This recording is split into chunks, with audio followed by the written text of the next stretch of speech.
Hey everybody, how you doing? And welcome to the broadcast. And I have to say that I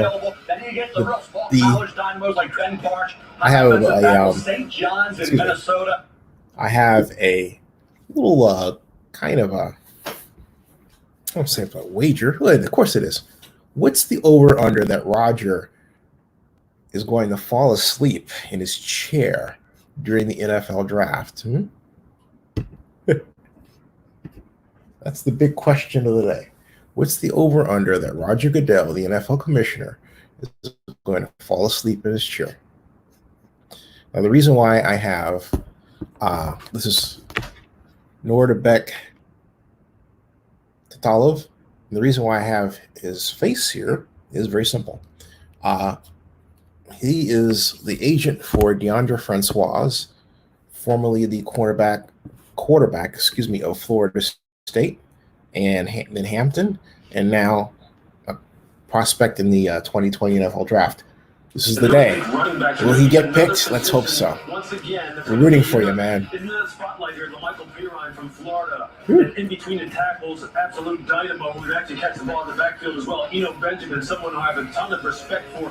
Really the catalyst down there at Arizona State, a spark plug. Joshua Kelly, another guy who runs tough between the tackles, has good receiving ability out of the backfield. DJ Wanham from South Carolina, a hybrid 3-4 outside linebacker, 4-3 defensive end that can rush the passer. And Jason Strokridge, a combination 3-technique defensive end. We'll see where he goes to. He caught a lot of people's attention down at the Senior Bowl. Yes, the Cincinnati Bengals are getting set to start this round as they've had, or start this day as they've had to start every day going forward here. There was Joe Burrow, the first overall pick, going from LSU. Now, the franchise quarterback for the Cincinnati Bengals after a season for the ages at LSU. And here's what they've done so far. Burrow, number 1 overall. T. Higgins, the wide receiver that a lot of people had a first-round grade on, fell to them in the second round, the start of the second round. A great way to start again. He tied Sammy Watkins and DeAndre Hopkins for the most touchdown catches in Clemson history. Pretty productive. And then Logan Wilson, inside linebacker out of Wyoming, was the pick in round 3. Something they clearly needed to shore up last season because one of the enduring highlights of last year was indeed Lamar Jackson doing the spin loop and watching. Hello, everybody. Hey, PJ and David. I'm well. I'm well. I'm up. I'm here. Hey, Mr. Riggs, how you doing? Hey, Zanny, how's it going? I'm actually quite cool, man. Considering I did another late night coding session and I changed the permalinks for Oakland News Now so that. Hold on a second. Here's the pick. Bengals. This guy's a monster that he's picked. King Davis. Wow. He's going to be a 3-4 outside linebacker potentially, or a strong side. They need him because when I was at the game, they were really consistently beat around the end. Although I contend part of that was, you see where he's playing right there? The Bengals weren't doing that. They had him high back 4 yards, which I hate, Yeah, they got Logan Wilson, too. They got some real athletic linebackers. That's kind of good athletic improvement for them. I'll tell you what, if the Bengals don't post a 9-7 this year, with all that, or knowing Mr. Brown, I think they're likely, and I think they're likely to be somewhat patient, but I don't think the Bengals fans won't be, especially since they let go of Marvin Lewis expecting better, and they got, Marvin may not have given them the Super Bowl they wanted, but he gave them they were consistently competitive. No, yeah. I think they're actually going to be a lot better than what they showed last year. They had a lot of injuries on the offensive line, but they invested a lot last year in the draft in that. They're skill position players now. They got T. Higgins, a monster, AJ Green, Boyd. Yeah, they got size, Joe Mixon from out here in the Bay Area. Defense, it's work in progress, but on offense, Joe Burrow should have plenty of weapons out there.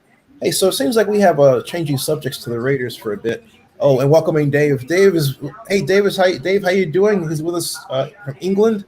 He's texting for now. Do you realize that we had at one point we had people? This is what I was going to say, but I just throwing this in. We had people from We had people from three. We had. Bleh, we had three. We had three nations represented. We had the island country of Belize, and we had the UK. Awesome. But as far as when Steven Schnitzer was on, who's Beth's brother, and he was in Belize, and then Dave was on at the same time, and then us. That's pretty cool. No, that is global. Yeah. Global. Man, there's some good players left out there too, man. I love this day. This is my favorite day, I think. Yeah, I agree. Yeah, because Evan Weaver is still on the board. Weaver, yep. And Bill Carroll, I got to get up his mock. Oh, by the way, this speaks back to my question. Tell me what you think of pick 19 for the Raiders. Joseph Amenderis thinks it was a reach. I don't think he was a reach. And the reason I don't is this.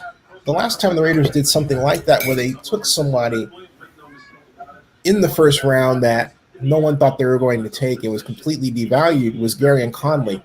But they did so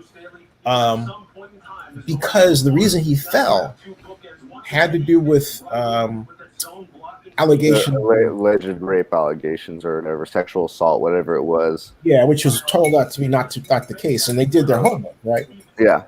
But this is because he went out of football, but from an analytics standpoint, he checked out better. And the analytics, so it swayed me. When I looked at the argument, I read where I got that from was an Ohio State blog. I love his tape, man. I've seen the Clemson game about 4 times over this past year's game. I mean, he stands out. You watch Jeff Okudah, you're watching T. Higgins, you're watching ETN, all those guys. He's the one that's flashing out there big time. This is my thing. I think on the field, he's deserving. Now, when you're taking the first round, especially when you're talking pick 19, that's almost like pick 15 because quarterbacks get elevated in a way. So when you take that high of a pick. Charles got taken. Sorry, yeah, nice. Oh, yeah, nice. And Raiders picks in too. But I think you go to be in the first round, you have to have some measurable baselines. 30-inch arms are a little short, kind of want 31. 4.55 speed isn't slow, but it's not fast for a corner. And then the other thing is he's going to be 24 this year. So how much more does he have to grow? Having said that, if you watch his tape, I really like it. That's what I'm talking about. Ohio State produces players. His teammates stand up for him. Urban Meyer stand up for him. Urban Meyer says, if he ain't a first-round player, then I don't know what I'm doing. He just said that before. So he's physical. And then at pick 19, everyone was saying Fulton. Well, Fulton went and picked 40-something. Jalen Johnson had 3 shoulder surgeries. Terrell went right before him. Cam Dantzler ended up being a 3rd-round pick. So Ibenogany was already gone. So if you really wanted to address the needs position, and if you really like his physicality, which apparently we do, I came around to it. I think what I got scared was, man, he might have been around in the mid-second. We didn't have a mid-second. So, see, what I was thinking is you have Justin Jefferson sitting there, and they went and bought, and they went and got 2 more wide receivers anyway. And I thought, you know what? If you're going to really rebuild your wide receiving core and you have the opportunity to get 2, unless you seriously have a cash issue, which I contend they do, and they kind of confirm it with their picks, then you get him.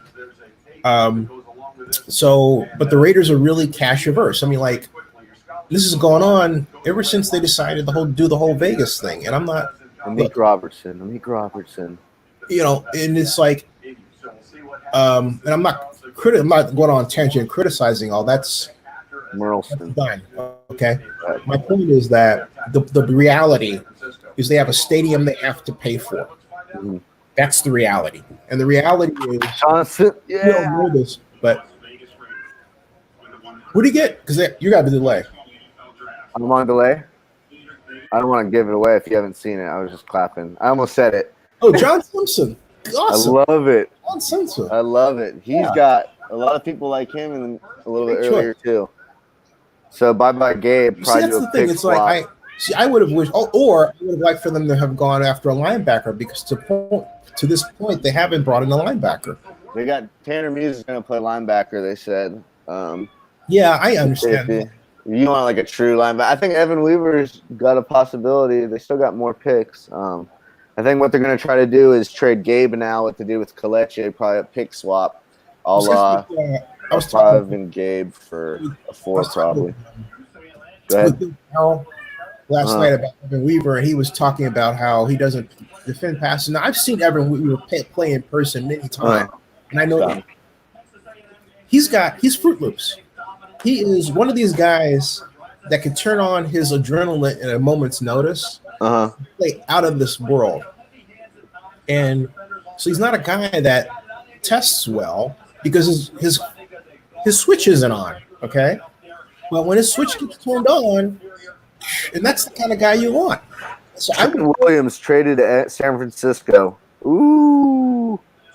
Say that again? Trent Williams traded to San Francisco. Nice.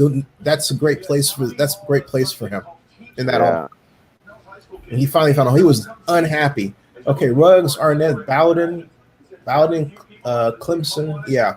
So Brian Edwards. Look at this tape. But look at this right now, okay? I'm freezing it. I'm freezing this and I'm putting this over here right now real quick. Take a look at this. And then I'll put this on Are you talking about who the Raiders drafted? Yeah, what I'm doing right now. Okay, well, I got a hot take for you. Or I know what I know. Brian Edwards would have been picked in the first round. He would have gone higher than a lot of receivers if he didn't get hurt. Like the dream X receiver, him and T. Higgins to me were pure X's in this draft. Like I said, the injury concerned-ish, but he's been the number one receiver for them, even when they had Deebo Samuel. You watch him versus Alabama, people don't tackle him. He runs people over. Great at back fades, posts, in routes, big frame.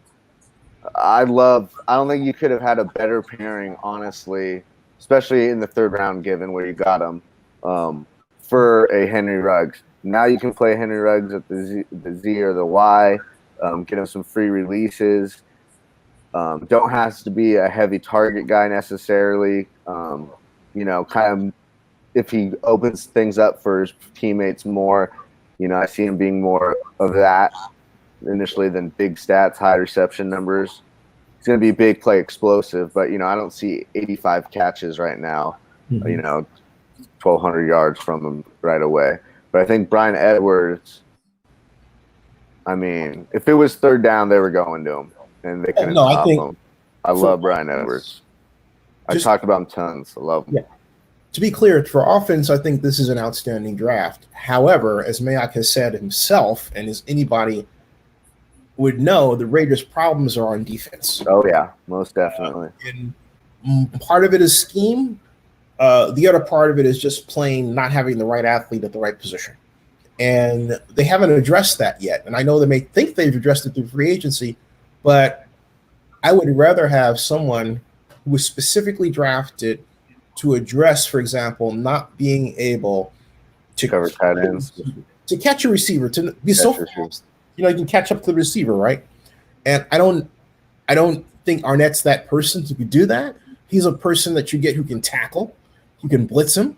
But in terms of being able to run someone down from behind, the Raiders in the last 2 years, when they've had the opportunity to get people like that, they haven't got it. Linebacker, they could have had Devin White, all right? 4.40, ran down. If you remember when he went to the Bucks, they played with the Seahawks, he ran down the Seahawks running back after a 20-yard start, okay? Ran the dude down. That stopped the touchdown. They had the opportunity to get him. They didn't. This time, the opportunity to get defensive backs who could do that as well with respect to receivers, they didn't get them. The point is their defensive speed has not improved, okay? And that's a concern. That's all. Maybe not so much in the draft per se because they draft a lot of offensive guys. Yeah. But, I mean, Kwiatkowski's a former safety. He can move. Littleton ran like 4.6, but he's kind of long armed, long limb. He's a good coverage, kind of length guy. You got Abram coming back. He's got a heat-seeking missile kind of thing. I know what you're saying. Mm-hmm. I've seen Tanner Muse chase people down 4.4 speed, but he's going to put on weight moving the linebacker, so that's probably going to slow him down. I think kind of how the board fell to me. I mean, even when the Raiders were at 19, there wasn't a whole lot of true run-fast corners out there. You know, they were all mid-4.4, high 4.4 guys, which is still moving. But, for example, a Henderson, is 4.3s, people like that. AJ Terrell was 6 foot, 6'1", 200 pounds, and ran 4.4. So I don't know how many pure guys there were in that sense. And then, from a safety standpoint, I was hoping they could add a safety. Man, in the second round, they all just went in bunches and clusters. I would have loved a guy like Ashton Davis with his track background or Jeremy Chin to add some speed.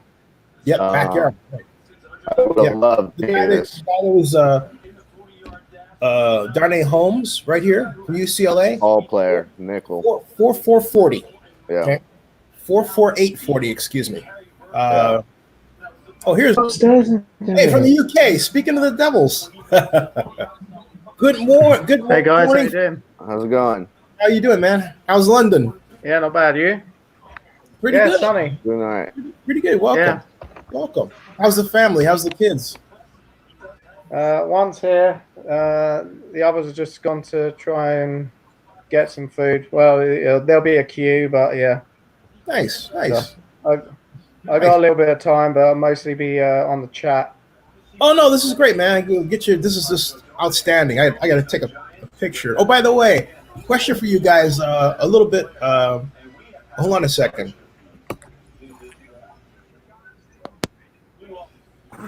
Okay, so the Giants took home for them. So the Giants, that's their first or second, other than McKinney.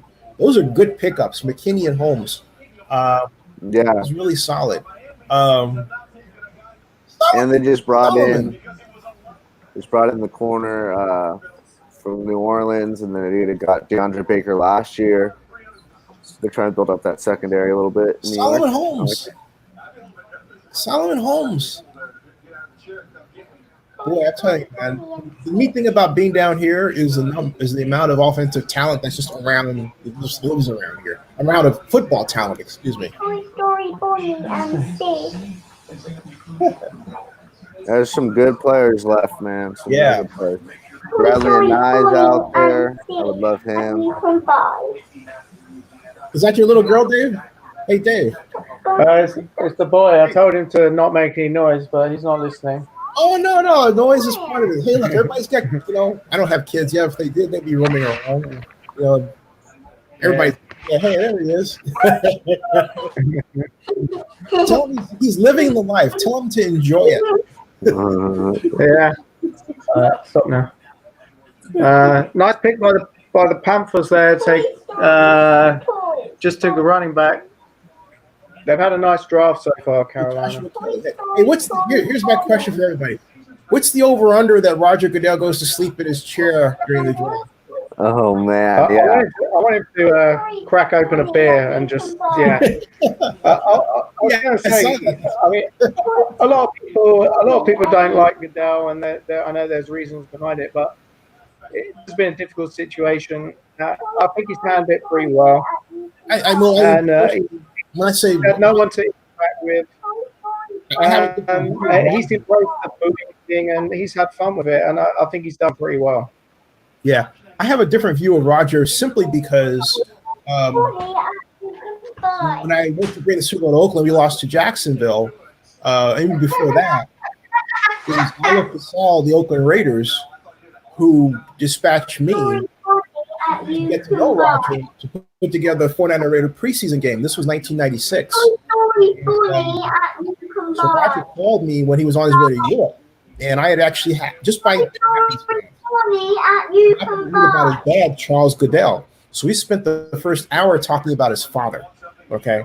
When I came to my presentation at the Old League office on Park Boulevard, the person that came around to help me set it up was the executive vice president of football operations, and that was Roger. Mm-hmm. So Roger was on the right when then Oakland Mayor, now former California governor for the second time, Jerry Brown, showed up 20 minutes late for our meeting, and Paul Tagliabue, who was sitting right here, was fuming. All right. The NFL has been my friend. I mean, I could not have, like, I would have had a press credential, could not have had it, even with all the stuff the Raiders are going through. The NFL has never turned its back on me, ever. They, so because they knew I covered the draft, and this whole Raiders thing sort of happened around me. And since my background is in urban planning and public finance, and I know how to do this stuff like the back of my hand in terms of calculations, a lot of people leaned on me for questions. And they were saying the mayor should have hired you. So my position is hybrid and different. Roger's a great guy. There's nothing wrong with Roger. He is in a situation that a lot of people would struggle with social media and all these attitudes and everything, and people not knowing that. I think he's handled quite well. It's hard. It's hard. Well, there's so many pieces. It's a huge business. There's so many all the teams are a little different how they want to approach that. I could imagine egos to deal with. There was a couple of tough situations. Ray Rice. There was a few others similar. Adrian Peterson had one. Like you say, with social media now, everything's analyzed, overanalyzed. Right. And you've only got to look at the draft and see what people's reaction is to their own team's picks. And everyone's a critic, everyone's an armchair GM, everyone's an armchair commish. But yeah, I personally don't have anything against God. And he'll be the first to tell you they made a mistake with Ray Rice. Okay, I mean that's not a secret. But they recovered it quite well, and I think where the NFL has miles to go, and Roger will also be candid about this, is in the number of people make decisions who look like me. All right, I remember in 2004 when I was at the Lee Steinberg party, it was Bruce Allen said to John Gruden, he goes, "This guy's going to make a great general manager," talking about me, right? And so they were actually trying to get people to recruit me, because not so much that I know players better than anybody else, but they felt that I had an organizational mind that could pick up what they needed like that, because I had done it in other areas, and I did it for the city of Oakland, and I rescued the bid when it was dead. So, there are a lot of people. I've always said this. It's like, if you take off the blinders about people, it doesn't matter how young they are or how old. If you're talented, you should be placed someplace. And I think the NFL has a weakness there, but the thing about it is that Roger recognizes that. So but I'm a loyalist. I defend people who are my friends. Okay, so that's where that comes from. So take that for what it's worth. But there's still to make it as GM somewhere. The way Mayock's going, it might be sooner rather than later. I got my fingers crossed for this government stuff, so I was up late doing that too. So just fingers crossed, because oh boy, it'll be able to. All right, so let's see if weather the storm, so I can help the folks that have been loyal to us. Case in point.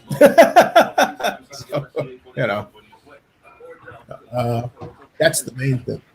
Hey, so quickly, who do you think's had a good draft so far? The Dolphins. They had 3 picks in the first round, and the simple fact that they used those picks. Remember, I was talking about the Raiders and how they traded, or they made decisions based on finance.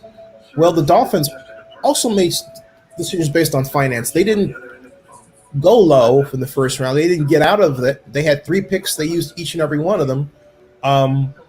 Their first pick wasn't a low ball. In other words, they didn't use their high pick to take a cheap defensive line person. All right, they used him to take a quarterback they're going to spend a lot of money on. They And have a lot of cap space, though. yeah, and but I don't know that they were really up more than the Raiders. I'll double check that right now on Sports Track. But again, you know, I built my first company is called Sports Business Simulations, and I built a model of the Oakland Athletics with Dan Rasher, who was my guest 2 weeks ago. He's from the University of San Francisco. Joseph Binsman is here. And what it was you could actually build a stadium. You had to figure out how to finance it. And you could really understand how stadium financing impacts team financing. The ability to pay for players, what to do when how to adjust when you're losing money from lack of season ticket sales or low merchandise sales and so on, versus the year before. You know what? Every World Series champion, do you realize that every World Series champion in baseball has lost money the next year? Think about it. Every single one. Every single one. Because they spend a great deal on either players, star players, or like in the case of the Astros, player personnel expenses. They're trying to mirror the A's. And then the next year after they won, they get a high and then it goes down. And the expenses overtake the revenues. So that's why. I guess. Hey, Joseph Binsman. I'm sorry. Yeah. Hey, Joseph, how you doing? Phenom is here. We got a good group.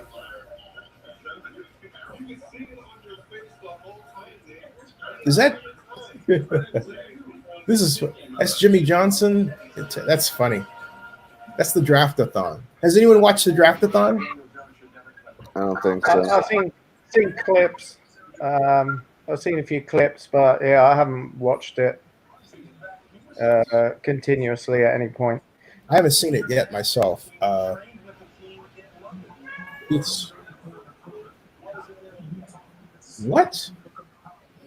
Holy cow! Food. Dang. Reportedly, the Kim Jong Un has reportedly passed away.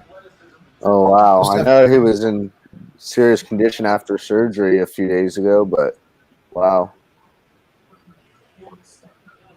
I mean, it's premature, but it's the top of Twitter. And that might be a bad thing for us. I don't know. Boy.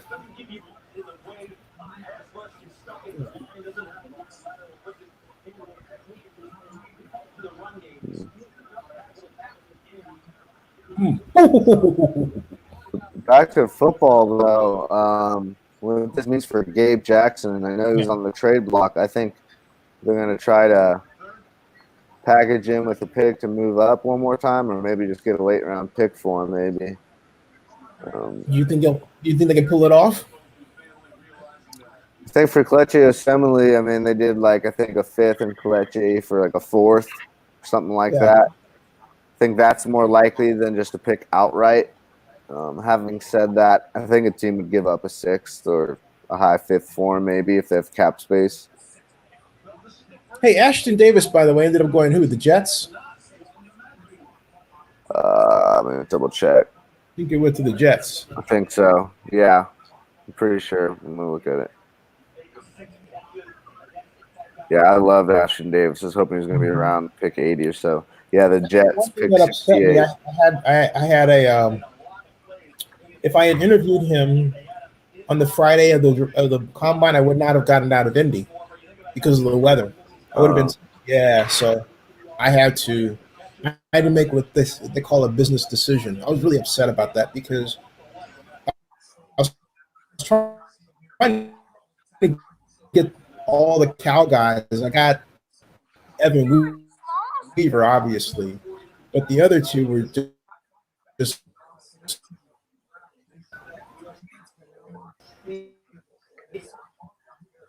think we're losing you. Yeah, I think you're breaking up, Zenny.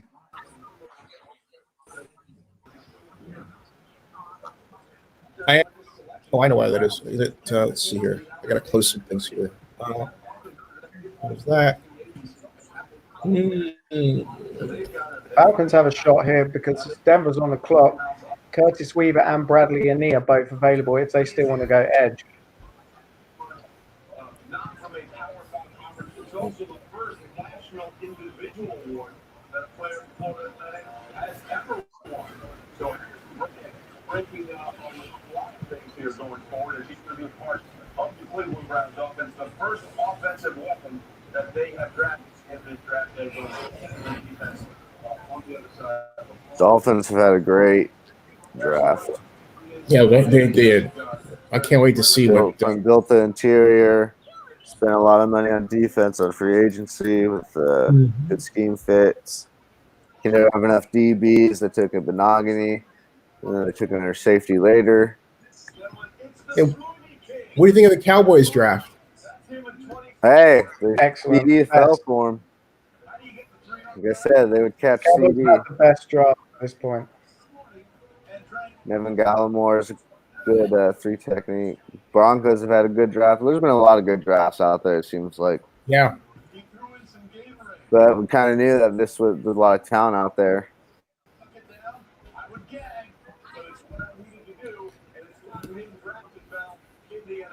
What about the Packers? The Packers, I thought, I like the choice of Jordan Love. I think he's a future pick. There are people who made some comments regarding whether and when he's going to play. I think he sits on the bench for a while. But that's a good thing. Aaron Rodgers, people forget, if they ever knew, sat on the bench for a while before he was ready. And you know, so And Rodgers is 1 year older than Favre was when they picked Rodgers way back when. Well, they also took A.J. Dillon pretty high, and they got a pretty deep running back room before that. So, I don't know. I just I don't so much hate the Love pick. I think he's got good potential. You know, Rodgers getting older. They did say Rodgers. I just think it would have been nice to try to add a few pieces either to the defense or offense to try to capitalize on the window. Yeah, I think the thing about it, though, is that a number of people said, hey, Jordan Love's great. So then they pick him, and all of a sudden it's like he's not a great pick. I thought, well, make up your mind. He's either a great pick or not. Yeah. You know, it's like maybe they like them in the second round or something, maybe not. But I just think it's a little much.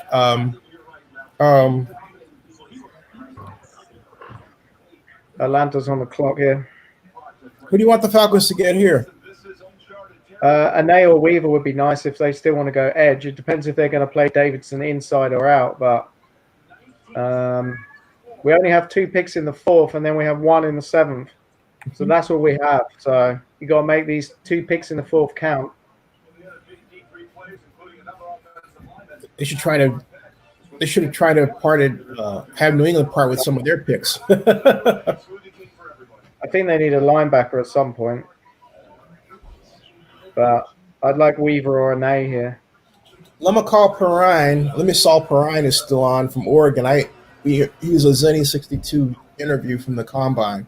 Had good success. I'm just sorry I missed the Tuesday, but I got my flights. Yeah, his brother plays in Washington, or did. I did get originally drafted by Washington, Oklahoma. JB, I love the Ravens draft. Like I said, I thought they were going to go linebacker. I think they got Patrick Queen, and then they got one of those running backs, like I said, of value. I think it was J.K. Dobbins. Let me see who else they got.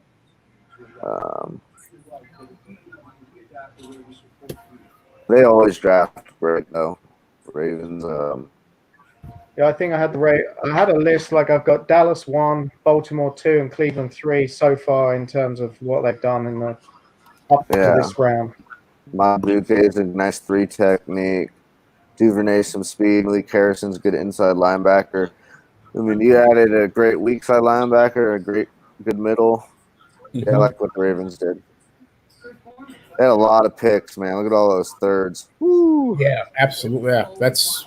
Hey, by the way, if Jake Fromm and Easton are still on the board, when do you think they come off, or do they fall into free agency? Surely the Pats have to take one of them. Surely, I mean they have a whole load of picks. They could take two, and they have so many picks. I don't think the Pats are going to. I don't think the Pats are going to take either one. Yeah, I don't know. I just think they're going to trade for Dalton or pick up Newton. I would be Winston surprised if the Pats someone. take away with quarterback. There's no way they can run with what they have. If the Bill Pats Belichick's pretty crazy. yeah. If the Pats pick a quarterback, it's not going to be one of those two guys. It's going to be somebody else. Somebody more. He wants everyone to think he's smart. I think they've had a horrible draft so far. They usually don't draft, honestly, all that great.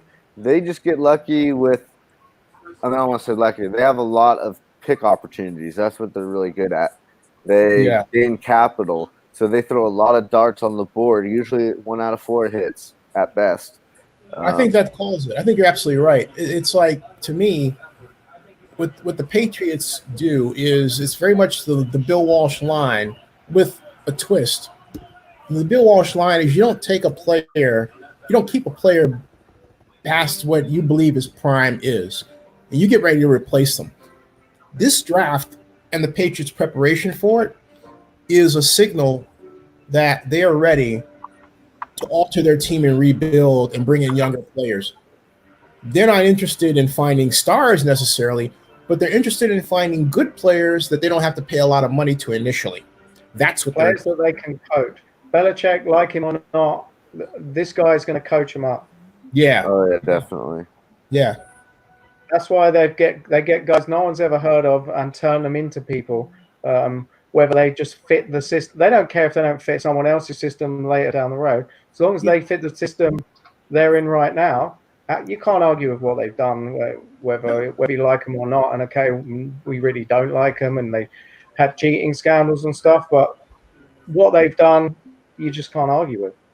I don't dislike him at all. I he's the one guy that I can go up and say, hey, you ran this version of the flex defense and you can talk about it.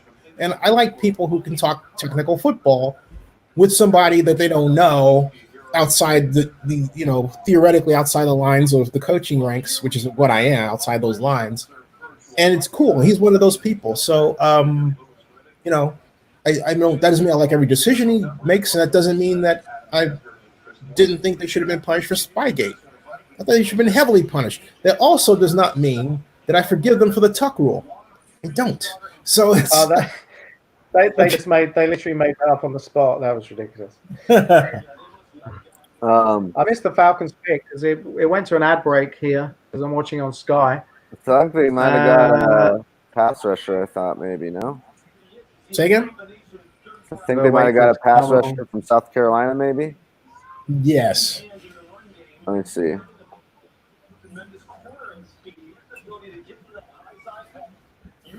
That's what they just did. I could be wrong. They did. No, this is from South Carolina. Okay. Oh. He reminds me of in the way he plays. Whoa. Oh, it's Minnesota with that pick. Yeah, I don't know who the Falcons took. I missed it. I was looking at the screen. Here we go. It's on the bottom. Makai Wale, inside linebacker, Fresno. Oh yeah. Don't know him, but we like I said, we needed. I'm sorry, we needed a linebacker help depth. So DJ Wanham, defensive end. He reminds me of who's the defensive end from South Carolina? Let me look that guy up. Clowney?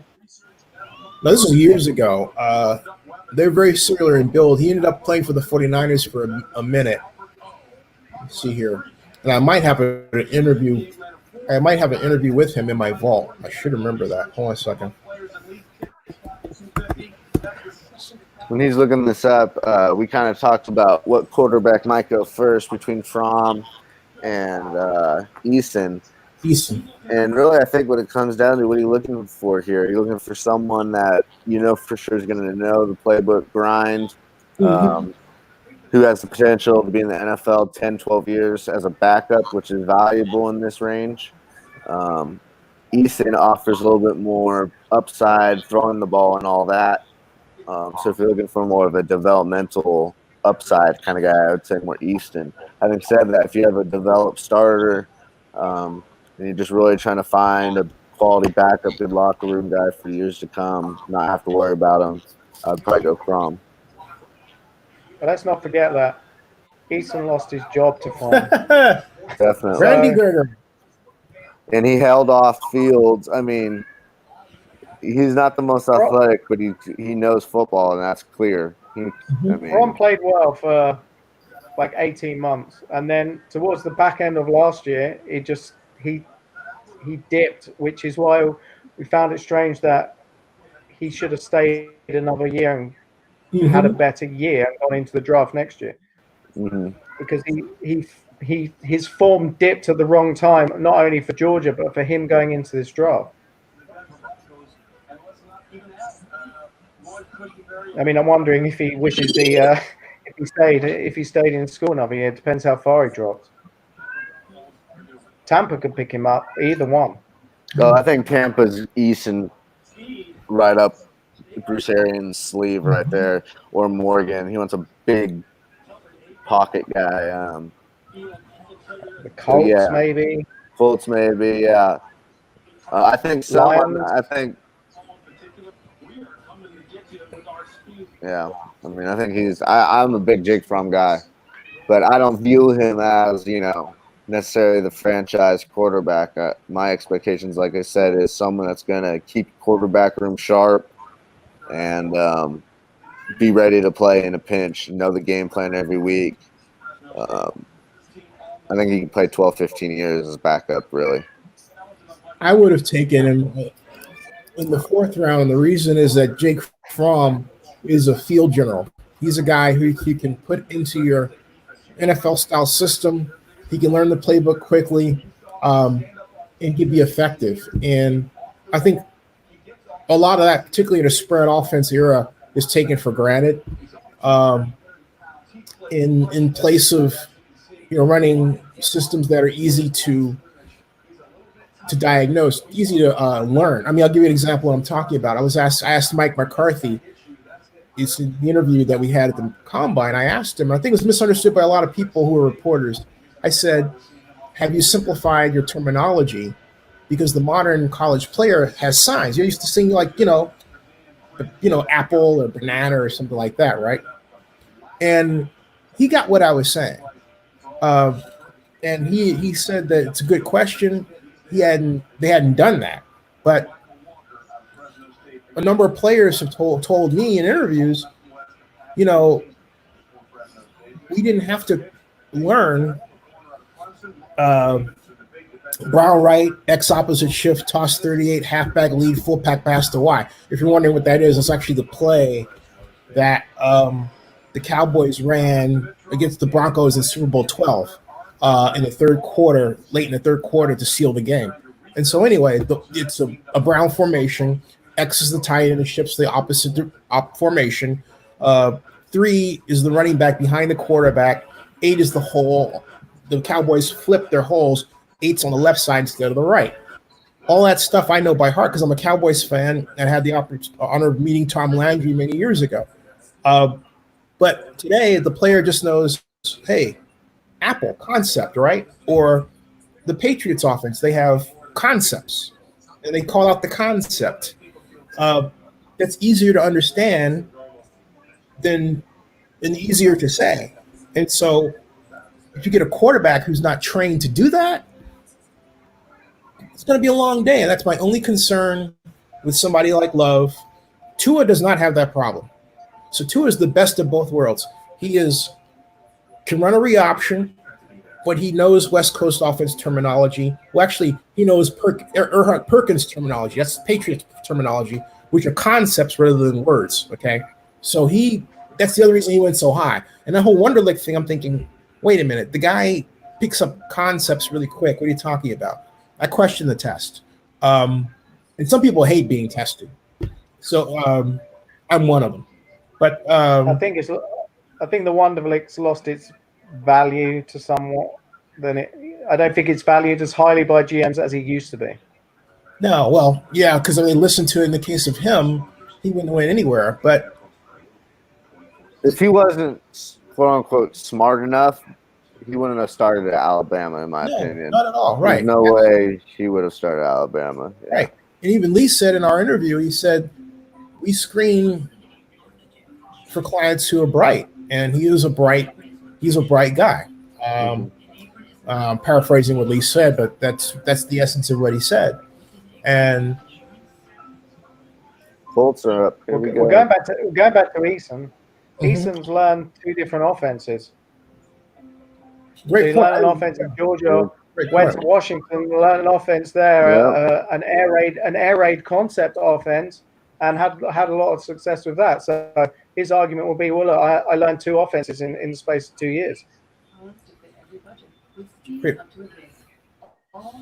So, but and getting back to Fromm, I think Fromm should have come out earlier, but I believe he honestly thought that the Georgia was going to contend for a national championship really the way the season went. I don't think anybody. I like Fromm. I do too. Yeah, I do too. Yeah, I don't think anyone saw LSU coming, including Georgia. So no one saw their offense flipping like that.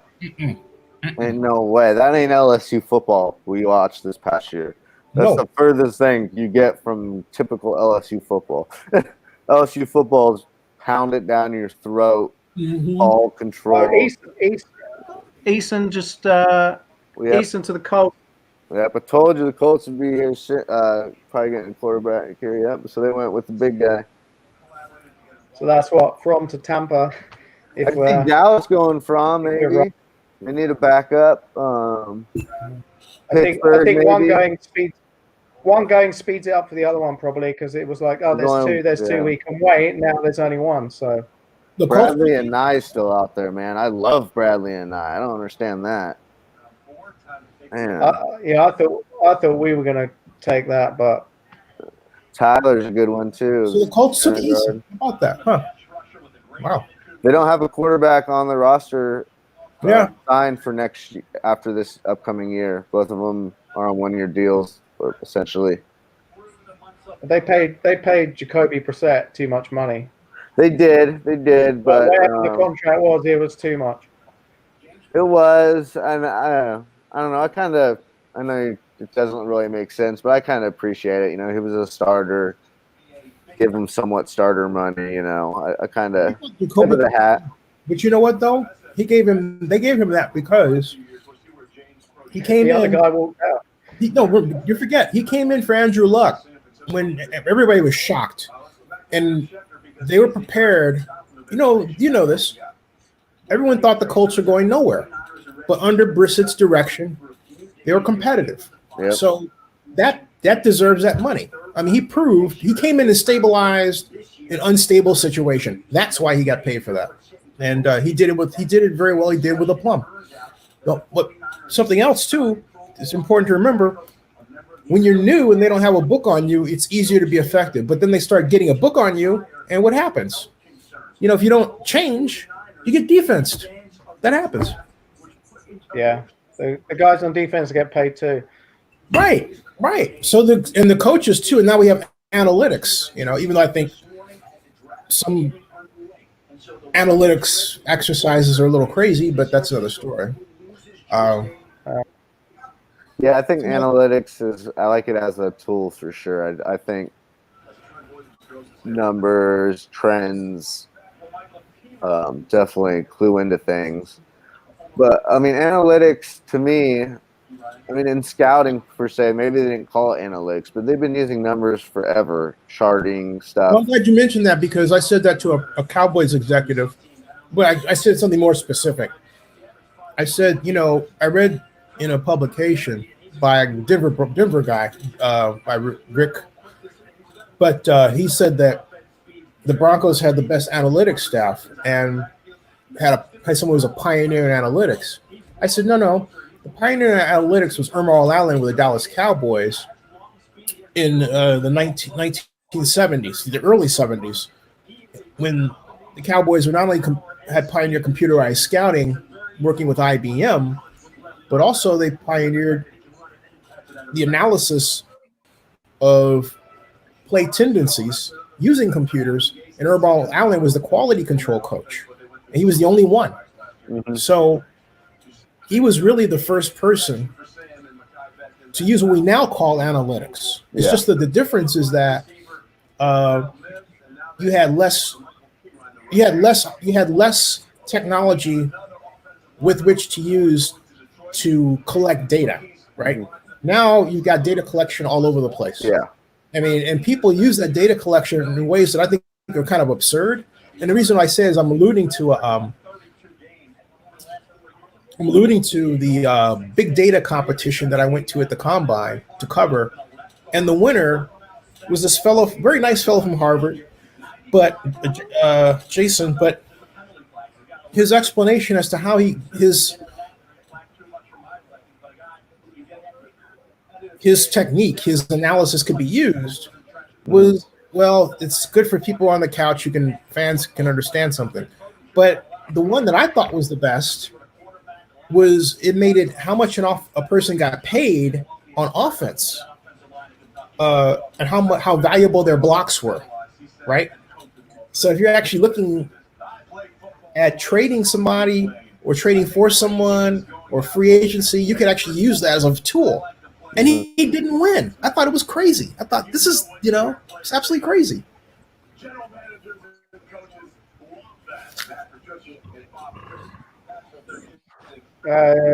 Joseph asks, on paper right now, do you guys think the Bucks are better than the Falcons? No. Neither do I, but I'm going to say that. But I think they're reasonably similar, that they have some strength and some weaknesses. That's if you accept that. If you believe that Ryan has better numbers than Brady in the last 3 or 4 years. Falcons have not a great O-line, but a better one. Falcons have better receivers. The problem is that they need their coordinator to sort They need corners in Atlanta, though. They both have holes on defense. When someone says on paper, you can't escape the fact that the paper we're talking about with respect to Tom Brady was developed in somebody else's offense. I mean, we need some time. I think my concern here, matchup-wise, on paper, if you just kind of put it, the best position for Tampa Bay is receiver. Maybe the worst position on the Falcons' defense is corners. They did get Terrell, though, so he'll slide in. I mean, they do have a lot of weapons, though. And then my other concern is Tampa Bay can get after the quarterback. Falcons invested a lot in that offensive line last year in the draft. They all got hurt, so I'm pretty high on them, taking a big step forward, kind of similar to the Bengals on the offensive line. But, the big wild card is Tom Brady doesn't know the offense. We don't know for sure how he's going to adjust to learning it with no offseason. And Matt Ryan's been in his offense in that system, with that team for his whole career. So, and not only that, what I go back to is Brady played in an offense that did well when it threw short, which is often 3-step. Yeah, Bruce Allen wants to do 5, 7-step drops. Good O-lines as well. Not so much last year, but most of the time he's played behind a solid, consistent offensive line that hasn't really changed personnel much. Last year they had problems and he struggled. But again, too, it's like a lot of their problems. Let me put it this way: the year they ran the table in 2008, 2007 going 2008, right?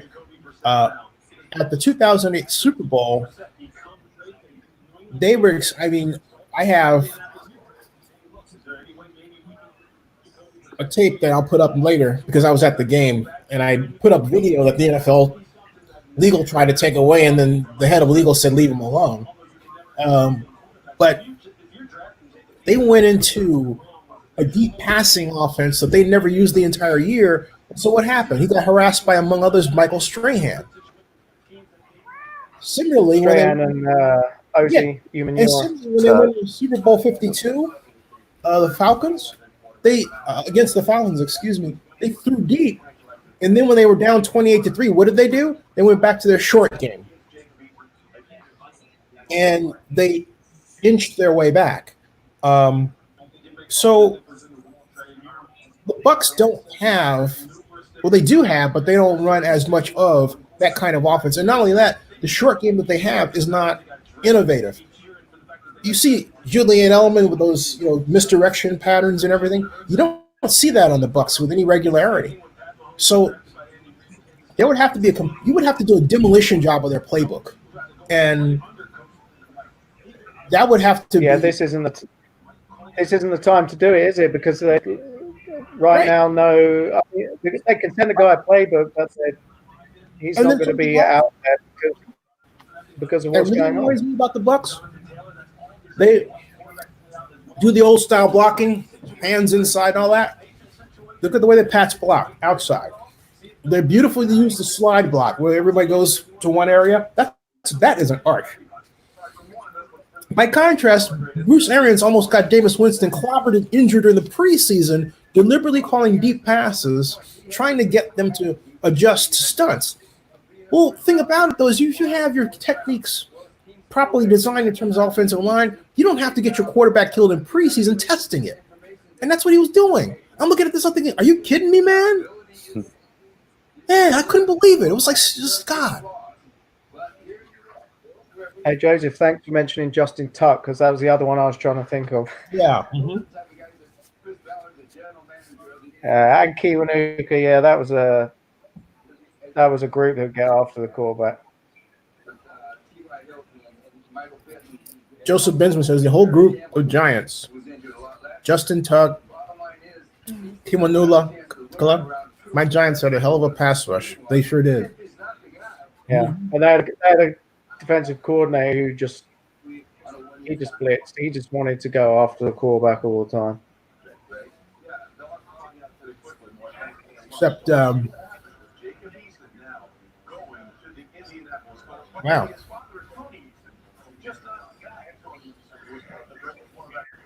Eason went. Didn't you have Eason going in the first round in one of your mocks? No, I didn't.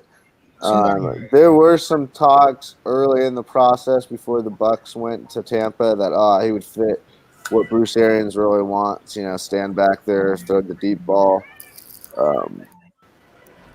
Could still happen. Yeah. Sorry, not Eason.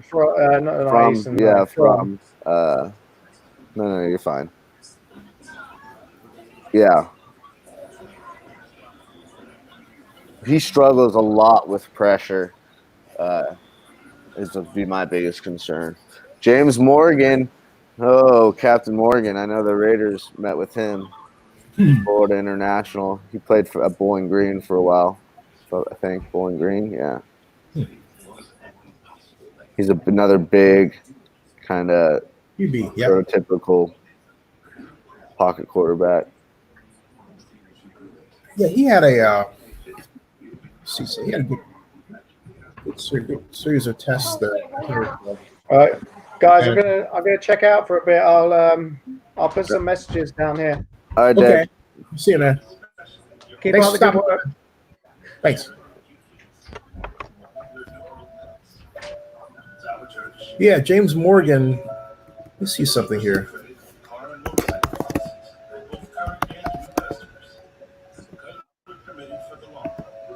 Does he have the flu? I typed James Morgan. I got James Morgan NFL draft, James Morgan flu, James Morgan QB, James. Wow. Then Patriots.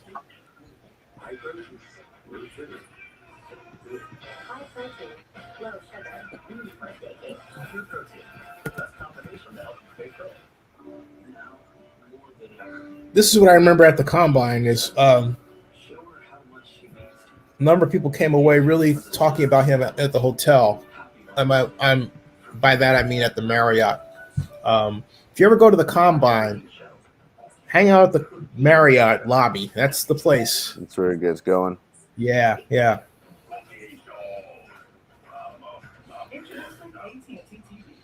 There's an art to it. Local coronavirus information. Always on Channel 2 Action News. Thousands of Georgians are back at work right now.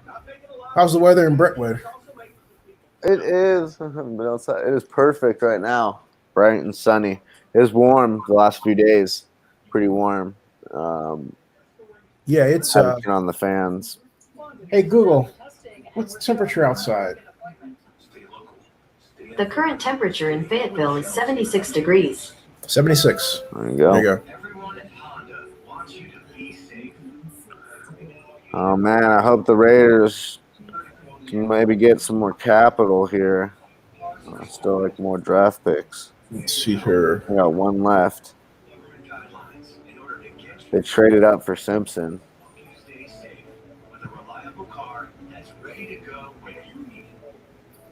Let's see here. Ooh. Ooh.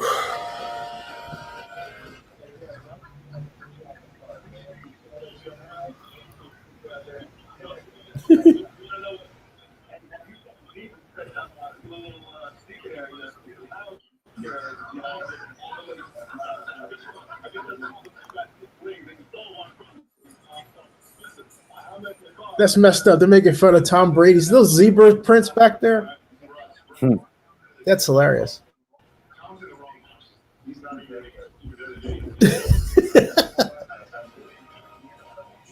That's funny. Hey, how you doing? Let me get you. You want some water?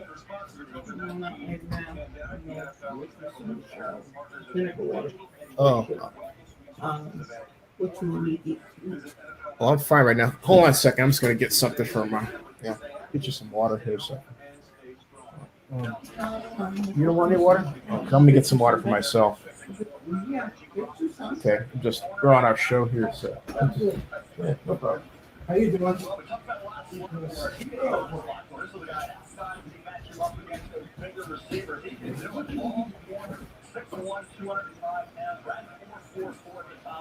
Vertical 36 inches. Really put it all together. Let me passes the finish with 17. That's 13 pass breakups, 4. Mason, I'll be right back in 1 second. No worries. Oops, excuse me. Yeah. Cool. Hey, Mom. I can take this in there if you wanted to watch something else. Okay. You don't want any water or anything? Okay. All right.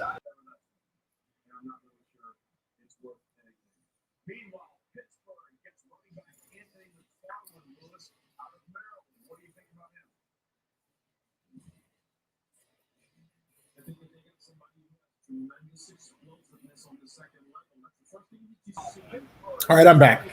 Awesome. Make sure that yeah.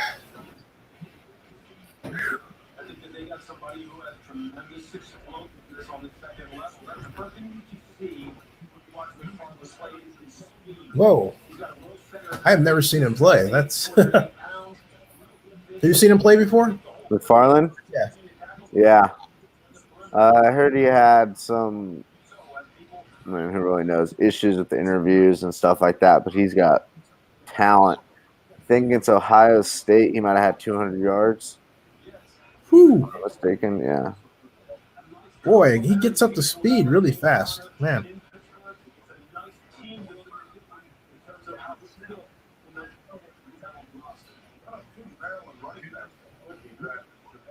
JB asked, when will Anthony Gordon be drafted? I like him. I think he'll get drafted, especially with the success of Minshew. But I mean, you watch the Senior Bowl, man. Yeah, he's got an unorthodox drop back, and the way he steps up. But man, when it leaves his hand, it sure looks compact, good, quick release. The Senior Bowl did really well. I think he'll get drafted. I don't know if he'll get drafted ahead of Fromm, because I kind of see Fromm as kind of similar. But I think he'll definitely be drafted. David Squires says and Weaver is still there. Potential Falcons pick at 134. Yep. I can see it. Kayvon Wallace just went, the versatile safety from Clemson, nickel/free safety. I thought I would have liked him in the Raiders potentially. No, Jacob Eason from Washington went to the Colts, but Fromm is still there. Yeah, we are both shaking our head because we've seen a lot of Jake Fromm here.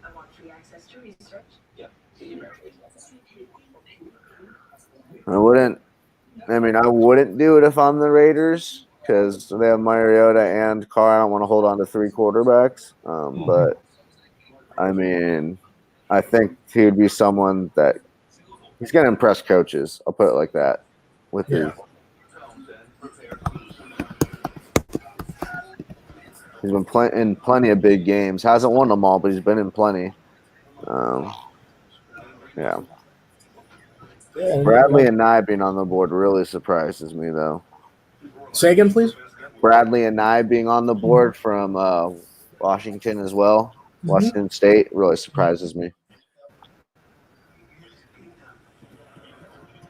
That's the other thing that we don't know a lot about is how they interview, right? What was said, how they responded, and that's one of the biggest things. One of the biggest issues I have with mocking or trying to put people to somewhere is that's a big portion. What makes these guys tick? How they pick up concepts, stuff like that. Or answer questions. Answer questions, exactly.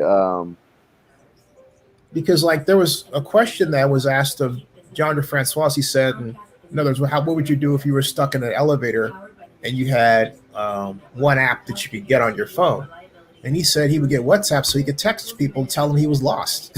He was there. Smart. But those are things you would never know because no one tells you or them. And then some of these radio yahoos say, well, you can plug. They're interchangeable. They're the same person. I thought, no, they're not. No one is. That almost matters. If you're getting considered to be drafted in the NFL, you have some kind of talent. There ain't no denying that. So really, what it comes down to is that what we can't know, what we possibly know, is really what it comes down to, and fit. So it's just when I always try to say quarterback goes here, quarterback goes there, like talking Jordan Love maybe to the Patriots, it makes sense if he's around at that pick, but it only makes sense if they like him, right? Not what they even see on the field. If they really like the person, it's hard, you just don't know those things. All you can go off is reports, and obviously the Patriots aren't going to say let it out, out for the public. So it's kind of hard to really implant people. And the other reason he went so high is the guy was just darn smart. You put him on the board, and like Mariucci said, he was the best quarterback he'd ever interviewed. He said that at the last combine. He was being interviewed by, because I just went up to say hi to him, and he was being interviewed by someone, and he said that during the interview. That was this year.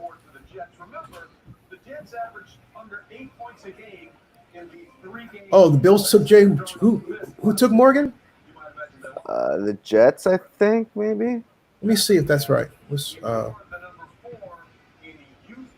And he had a good combine. He was in Indianapolis, Mom. So. Yeah, Jets. Jets took him. Yep. Wow. Huh.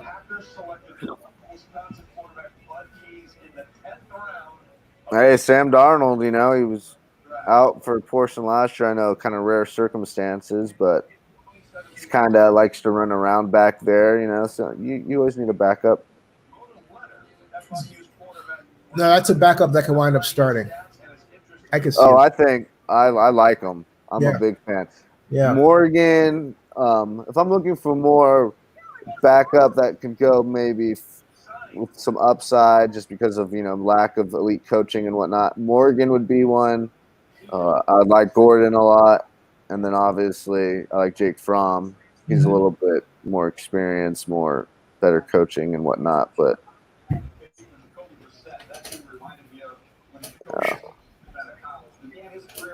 I was more comfortable. The Nice, commissioner, bro. hey, you realize the commissioner hasn't called picks? He's just been sitting there. Yep.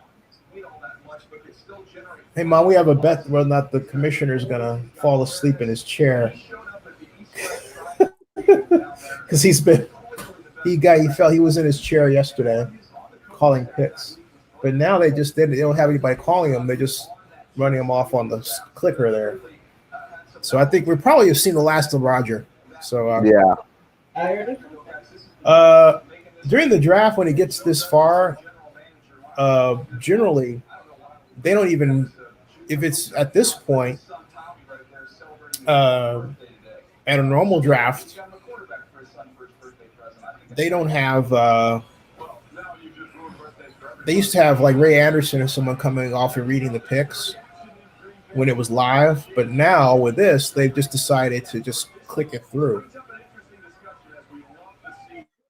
I mean, this is going really fast, you know. And when they get to Mr. Irrelevant, Melanie. Ooh, I should call Melanie. Well, what? And now James Morgan played very well, but at a lower level of competition. That's what we saw from Jake Fromm, who was this close to winning a national championship. Why do we think Lewis, these quarterbacks? Let me hear that. That's a great point. Okay. You're talking about Fromm. I think it's about coachable traits, Trey. That's what it's always about in the draft. The draft is about projecting what players can become, and coaches and scouts alike get enamored with those kinds of traits and those kinds of physical skills.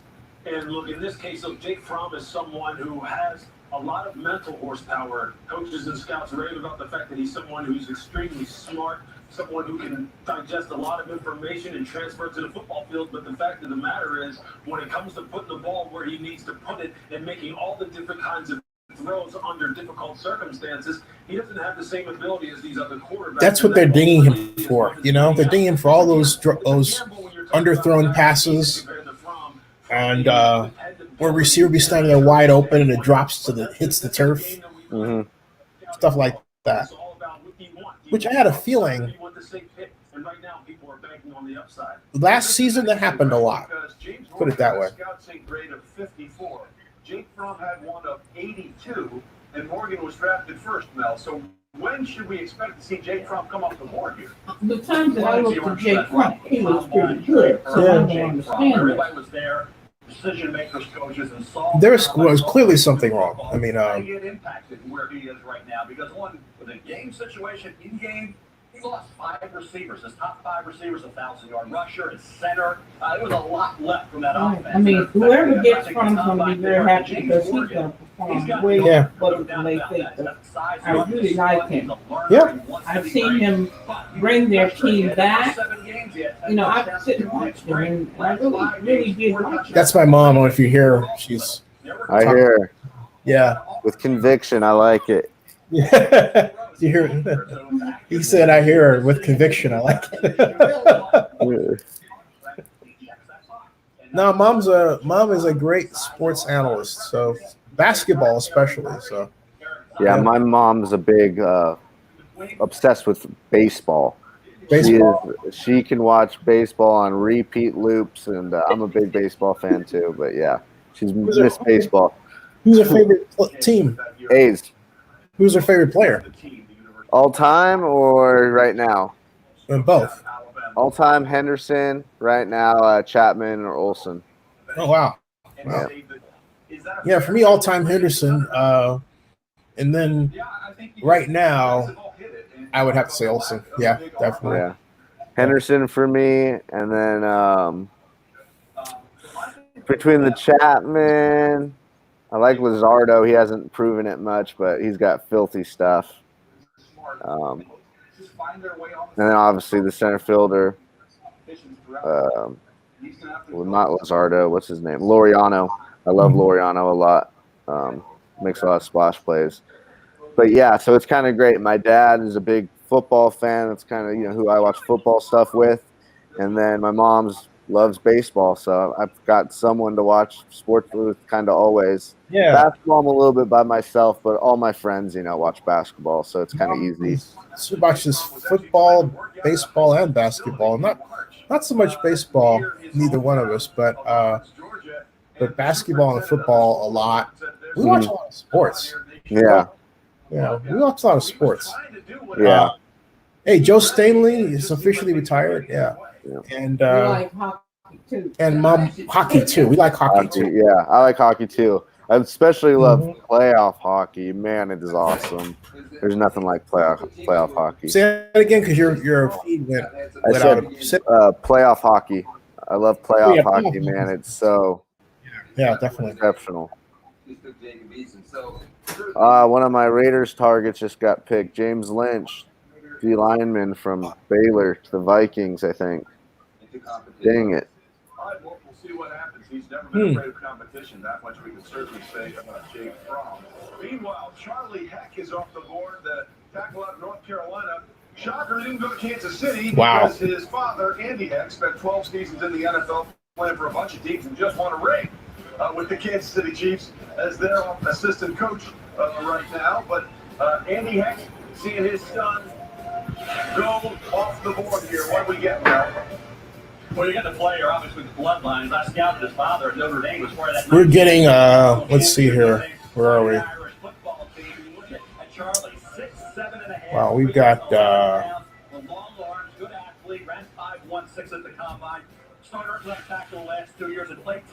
we're still in the fourth round. We've got quite a few picks here to go. Cardinals are next, followed by the Vikings, the Seahawks, the Falcons, Steelers. What is this? Oh, I've got to get used to the Rams' new logo. Oh man, good luck. It's hard.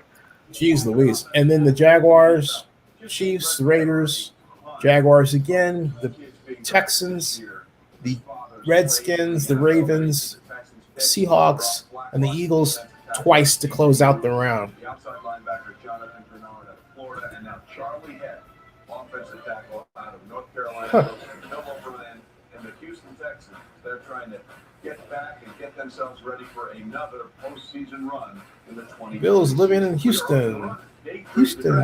Man, I don't know if the Raiders are going to be able to get rid of Gabe Jackson. It's kind of. No, that's what I'm saying. Want to is one thing, but I don't see the market for him. Yeah, and it's going to be hard because you can't do a pick swap now, really. Right. There's too many quality offensive line people in the draft for anybody to really want to do that. Mm-hmm. David says, did anyone see Bill O'Brien losing it in the third round? It's great TV. No, I didn't see that. No, just Did you see that? Yeah, I saw it was like a brief 30-second clip, I believe, or something. I don't know if he was yelling at someone or about his equipment. I don't know exactly. Oh, I heard about that. Let me see if I can find that online here. Hold on a second.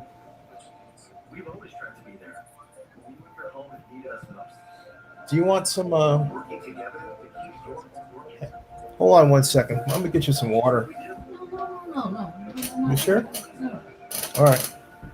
Because you need to have some. All right. And if we weren't able to stream anything, I think they'd come. We're all home right now. That's why Verizon is Well, what are they doing? They're not picking anybody right now? It's just a commercial. Yeah, they just Well, I haven't seen anything with commercials since that's around. Is this the right station? Well, they've been picking them. What happens is that they come up on this clicker. It's the right station, but they haven't announced it like that. You know what they've done? Let me show you. Watch this.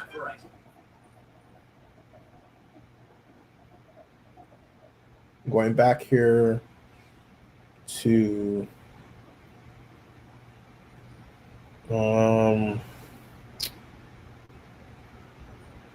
right here. Okay. See where it says the Cardinals pick is in? Mm-hmm. All right. Okay, so then watch it. All right. Then see right there. All right. Okay, says the pick is in, and then when they make the pick, you see, it'll come up in the bright. It'll come up in a sec. There it is. See right there, Arizona Cardinals. Right, and then it says selection. See that? All right, and then it'll say Rashard Lawrence, defensive tackle at LSU. I have an interview with him, by the way.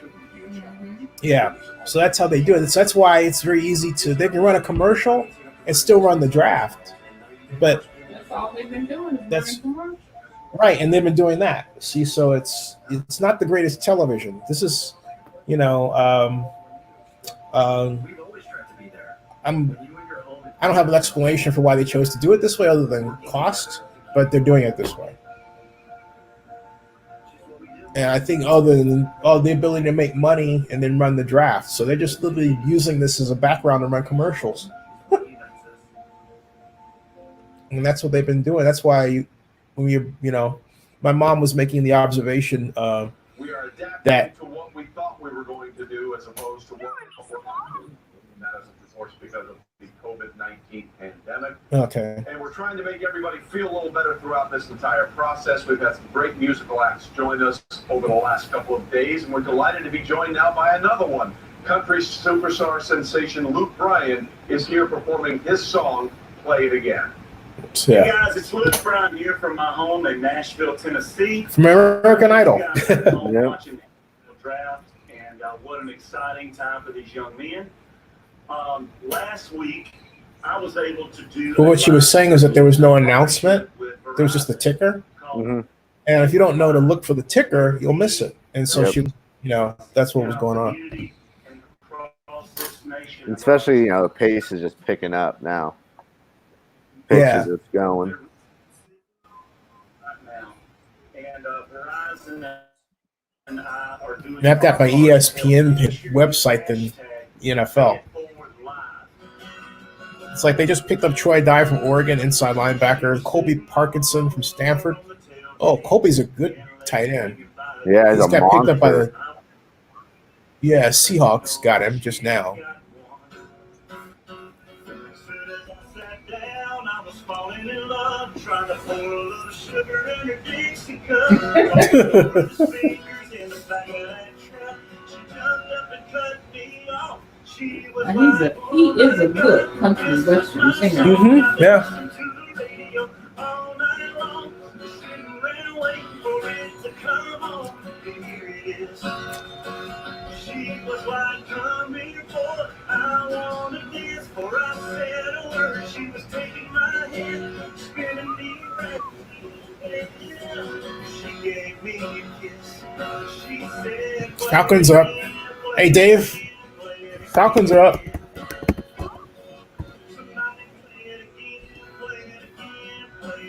Who do they need? Huh? Who do they need? A quarterback? I think they need a quarterback. They might wind up taking Fromm. I hope they do. That would be nice. I hope they do, because he's better than the one they got. Can't stand that guy. I mean, Matt Ryan was banged up last year. They do need. Fromm makes sense here a lot. He really does. My mom is not a Matt Ryan fan. Okay.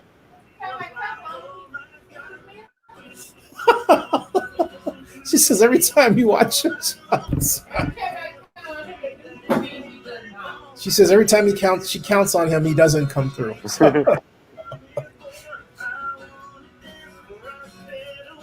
He didn't come through for me either. I had him in my fantasy league for a couple of my big leagues. I'm in a big 16-team league. It's awesome. Wow. Yeah, it's awesome. I used to do fantasy, but I just got frustrated, so I stopped like that. Because Never forget the Super Bowl. she said she'd never forget the Super Bowl. Oh, I blame Kyle Shanahan for All I had that. to do is run the ball 3 more times. Would have been fine. I think Kyle needs to just chill out because he gets in these situations when it matters the most. He always does something a little bit head scratching. So, and especially this past year, man, they got where they got because running the ball. yeah, And they had a lead, and they were still running. You take who had the big yards? Mostert off the stats, they still averaged 5 yards a carry by their team. I mean, they were moving the ball. Should have ran the ball a little bit. but Kyle always tries to outsmart himself, and he does a great job. Mhm. But I remember we were watching the Super Bowl. My mom called it because he was yelling at Jimmy Garoppolo, and she said he's going to upset him and he's not going to play well. And you could read his lips and see here, you could read him yelling expletives at him, like after he missed that throw that would have given them a touchdown down there. And she had a great point because he did play like he was a little rattled, and it's like, I'm a big believer that coaches should never yell; they should teach. And the Cal. Wait a minute, did I miss that? He said the Cal player went. Hold on a second. Yeah, Jalen Hawkins got picked up by the Falcons. Great. He's a good player. Jalen Hawkins to the Falcons. Jalen Hawkins to the Falcons. Jeff can make smart choices, but you're getting burned. So Davis and Hawkins have went.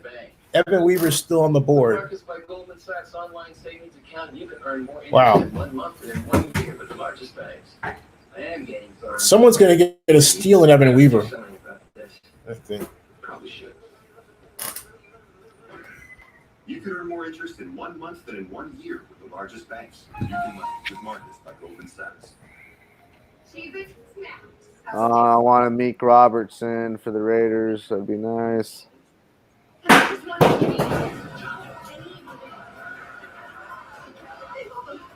So good we ran out of cheese.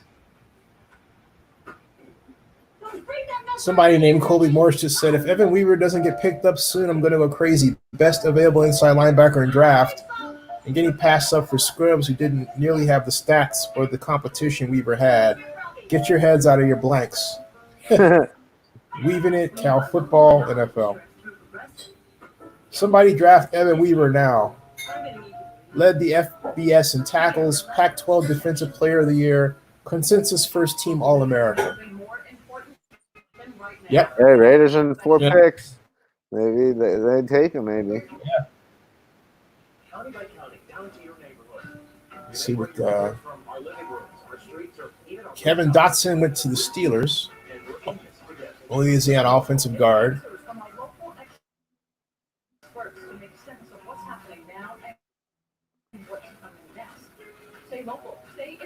JB, your guy's still out there, Tyler. In one of our mocks we did, I know you tried to take him early, late first. He's still available. Maybe the Raiders will take him. Bring him. Maybe. No, I want to Meek Robertson so bad. So I want a nickel corner.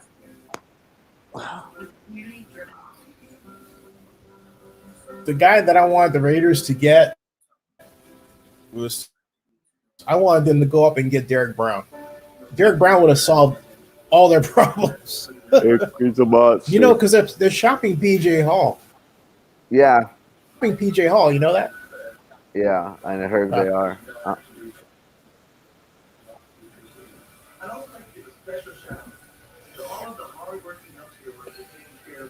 Be happy with Murchison or Amik Robertson, 139. That'd be nice. Bryce Hall, too. Strobridge, got some 3 technique in him. He'd be a nice pick, maybe. Tyler Johnson still available. We don't need a receiver, though.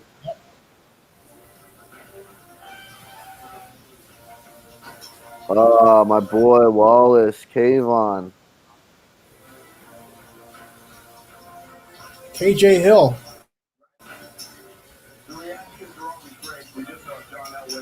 Look at that. Oh, speaking of which. Huh.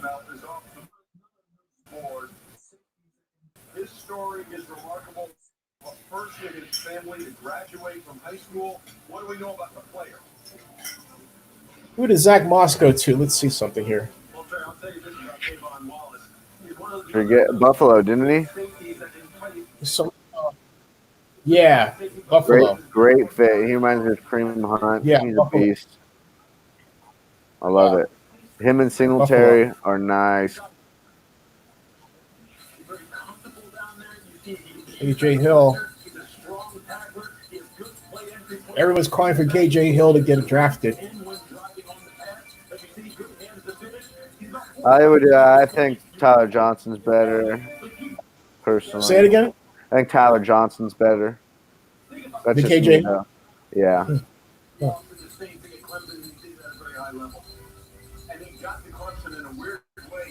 Hey, here's hold on a second.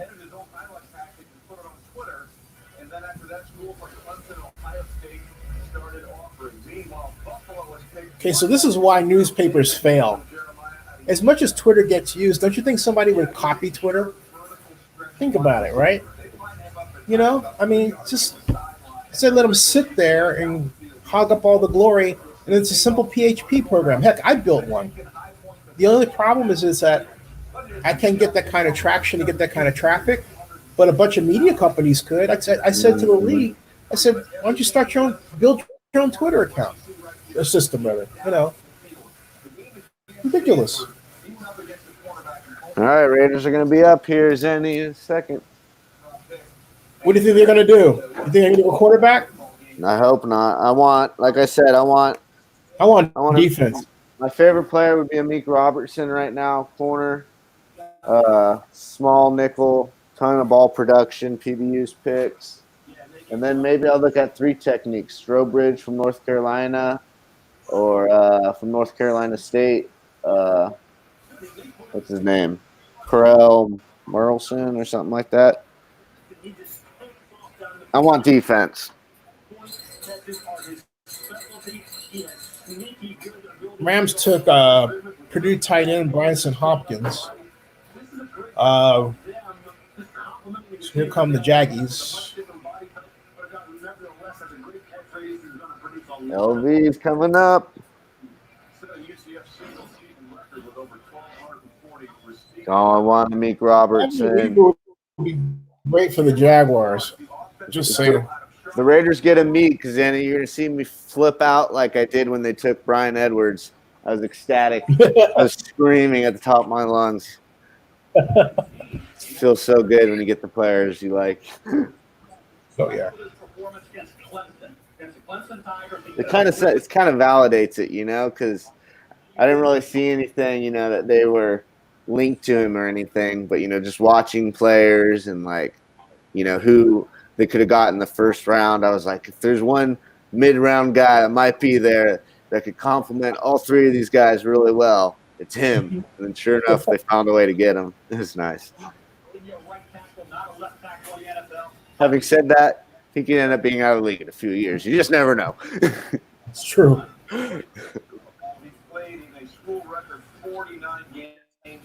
Oh, come on. Give me Amik. Give me Amik Robertson. Case Joyner struggles again.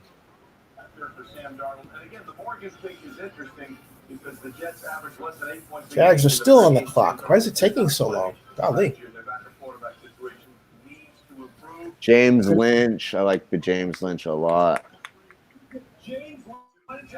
Wow. I was hoping he would be our pick maybe, but see, here's the thing. If they were going to do that, they should have gotten Weaver. I told you. Huh. This guy's like Lynch, man. Bradley and I would be nice too. Although we have a lot of edge guys that are 6'3", 289. Run stuffer. That Ngakwe trade rumors kind of had me a little nervous for a bit. Look at the leverage on Lynch. Look at this. He's a beast, Zenny. I'm telling you, you put him at 3 technique, he's going to be disruptive. God. He kind of reminds me the Energizer Bunny. It just never stops. JJ Watt. He reminds me of J.J. Watt. Yeah. Relentless effort. Look at Yeah, I was hoping he'd be the Raiders pick at 139 maybe. JB, I don't like that. Lynn Bowden, the future Raider quarterback, you stinker. Only in the red zone.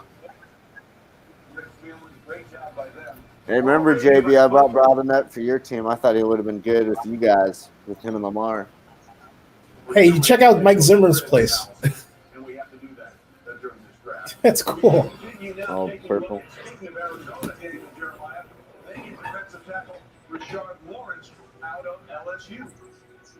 Oh. This is a great pickup. What I like about Rashard is his quickness off the ball. Quickness off the ball. 3-cone off the ball. Boom. He's not the greatest guy that's going to pursue sideline to sideline, but do not run at him.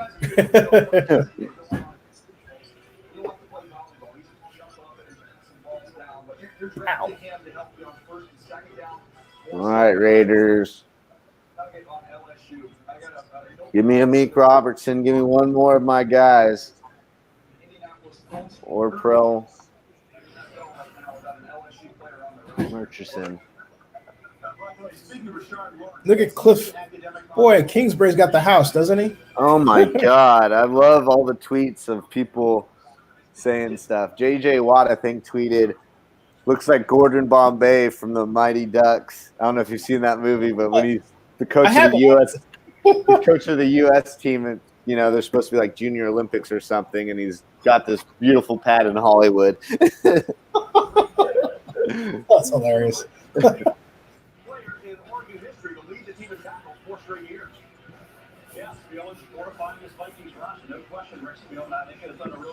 Oh, my laptop is dying. Here come the Chiefs. Chiefs pick is in. Oh, Jenny, give me Amik Robertson to the Raiders. Come on.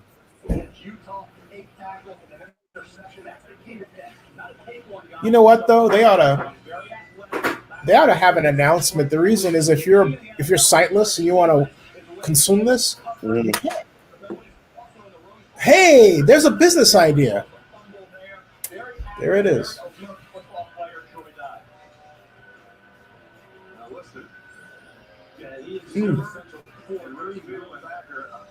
Oh. Chiefs pick is in.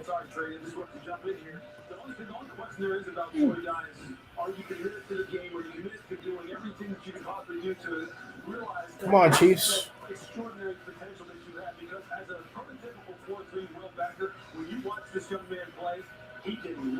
The Raiders are able to.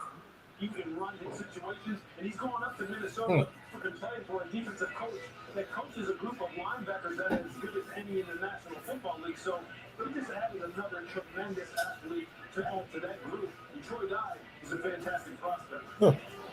2 defenders. Oh, thank you.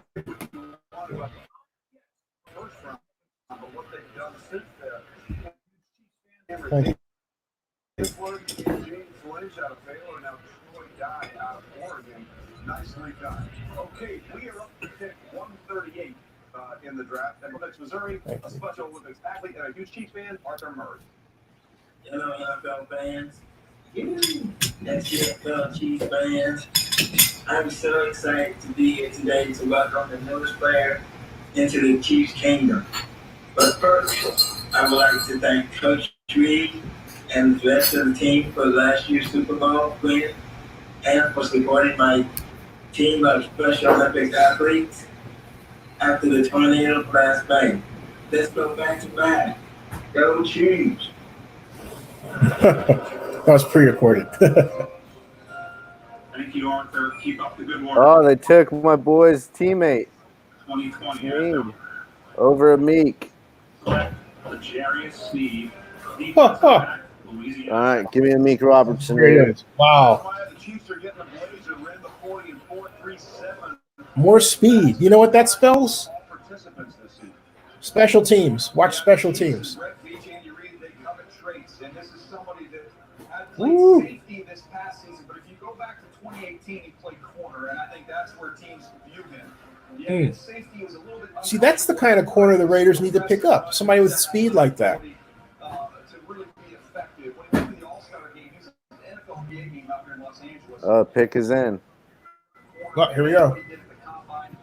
Not only running while he ran, but to jump 41 inches, he really was able to rise up through the process late, and he's somebody that I think Kansas City Chiefs would look at as a. This might be it for the Raiders. Probably is. You're telling me Let's see. Amik. Ladies and gentlemen. Yeah! Let's go! Woo! Let's ride, Zenny. Let's go. We got a nickel corner, baby. We got a nickel corner. Yes. There we go. Amik Robertson. Let's go. Hit There we go. Small, though. Amik Small guy. Robertson. Another corner. My cat thinks I'm Good. crazy. This is my guy right here, Zenny. Oh, man. Turn on the tape. Watch the highlights. Oh, my goodness. I love calling my guys. I know, JB. Him and Edwards, my dudes. They fit. Oh, my God. I'm juiced. So here's Amik Robinson's profile from the combine. 5'8", 187, 30 and a quarter arms. Prospect grade was 6.2.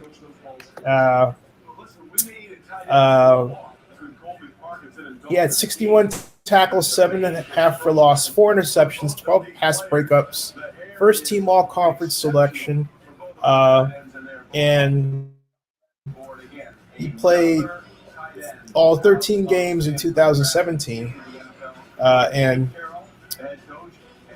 they say he was overlooked as a recruit because of lack of size, but he stayed home to start for the Bulldogs. So, and he was going about his draft projection was around 4 or 5, so he's going where everybody thought he was going to go.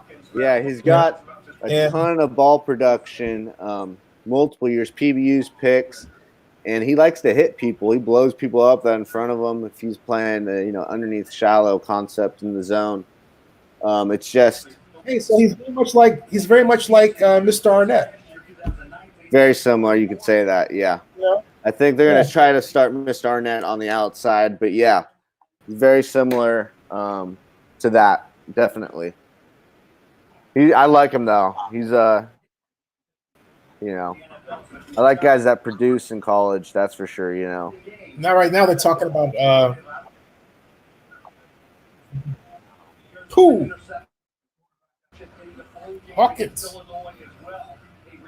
Hawkins, I like too, man. He stands out. I was at that game right there.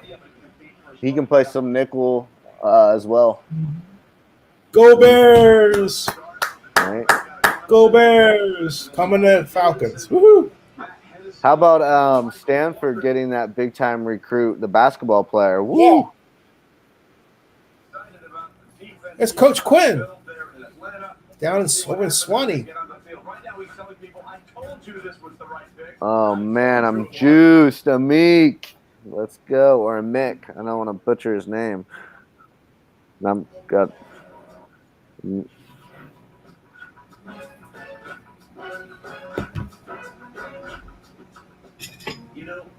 already got a home team. Maurice Motton from Bleacher Report. Amik Robertson profiles as a slot corner because of his size, but don't get it twisted. He plays small. He doesn't play small, and he finds the football. Raiders got a good one. Yeah, he's one of my favorite guys to watch. All my friends are texting me, Amik.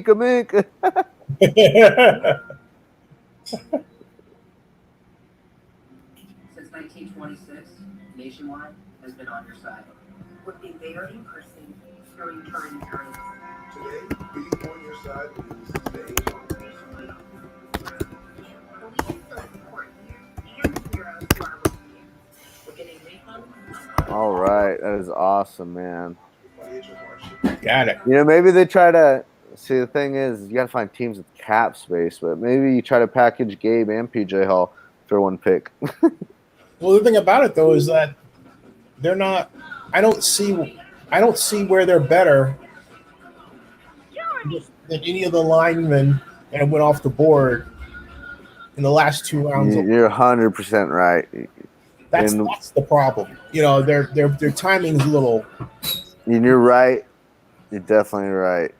And not only that, if you take a look at what they're doing across the board, they're very money sensitive, and they're making it clear. I mean, they're just screaming to the top of their lungs, you know, we need to lower our cost exposure.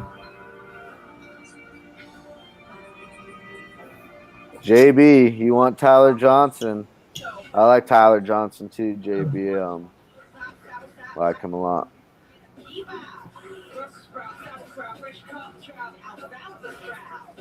One of the most upsetting things. John Reed went to John Reed and Shaquille Quarterman. I like with the Miami, right? Yeah. Who went to the Jags from the U. The U. He plays like he's from the U. That's the thing. Some players from the U of late haven't played like they're from the U. He plays like he's from the U. It's going to be interesting. Sports Center, our goal is to embrace the latest technology, whatever enhances the viewing experience. Virtual reality, 3D, we want to do that.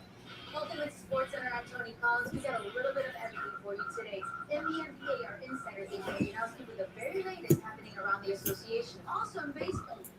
Oh yeah, my bad, JB. Yeah, Tyler Baez or whatever his name is, good too. Well, we got college football. It's still early. We're the base. Now maybe Jake Fromm goes here to the Redskins. Boy, his opportunities are really dwindling, man.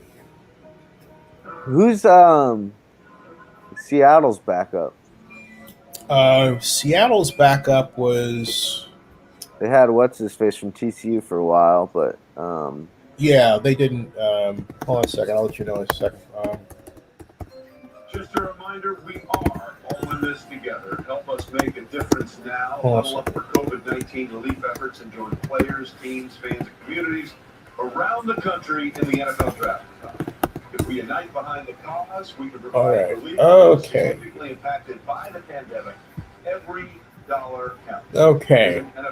Calling up the team roster and depth chart. Seahawks depth chart has not been formed yet, but that said, let's see here. Let you know. We've got, other than Russell Wilson at quarterback, no, I don't see where they have, other than Russell Wilson. Wait a minute. They only have Russell Wilson listed right now. So what about him? You know, Russell has been pretty reliable, obviously, but being a mobile guy, you could get injured at any time. And by the way, I hope that never happens. Russell Wilson is like my favorite player. Yeah. Like, I love when he was coming out of college. I was like, dude, this guy, all he does is win. North Carolina State won, or wherever he was at first. Then he goes to Wisconsin, wins. Mm-hmm. The news as far as let's see here. Well, Tavares Jackson let's see, quarterback. They had they don't have one. No, they don't have another one on their roster. No, that's what I said. They had Davis, right? Ashton Davis for a while, right? Right. That's what I was saying. They didn't have one, right? Because I looked at the roster already. Yeah. Yeah, they don't have. Sorry.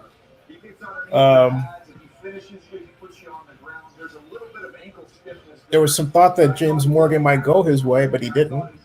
But there's a lot of draft to go.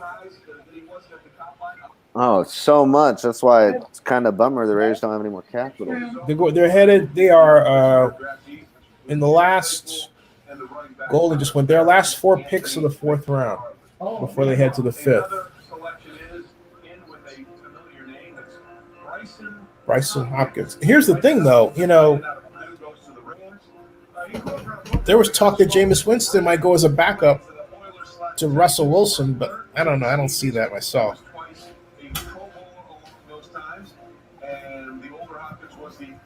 But they clearly need a quarterback. Could happen.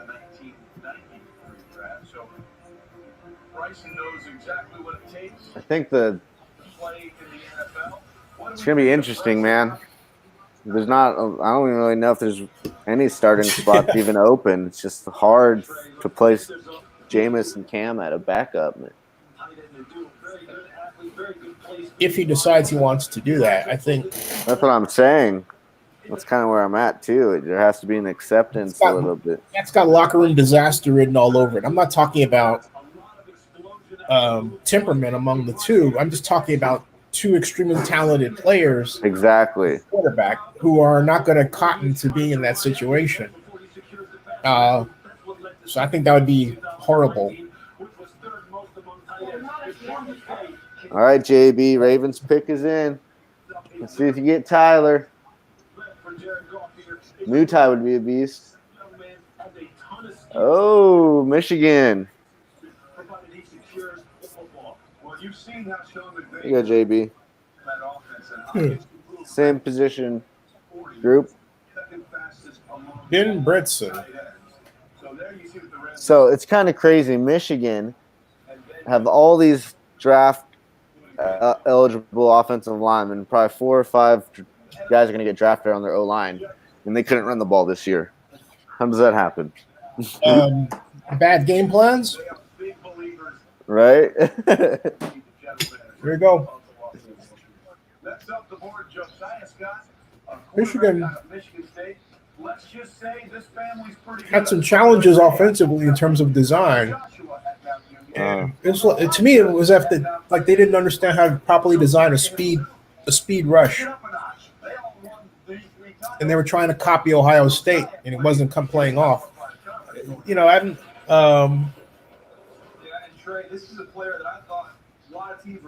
I know they just got their offensive coordinator, but a year ago, 2. Yeah. So something like that. Yeah. So to see what happens with little coaching, if they get out of, if they stop stumbling all over themselves.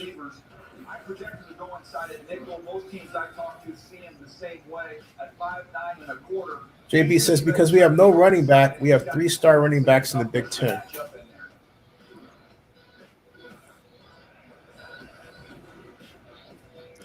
Oh, you're talking about Michigan struggling at running back? If you're referring to that, JB, I would argue if you have a great offensive line, you should still be able to average some yards because your offensive line is more critical kind of in that department. Happy with that selection as they get Josiah Scott, the quarterback, out of Michigan State. Taking a look at the Jacksonville Jaguars. Philly back-to-back here. Mm-hmm. Look at that. Quarterbacks. Look at the Jacksonville Jaguars selections are all defense save for second round with Chanel. Other than that, yeah, they loaded up on defense. Wow. You see, what they did to me is what the Raiders should have done. If you have a problem with defense, that's how your board should look. Yeah. Here's Amik Robinson talking about. And we'll see some tape on it. There. Prototype nickel. Ow! 16 pass breakups, 5 interceptions this past year. Also had 8 tackles for loss and 3 picks in one game against Southern Miss. When he lacks in height, he makes up in those great ball skills. He's like a wide receiver, playing corner, plays for that swagger, makes his presence felt against the run. What he's going to have to do in the NFL with the Raiders, I know John Gruden might. I like how he gets his head down, you know? I'm telling you, he's going to profile nickel corner right away, and to get him on the field more, you might be looking at a free safety. I'm telling you, he's a player. This is going to be fun to watch. Wow, can't wait.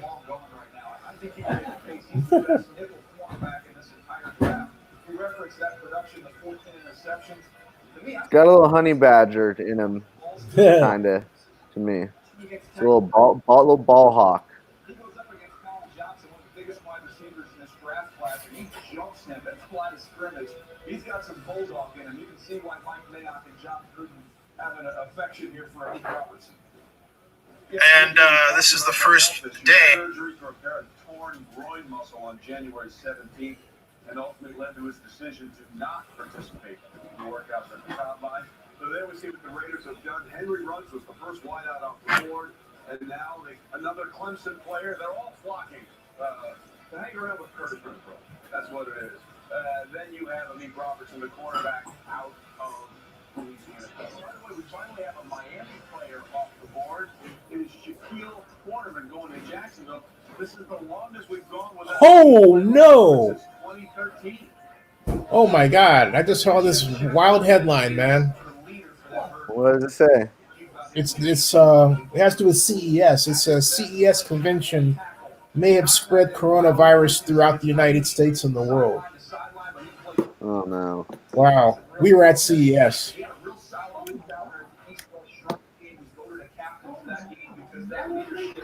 Came out during that week.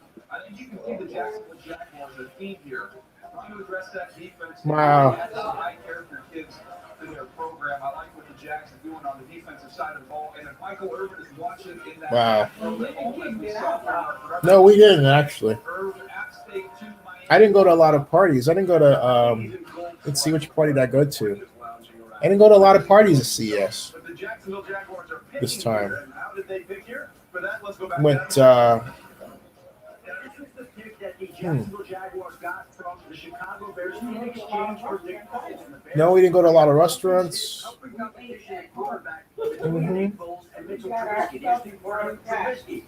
I took Mom to CES with me. Okay. Wow. That was my 10th year. Yeah. The Bears will have a fourth to make that decision. The fifth-year option will be $24 million. For the interim, the Jaguars had just used the 148th overall selection they got from the Bears for Nick Foles, and now we see how that plays out, Trey. All right, Adam, thanks very much. Meanwhile, we have another cornerback off the board. It is John Reed out of Penn State. He studied electrical engineering and computer science. All right, Zenny, I think I'm going to make some lunch and All right. do a couple things around the house. I'll probably be on here in a little while. I'll be around. All right, Zenny, take care. Yeah. Bye. So he likes to entertain, Mel. Well, hey, folks. I am still here, and we are at DJ Dallas, Miami. Running back just went to the Seahawks. They're still without a quarterback. The next two picks belong to the Eagles. The pick is in for the Eagles. Cal fans, Evan Weaver's still on the board. JB just wants Patterson to go. Hold on. Could happen. Could happen.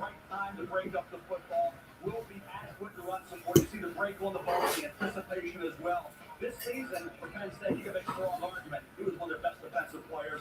No question about it. Week in and week out, the consistency he showed was really impressive.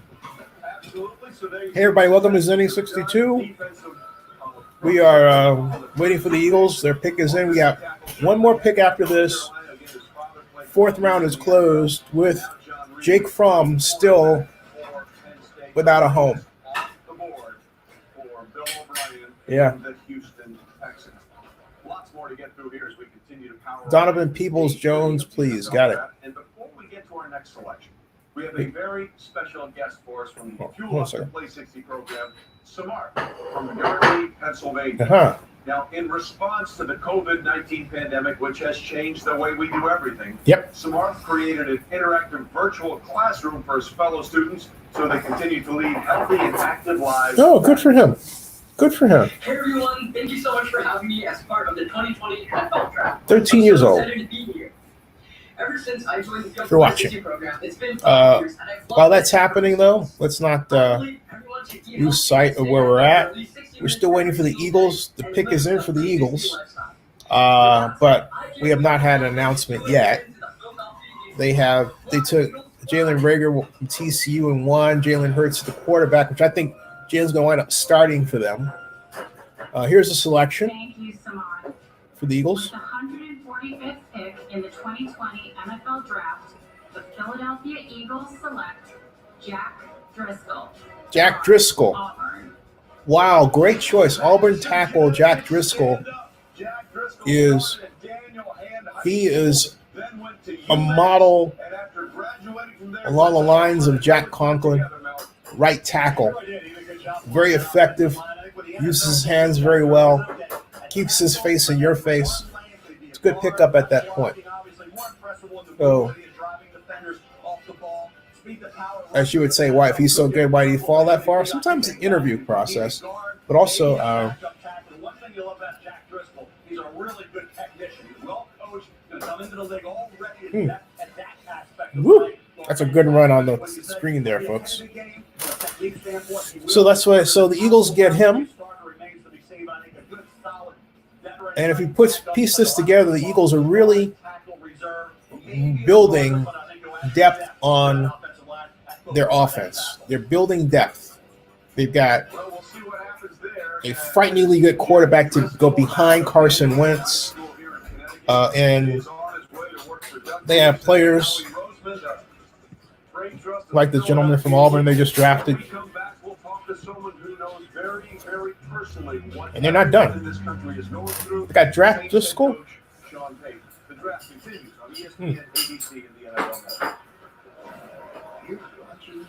And off football, we have a report that CES convention, which I cover, may have spread the coronavirus throughout the world, the United States and the world.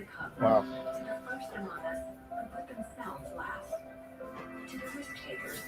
The mask makers, the heroes on the front line and online, to the ones keeping shelves full and keeping us hopeful, to those who don't stop and those making all the stops, to the ones who pick up, suit up, and never let us down.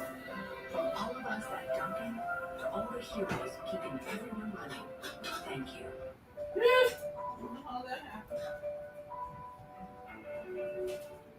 We can never do what they do, but what we can do is be a partner that never quits. Verizon is the most reliable network in America, built for interoperability and puts first responders first, giving their calls priority. Wow. All right. So waiting for the Eagles traded their pick to the Cowboys. The Cowboys are on the clock. The Cowboys got that pick, so the Cowboys clearly want someone. JB, who do you think that is? You think maybe it's Jake Fromm? You think Jake Fromm escapes from the fourth round?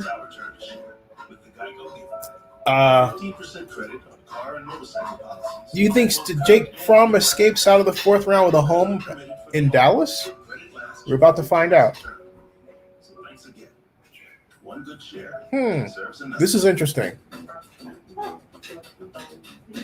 And here the Dallas Cowboys selection is Tyler Badias, center, Wisconsin center, the 2019 Remington Trophy winner for the nation's best center. So the Cowboys took the nation's best center.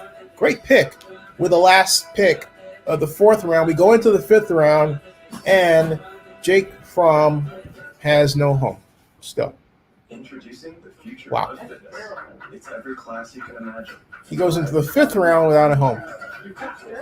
That is terrible. Wow.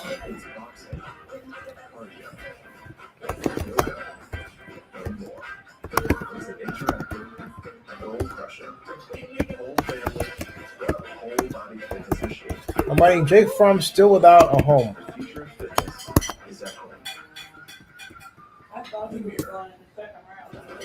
Yeah.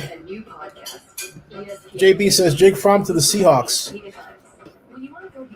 I don't know. I think he's not the right fit for them because Jake is not a runner.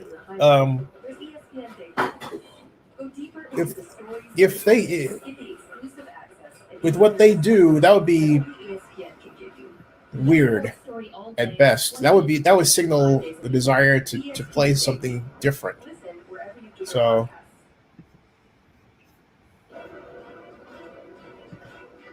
Well, glad you're with us for day 3 of the NFL draft. And day 3 is really where general managers and coaches can separate themselves, because 65% of your roster is built from round 4 on to undrafted free agents. And someone who's done a really good job at that and is also acutely aware of why we're doing the draft the way we're doing it this year joins us now, and that's Saints head coach Sean Payton. Sean, thanks for being with us. We know you were one of the first people in the NFL that we know of to be contracted with coronavirus. First and foremost, how's your health? Trey, appreciate you having me on. I'm doing well. It's been over a month now, and I had 3 days of symptoms. Khalid Karim, Notre Dame defensive end, goes to the Bengals. Slight fever on that Monday. So I feel like. So we're waiting for the Seahawks. I was fortunate. I didn't have any of the respiratory issues, and far enough along now, 3 weeks removed from any type of symptoms. Where, I'm doing really well. Thank you. So what are the doctors telling you going forward then? Because if you like to say you had mild symptoms, it's been 3 weeks, they're giving you the thumbs up now? Yeah, in fact, look, right here in New Orleans, and I know across the country, the blood banks are really looking for donors. And in order to get plasma, currently you have to have a positive COVID test, which I had. You have to be well past, I think, 21 days. And again, it's been even more than that for me. So I was able to do the other day and donate blood. It's a process that takes about 45 minutes, 50 minutes, and they hook you up to what is a machine that's basically drawing blood and then returning blood and gradually extracting plasma from your blood. So when you finish, there's enough plasma to treat either 3 or 4 patients that have it in a much more serious way, and then it takes about a month before you can do that same thing again. So I just had that done just this past week. Well, we're glad that's going well. We're glad you're continuing to progress and continue to get healthier. And of course, we're doing this draft in a completely different way. I know the plan for you guys originally was Seahawks take Alton Roberts, defensive end of Syracuse. So no quarterback for them. No quarterback for them. And how defender. It's been in the virtual setting work. Look, I think it's gone better than Here come the Colts, which already have Jacob Eason at quarterback. So I don't think they're going to be rescuing Jake Fromm. And our preparation, be it that it was a brewery, it was one owned by our owner, and it was really in a remote area. All of our scouts, And so were WebExing in, and there were just 2 or 3 the pick is in for the Colts. We took our temperatures each day. Giants don't need Jake Fromm. The Chargers possibly could pick him up because they need quarterback. Well, they have a quarterback, so no. The Jaguars as a backup, possibly. The Dolphins, I don't see that. The Dolphins are the next 2 picks. The Vikings, possibly. So the prospects for Jake Fromm look bleak until the Vikings. Seeing you guys working the way you're working and with It's the way it's looking right now. Intimacy, for lack of a better term at times, to the way this draft has progressed. So that's been something that's been fun and new. So we're gaining that even though we're losing some of the insanity. Yeah, Jake Fromm is still on the board, right. Dave Squire says Fromm should have stayed at Georgia. I think this was it for him. I think his eligibility is up after this year, right? What did you like most about him? So, thank you. Okay. But I think his eligibility is up. Hold on a second. So I don't think. You see his footwork. He's got exceptional power. He's got a real good, strong punch. And if you look at his hands, they're size 11 hands. So just the consistency and the makeup of this player. It was great to have a chance to see him live. It's unbelievable to watch these guys. I'm typing something regarding Jake Fromm now. Right in front of the camera. I'm certain of what I'm saying, but still. Let's see here. wouldn't be surprised to see. Jake Fromm, because I think 5-star recruit, college career, 2017. No, you're right. He skipped his. Okay, he skipped his senior season. That would have been this year. So you're right. You're right. You're right. And maybe that's why he's falling, because, in fact, that's why he's falling. He came out too early. He didn't have the season a lot of people thought he should have. They didn't win the national championship. And here we are. So there you go. That's what's going on. The location somewhere else. We would be all for that. And we just wanted you to know we can get on board to get that thing going forward. That's why he's falling. The linebacker out of Wisconsin. Listen, he was unbelievable last year. Jake Fromm came out too early, Mo. That's why he's falling. There was that story of the diluted sample that he let everybody know at the combine. What did you like about him? Well, again, a real good high makeup player. There's some versatility with this player that is a little unique. We feel like linebacker is going to be his position. He could be a designated pass rusher. That happened to Tyree Jackson. He, from the University of Buffalo, he elected to come out his junior year, should have stayed a year, fell all the way into free agency, was picked up by the Bills. They wind up playing in the XFL. And he's a guy that I think is a better fit for the Seahawks than a number of people. So arguably, the Seahawks could close out this draft without picking up a quarterback. And assuming that Tyree Jackson is available, let's see, they can go and get him. And it certainly seems like with the way you guys have run that offense over the last many, many years in New Orleans,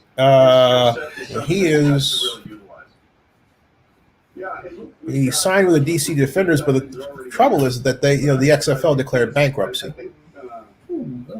Yeah. So he's out there. Blocking, you see his hits in the passing game. His three-cone drill was exceptional. You see an athletic player. And one of the things about a smaller school is sometimes you want to see him against. So right now we have the Chargers on the clock. Let's see where we're at. They're talking with Sean Payton.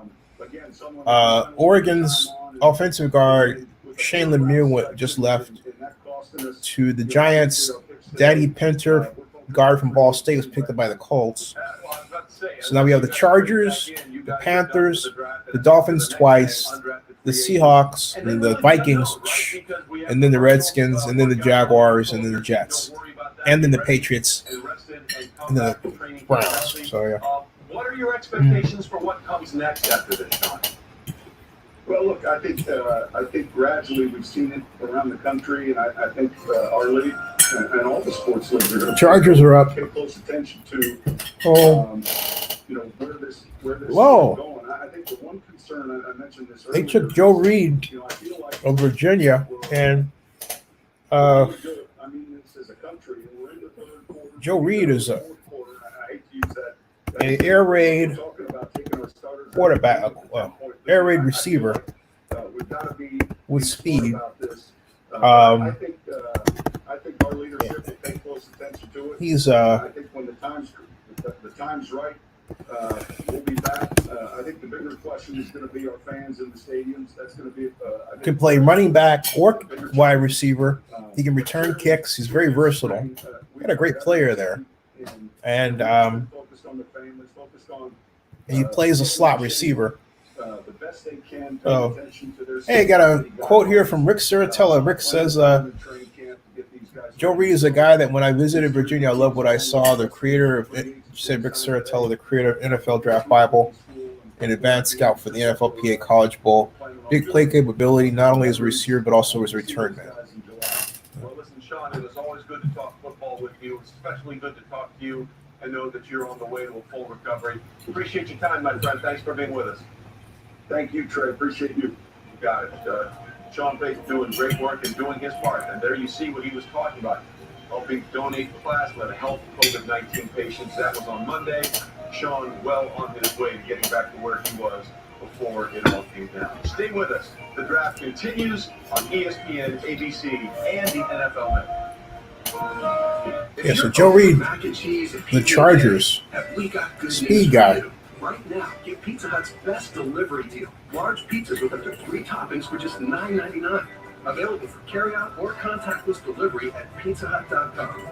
When new smartphones are expensive, the family has to share one.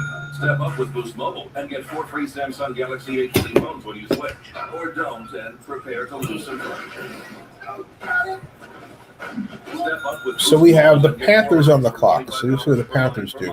Or don't and remodel the living room. Switch to Boost Mobile and get 4 free Samsung Galaxy A20 phones, all on our super reliable, super fast network. As an essential service, Boost Mobile is committed to keeping you remaining open. I'm 53. In my mind, I'm still 35. That's why I take Osteo-Biflex. As a backup, The way I was made to. they have Teddy Bridgewater. Let me see what the roster looks like. Right. Answer that definitively. Hold on. That's a good one. Wait, what's that? Yeah, so check out my RV and Panthers roster. maybe there's a little part of me that Yeah. to be seen. Whoops. Excuse me. There it is. Check on the Panthers roster to see how many quarterbacks they have. They have Teddy Bridgewater, of course, and of course Cam Newton. Oh, Will Greer. They have 2 quarterbacks. They already have so they don't need a quarterback. They have 2, and that's it. Now, more than ever, you and your Now needs come first. they could bring in a third for training camp. Actually, they have PJ Walker. Is the other PJ Walker was with the Colts? They just brought him over from the Colts. PJ Walker used to play for the Colts, so they have 3 quarterbacks. Really? Yeah. Yeah.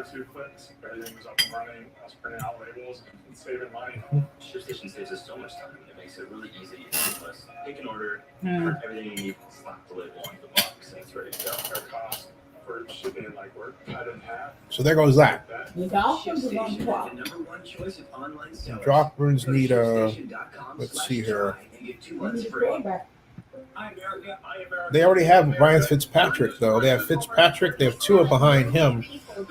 So I don't think they go after a quarterback. But there is a way we all can help with Feeding America. Their network of 200 food banks are up and running. That's right. Oh, yeah. They serve across the country.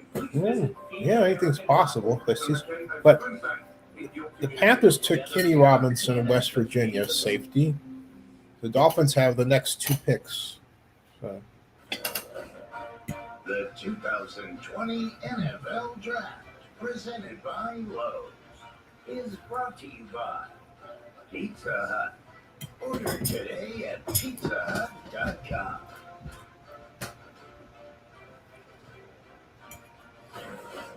Dogs, always dogs. We need Yeah, more that's it. dogs. As the draft continues, Mel Kiper Jr.'s best available. So, folks, where we are. Mel, tell us about him. We're just having a little breakfast on camera here, but we're still with Dolphins on the clock. We're waiting for them. The Dolphins have not entered a pick yet. We're waiting. But ladies and gentlemen, everyone has their favorite players for a variety of reasons in the draft. You're about to be one of ours. Antonio Gandy Golden out of Liberty. He's a juggler. He's also a gymnast. He also can do basically anything, like a full twisting backflip. He can also solve Rubik's Cube in 1 minute and 9 seconds. When he was asked how could you do it, he said, I read the manual. Didn't you read the manual? In high school, he collected mechanical pencils. He also helped raise sheep, chickens, roosters, and pigs. You name it, he can do it. He recently began learning the guitar. Also, he bowled a 300 game about 2 months after picking up the sport. And by the way, he's also starting to play golf. And his coaches said, a genius. You're going to hate him because in about a month he'll be hitting fades and draws and landing everything on the green. As for what he can do on the field, from Boost Mobile Center, Antonio Gandy Golden out of Liberty. What he can do on the football field is he can catch touchdown passes. He's had 20 touchdowns over the past 2 years, Trey. 20 touchdown passes over the past 2 years. He had almost 1,400 yards this past year. And what he does for Dwayne Haskins, the quarterback of the Redskins, is he gives him a huge outside. Wow. He's going to the 49ers. 223 pounds. Oh, no, he's with the Redskins. Oh, he is? Yeah. Oh, they got him? Yeah. Redskins got him. Mm-hmm. But I'll tell you this, he can go and get the ball in the back corners of the end zone on the fade balls as well. Kenny Robinson went to the 49ers traded. Okay. Niners. I see that, JB. See what the Niners are doing here.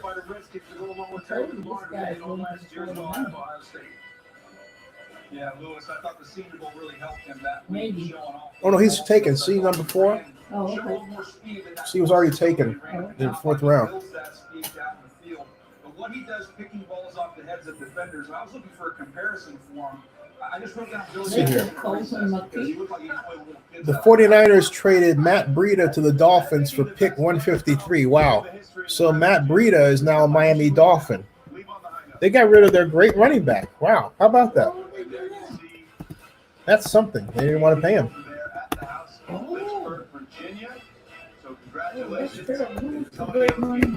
Matt Breida. We continue to plow through the draft, and this pick, Ben Bredesen, two-time captain of Michigan, played hockey growing up, said he never really wanted to do it. So there you go, JB. That's what happened. Wow. Matt Breida is no longer a Niner. That's news. Hold on a second, folks.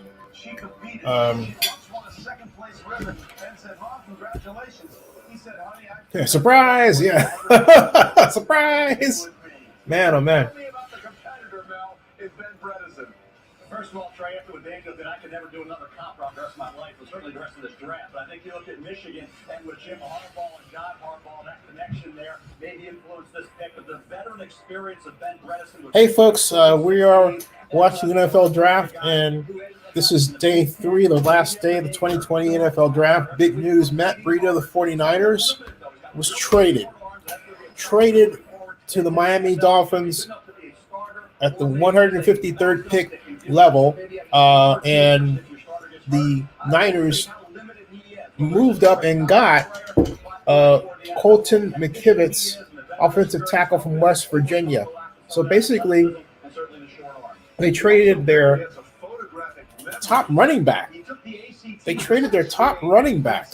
I repeat, they traded their top running back to the Dolphins for offensive tackle from West Virginia in the 5th round. There you go. There's the big news. Matt Breida, gone. Hey, folks. DJ Dallas, Trey, during day 3, you're trying to find guys that do one or two things really well. And DJ Dallas, to me, is the best pass-protecting running back in this year's draft class. He stones guys. He's got that sharp 6-inch punch we like to talk about in scouting. He's outstanding also in short yardage situations. He's got a little bulldog to him, just fighting for those tough. Yeah, JB, he's worth way more than that. Something happened. That's weird. That's. But Mel, more than anything else, when you get a guy that can pass protect and is good in short yardage, you've got something to work with. No question, Dan. You got to run a 50 or more yards in 3 football games. The Florida game was impressive. The North Unless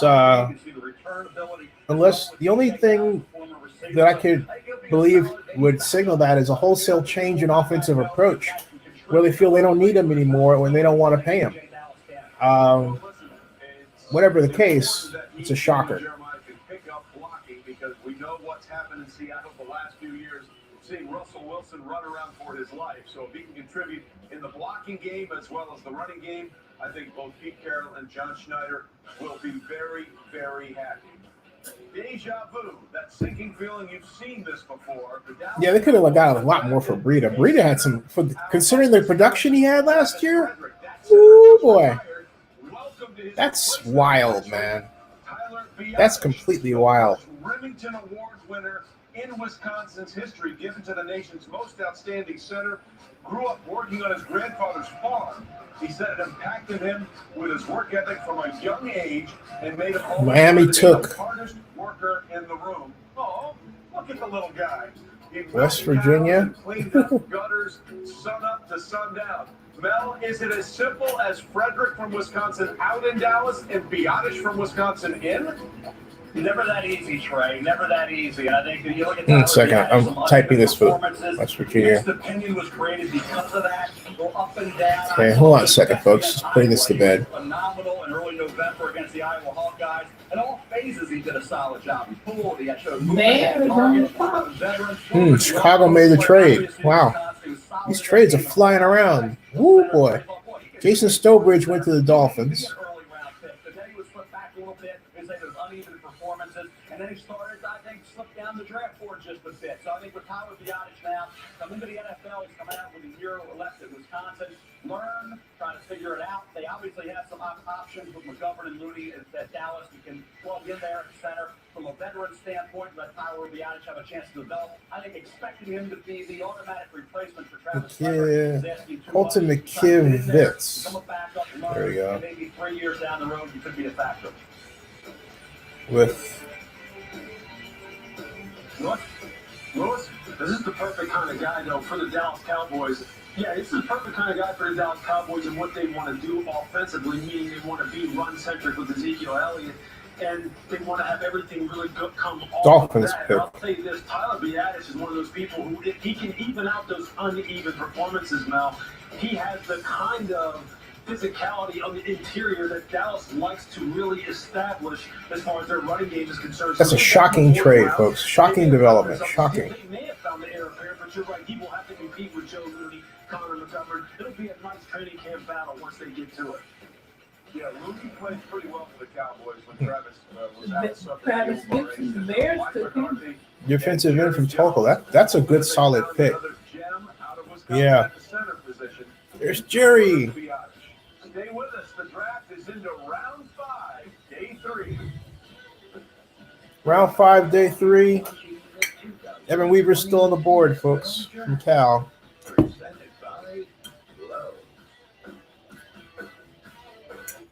Gibson is from Memphis, Tennessee. No, I'm paying my brother back before we get going. He scored me a Billy Big Mouth pass. The thing in raw fish. For the man cave. I love those things. Take me to the river. Drop me in the water. Secure mobile banking from Navy Federal Credit Union. Our members are the mission.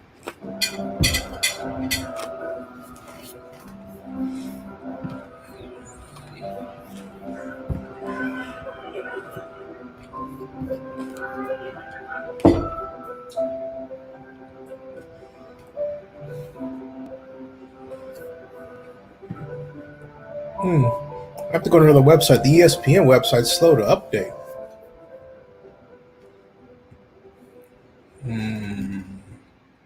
Now it is. Okay. Travis Gibson. Redskins are on the clock. Maybe they take Jacob Pick is in. Maybe they take Jacob Eason to back up Take care of you while you take care of yourself. Dwight Haskins. More than ever, her love keeps you centered. Show her how much she means to you. I doubt it, though. With a gift from the Center of Me Collection. I doubt it. Mother's Day from Kay. Selection for the Redskins is Keith Ismail, San Diego State Center. Second, two-time first-team All-American Mountain West last year and the year before. The thing you find out about the NFL draft is you have a lot of great players from around the country. You know, so if they get in the NFL, they're really good. So now the Jaguars are on the clock. JB says they also, got that one. Wants you to be safe. And right now you need a car you can count on and your dealer to go the extra mile. That's why our dealerships are open and committed to working with you to make servicing, buying, or shopping for a Honda convenient for you. To help you stay safe with with a reliable car ready to go when you need it.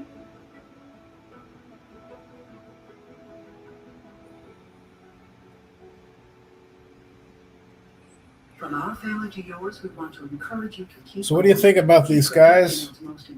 Wow. Matt Breida. Keep believing. Keep being strong. Keep supporting the people on the front line. Keep staying together. There's no loyalty. John Akala. Hey, John. Yeah, John. Hey, Jacob Eason went to the Colts, but Jake Fromm is still on the board, and Matt Breida was traded from the Niners to the Dolphins. Dolphins turned around and turned that pick to a offensive lineman from Virginia. It's Brady to Gronkowski for 14 yards. It's Brady back to Evans for 25. It's Brady down the field to Godwin. Touchdown. And the Bucs will march it on. Super Bowl. Eat your heart out, Mr. Belichick. That's Dick Vitale. That's hilarious. Did Franceschi go to the Buccaneers? Huh? The favorite guy of Do not forget Monday at Brady. Did he go to the Buccaneers? Big tall guy? Yeah. I don't know, Zinni.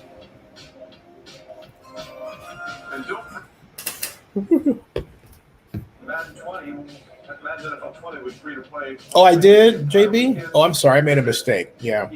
No, Jacob Eason went to the Colts. Not Jake Fromm. Jake Fromm is still on the board. I don't think I said that. Maybe in my head I had one thing in my mouth. So I didn't hear you say it. My mom said she didn't hear me say that. So y'all didn't hear right. 2016 recruiting class. A solid career. That's spectacular. This past year he had 5.5 sacks. But, you know, we all straightened it out. So. In that game is really valuable because the all-around developer, not a top-flight pass rusher. He's a guy who gets good hand usage, knows how to win the leverage battle. The speed versatility, can play a little inside-outside game there as well. You get a little versatility, as I said, with Bleed Kareem. But you know, talk about let's see here. We've got 5 sacks a year. He's not going to be a double-digit sack guy. Probably a guy you want to spot, find a way to get him involved in the defensive front. But a kid who I thought kind of level off some games where he showed flashes, but you're not consistent week in and week out in terms of being a dominant sack artist. You drop into day 3 of the draft. There you see Zach Taylor, the head coach, and Daniel Thomas of Auburn, safety, goes to the Jaguars. So the Jake Fromm slide continues. Notre Dame. Alton Robertson of Syracuse is now off the board as Alton goes Who's the quarterback for the Jets? Jets is Sam Darnold. Yeah. Twice apparently he stole his ex-girlfriend's What? And there were some robbery charges there, and he's had to talk a lot about that. But as for his on the field performance, what do we see? Stole his ex-girlfriend's purse. Well, you look at somebody that can really get off the ball. Wow. He's really a smooth athlete, real fluid. He has that patent up and under move. That's his go-to pass rush move. He'll get you up the field and he'll cross the tackle space. He don't need to be in the NFL. Holding up against the run. At the point of attack, you saw him He's get got big problems. more strength at the point of attack. But we talk about some of the character issues there. The Seattle Seahawks had some success with Frank Clark, and I don't think they're going to shy away from that if they feel like they're comfortable with the player. Adding him to Darrell Taylor, they've added some juice off the edge in this draft. So again, he had an offer to go to Texas A&M, and after those 2 incidents, that offer was rescinded, and that's how he ended up at Syracuse, and now he, of course, is in the mix up in Seattle. Meanwhile, the Colts have taken an offensive lineman, guard Danny Pinter-Lewis. A very good athlete, 6'4", 306 pounds. He ran a 4.91 in the 40. He just had short arms. Otherwise, you'd be talking about him as a tackle, which is when he played at Ball State at right tackle. Very good initial quickness. Can really run. Has real good competitiveness. Can really reach and cut off front side and back side. He can get up to the second level. He has some nasty to him. He really likes to finish. Likes to play the game in a competitive way. This is a guy, again, if he had longer arms, you would definitely project him to play a tackle in the NFL. But as it is, he'll play guard, he'll play center, he'll have emergency tackle ability. But this is a real good athlete and someone who you really would like to develop in your program that can eventually become a starting center or guard. I gotta say, I appreciate the focosity of Frank Reich. I don't think he has moved from that position in that chair, intently staring at his screens, leaning forward through the entire draft. That's true greatness right there. He has not moved from that position. Ladies and gentlemen, we have a first in draft history. Shane Lemieux is off the board for the Giants. He's the first Canadian. ever drafted. He's the first what? Draft era, going back to 1967. Now, Daniel Jeremiah, tell us more important things. Good. Well, you see on the screen there the 52 consecutive starts. That speaks to the durability of Shane Lemieux. His play style, it is roller. He's going to latch his hands. He's going to drive you. He's going to try and finish you. In pass protection at times, he does not have great bend, doesn't bend his knees all that great. He'll struggle. But when he's freed up, when he doesn't have a man over him, he is a nasty helper. If you're next to him and you're engaged and he's got nothing to do, he's going to find work. Trust me. He has that nastiness to him, which I love, and the durability. Ran a little bit better than I anticipated at that 5'1", 140. But what you get with him is physicality. You got to work with him in some of the pass protection issues.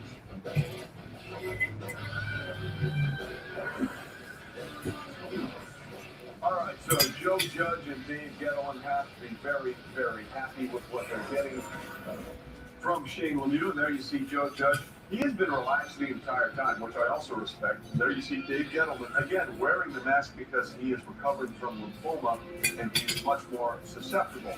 So Dave Gettleman and Joe Judge working through their draft for the New York Football Giants.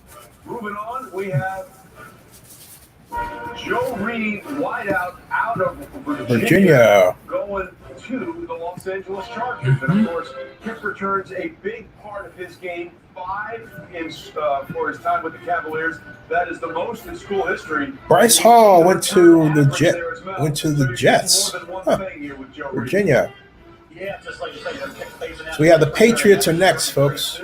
They're on the clock. We go with the Pats. Joe Reed. Over style with Joe Reed. This guy has good hands, has a knack for making the acrobatics catch. I like the way he goes from pass catcher to runner. So he gets some yards after the catch. He had 77 catches. He had a great game against Notre Dame with 9 receptions and 8 catches against Florida State. As I say, talking about a guy who had proven this year he could be a factor in the passing game. The kick return ability, I don't know how much you value that now. I would be shocked if the Patriots took Jake Fromm. I really would. I would be shocked. That's true. But I thought he was a very solid receiving entity. Really doing special things for Virginia this past season and through his career, obviously. He's a little too small. Hey, there's Anthony Lynn. Look at his office there. Is that his home? Look at that. That's a great home. Woo. Yeah, that's expensive. That is expensive. Tangaloo. The pick is in for the Patriots. Here we go. To everyone in our great outdoor family. And what do they do? Maybe feeling a little cooped up, but don't forget, there are still rocks to be skipped, trails to be traveled, bass to be caught. The great outdoors are wide open, and they're calling us with. Here we go. New England Patriots select. And it is not Jake Fromm, I told you. It's Justin Warwasser is a kicker out of Marshall. I told you. Wow, I didn't know they had a kicker out. Yeah. They're not going to take Jake Fromm. You don't think he's going to make it? I don't want to say that, but he's falling for some reason that isn't obvious. Well, how many more they got in 5? They have we just started the 5th round, so we've got quite a bit to go, Mom. Let's see. They might be the team no one wants to play. I've never seen anything like it. It keeps you engaged and keeps you ready to be. There are 24 picks to go in the 5th round. Then we have the 6th round, then we have the 7th round. So What? Not Blankenship? No. Yeah.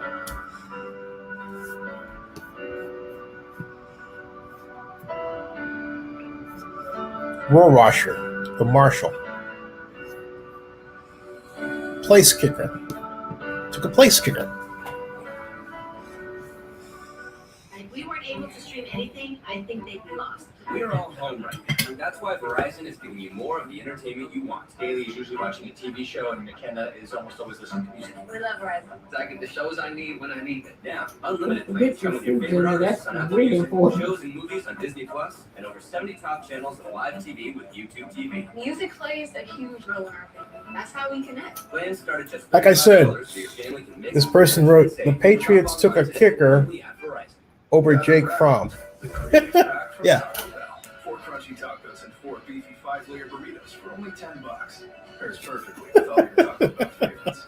So grab a $10 crispy. Some of these tweets are hilarious. Taco Bell's contactless drive-thru.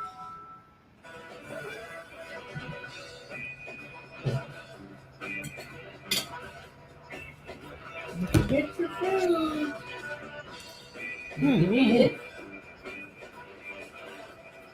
Capital One knows life doesn't update you about your credit card.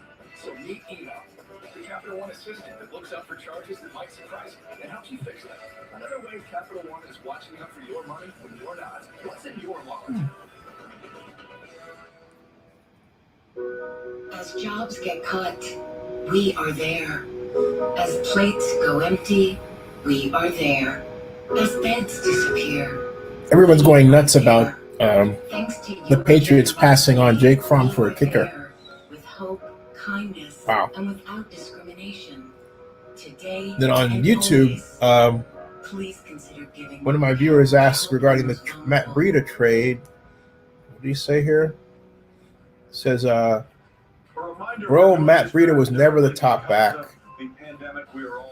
but he had great games. I mean, Help us make a difference now. Huddle up for COVID-19 in the spell. So, players, teams, fans, and communities around the country. in fact, the 49ers arguably never had a top back, but he played like the top back going to the Super Bowl. So I disagree with that. Dale Jr. says, what are the 49ers going to do? Throw the ball 100 times per game? That will last about 8 games, and they finish 8-8. Yeah. Continuing through the draft, ladies and gentlemen, another XFL player is off the board. Kenny Robinson goes to Carolina. The safety at West Virginia had some academic fraud violations, so instead of waiting out and sitting a transfer, went and played for the St. Louis Battlehawks. Turned out to be a really good idea for him because it got him drafted to the restoration project that Matt Rule is doing to that Carolina defense.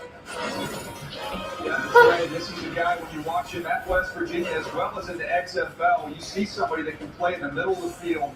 Matt Breida had 814 yards in 2018 for a 5.3 yard average, 623 yards last year for 5.1 yard average, 1 touchdown, 19 receptions, 27 receptions the year before that. They spoke so highly of him in every single area, so they felt very comfortable doing their homework with what they saw at West Virginia. And the first time we can say for the day, they did their homework on their XFL scouting as well. So here he is, and you take a look at some of the highlights when he was seen most recently playing for the Pro Football Reference, he had, let's see here. Awareness right there. And basically, Daniel, what we're seeing in the 25 rushes. Same guy, different uniform. But I think Matt Rule then, he values speed and he values guys that get their hands on the football. So it's an unusual evaluation for sure. But I thought at this point in the draft it was good value. Well, we can certainly say that Matt Rule and Marty Hurney had a plan. That plan was fix the damn defense. They have drafted 5 players, all of them on the defensive side of the ball. Again, as we've said, coming off a season in which they gave up almost 30 points a game, worst in Carolina Panthers history. He was injured. Let's give it up for Colton McKivitz, the tackle out of West Virginia, going to San Francisco because Colton That's his dad. His dad is very popular in the West Virginia area because he makes those raccoon. So Matt Breida signed a free agent tender. So see something here. Dad thinks he's getting a $35,000 salary to mow my grass and watch the dogs. Maybe on the second contract. What's he going to need to get that second contract for his dad? I'll tell you what, Trey, that hat, I can't stop staring at that hat. That's staring right into my soul with that thing on his head. Look, this is a player that's real nasty. He plays a little bit high, a little bit he had a Matt Breida, who was the breakout star in the Niners last year, who replaced for Jerry McKinnon, who was the presumptive starter, was limited at times by injury, but he appeared in 14. Excuse me. He looks at his father. I'm not going to say anything else that would be negative. Yeah, I would say him, and you want to make sure you never say anything bad about DeAndre Swift, because you saw Darren Swift and how yoked he was. I think those are the two. He was on the block to be traded, so he was traded for a pick. You have San Francisco making this pick, and they've also made the big trade to get Trent Williams. So as we take a look at what the San Francisco 49ers have done, they went with that guy who should be first off the bus. Speaking of putting the fear in people, Javon Kinlaw, the defensive tackle out of South Carolina, with their first pick in the first round. Then they get Brandon Ayuk, the wide receiver, who has that 81-inch wingspan at 6 feet, which is just remarkable. And then this fifth-round pick is Colton McKivitz. And for how they acquired this fifth-round pick, let's go back to Adam Schefter. Adam, I sense a theme here in what we were just talking about. Yeah. Well, Trey, the 49ers have traded Matt Breida, back to the Miami Dolphins for that fifth-round pick. The Dolphins had talked to the Rams earlier this offseason about trading for Todd Gurley and decided not to. They spoke to the Jaguars about trading for Leonard Fournette and decided not to. But today, the Dolphins decided to send a fifth-round pick to the 49ers in exchange for Matt Breida. The 49ers have manipulated themselves all around the draft board. They came into this draft without picks in the second, third, and fourth rounds. They traded their fifth-round pick in this draft to Washington for Trent Williams because Joe Staley was retiring. And then today they make another trade of Matt Breida, sending him to the Dolphins, who will match with Jordan Howard, who they signed in free agency. So the Dolphins' new backfield is Jordan Howard and Matt Breida. The 49ers get another offensive tackle to match with Trent Williams and Mike McGlinchey, Trey. Yeah, and Adam, again, that commodity of picks is rounds 4 through 7. 65% of your team is built up 4 through 7, and then, of course, through undrafted free agency. That's why San Francisco has been wheeling and dealing so far through this draft. Meanwhile, Josh Strobridge is off the board. The defensive end out of North Carolina goes to Miami. Jason Strobridge, excuse me. What can you tell me about him, DJ? Yeah, he's fascinating when you watch him because I'm not sure he was played in the proper position. They played him in a tight alignment. They didn't give him a lot of space to work. I'm making some notes here, folks. The Senior Bowl, you got a chance to see him both outside in a wide technique, and then you saw him rush over a guard, and I thought he was much more comfortable on those two alignments. Hey, Tyler, how you doing? On a down and down out basis at North Carolina. He's got a great move. He can press out blocks. He'll throw his hip at double teams and hang in there, even though he's a little bit undersized. But Lewis, I thought the recent Senior Bowl gave us a glimpse. This kid might end up being a better pro than he was in college. Yeah, Daniel, that'll be really dependent upon getting him to come off the ball with. Okay, so the 49ers' remaining running backs are here. Well, Matt Breida is still listed. He should be off the board. Tevin Coleman.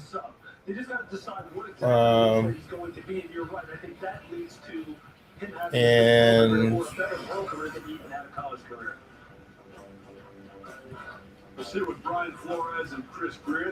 Jarek McKinnon, Coleman and McKinnon, then Mostert, Raheem Mostert. So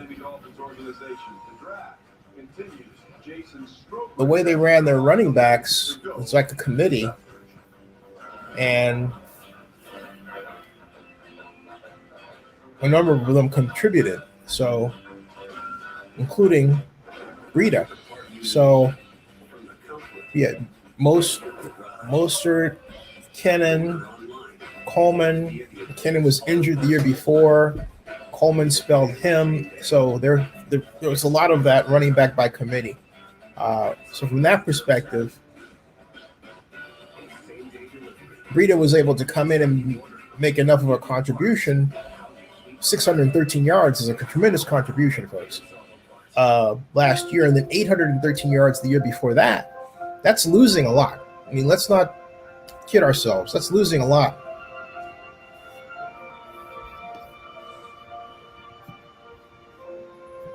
But on the other hand, they have a lot of running backs. So.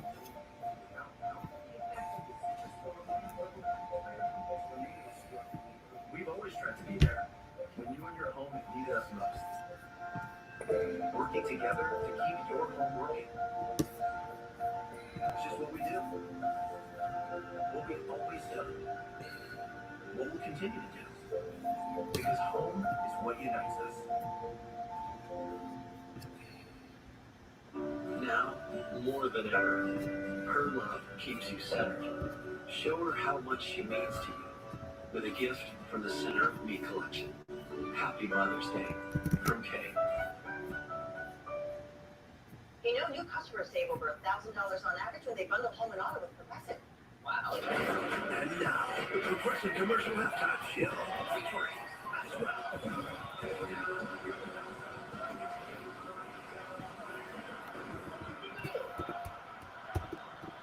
Now enjoy the second half of the commercial. Even renters can bundle and save. Where'd that come from? Your kitchen. It's halftime. When we face adversity, we find a way through it. It's about taking care of each other. It's the small parts that make a big difference. At Chevy, we promise to do ours. We're offering current Chevy owners OnStar Crisis Assist services and complimentary Wi-Fi data. If you need a new Chevy, interest-free financing for 84 months with deferred payments for 120 days on many of our most popular models. You may even shop online and take delivery at home where available. It's just our way of doing our part. Everyone counts. Everyone counts. Everyone counts. Everyone counts. Everyone. Being counted is important to Georgia's future, to your future. Fill out the census online or call or mail it in. For more information, please visit census.georgia.gov. Because everyone counts. I know you're getting tired of standing up on it. No, you know what? Well, I have to See? I'm looking at the draft and now like, who are we picking? Who are we There you go. You said, are you proud? Yes. I've practiced it a few times, but I think you're going to be noticed to it. Give it to me, man. Oh. Come on. Come on. Can you? That's funny. We're all doing the draft differently this year, but one thing that stays the same, the information from our great people. And here we are in the Bud Light Seltzer virtual huddle. Mel Kiper Jr., Lewis Redding, Daniel Jeremiah from the NFL Network, Adam Schefter, and Chris Mortensen. Taking a look as we're going through the draft, Travis Gibson, the defensive end of Tulsa in the 5th round, goes to the Chicago Bears. He does, Ray. Legend old Hurricanes with 8 sacks, 15 tackles for loss. Give back the way he buries his pass to the quarterback. I like that. You see him have outside pressure. A couple plays later, he's got an inside move. He's got that spin move as well. Adds to that repertoire. He makes plays in lateral pursuit against the run, but he also gets washed out some. So I look at Travis Gibson more as a situation. Curtis Weaver. Spot him in there. He gets the heat on the No Evan Weaver. Trade for Dolphins. Let's see what's going on here. Hey, everybody. Welcome to Zenny62 on YouTube. And let's see here. We've got, I'm going over the player roster before. And so now we have, here's the update. Curtis Weaver from Boise State.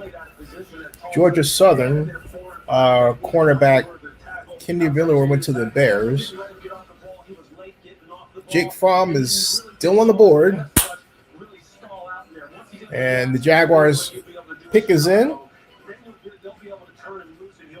Colin Johnson, Texas wide receiver. This is a good one. To fall as low as he did, but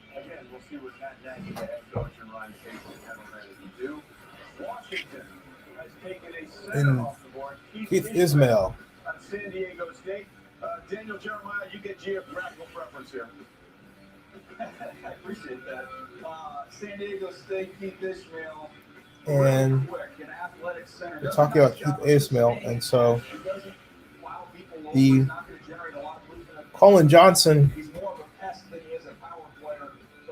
is not only sizable, he runs a 4.5 40 on a bad day, and a good day actually is faster than that. So that's a good solid receiver to get at this point from Texas, big school. All right, so there you see Keith Ismail, the center out of San Diego State, going to the Washington Redskins, and what Daniel Jeremiah had to say about him. Ron Rivera. It's Ron Rivera. This is Cal Smith, the VP of Player Personnel, continuing to hope they find gems like Antonio.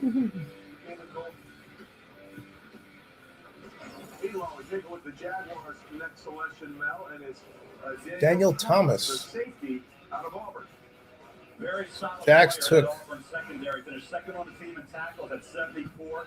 5.5 tackles. We had the behind trade line. here. I was impressed against LSU. He was all over the field, making plays. Same thing against Georgia. Bowl game against Minnesota. Again, he was an influence there with a tackle for loss, pass breakup, and 5 tackles. Whether it's making plays against the run or the pass, what really jumps out is his speed and his range. He ran 4.51 at the combine, 37 vertical, 24 reps, strong, compact, 5'10", 250 down, translated to the combine. We saw what it takes. He had that range. He saw that he ran. Kenny Robinson, Another chance to push for a starting job. West Virginia. Hold on a second. Jacksonville Jaguars. Well, he first built a season at Auburn when he kicked off Jalen Hurts twice in the losing effort in the 2016 Iron Bowl with Doug Marone and David Caldwell. Certainly. Now, just so you're not confused, he is not the latest pick, folks. Here come the Bills next. Bills are on the clock. DJ goes to the Nets and, the Jets. He had some injury issues that took him out of the combine, so he had to sort of work his way through this year. Yeah, he ended up missing 8 games in 2019 due to a broken leg. But So far, folks, who has the best draft? What do you think? I know it's still early and no, still no.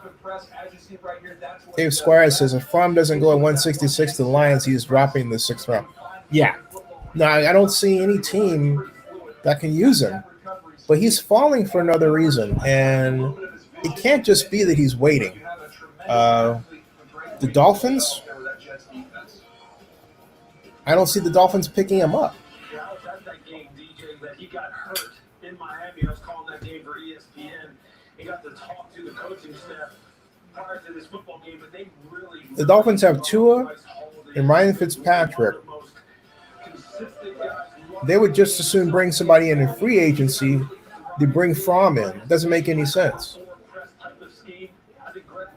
What I think of Jacob, I think Jacob Eason is a field general who's mobile, who can run.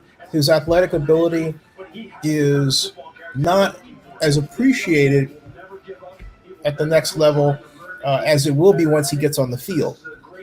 He is, in terms of his style, he's a lot like Andrew Luck. Now, having said that, he's a little faster than Andrew Luck, okay? I like to see how he does with the Colts, but they've got a logjam there. They got Phil Rivers, they got Jacoby Brissett, and they have Jacob Eason. So it will turn out that they keep 3 quarterbacks that set, right? But given the pedigree of the first 2, it's going to be an uphill battle for him to make that team. I think more likely he gets shipped off to another team before he really clicks someplace. Talking about Eason. But, hey, look. Let's take another scenario. Let's say that Phil Rivers goes down with an injury, which could very well happen. Brissett takes over. That means that Eason would be left to spell him as the number 2. And given Jacoby's history regarding injuries, it's quite possible Eason could see the field, okay? And if injuries cause Brissett to be less valuable, depending on what those injuries are, you could see Eason walk into the starting role if Phil Rivers decides to call it a day. That could happen. So there's a possibility there. I'm not closing him out. Yeah, I agree. Dolphins had the best draft. John Acosta's 49ers trade Marquise Godwin to Eagles. Wow. Missed that one.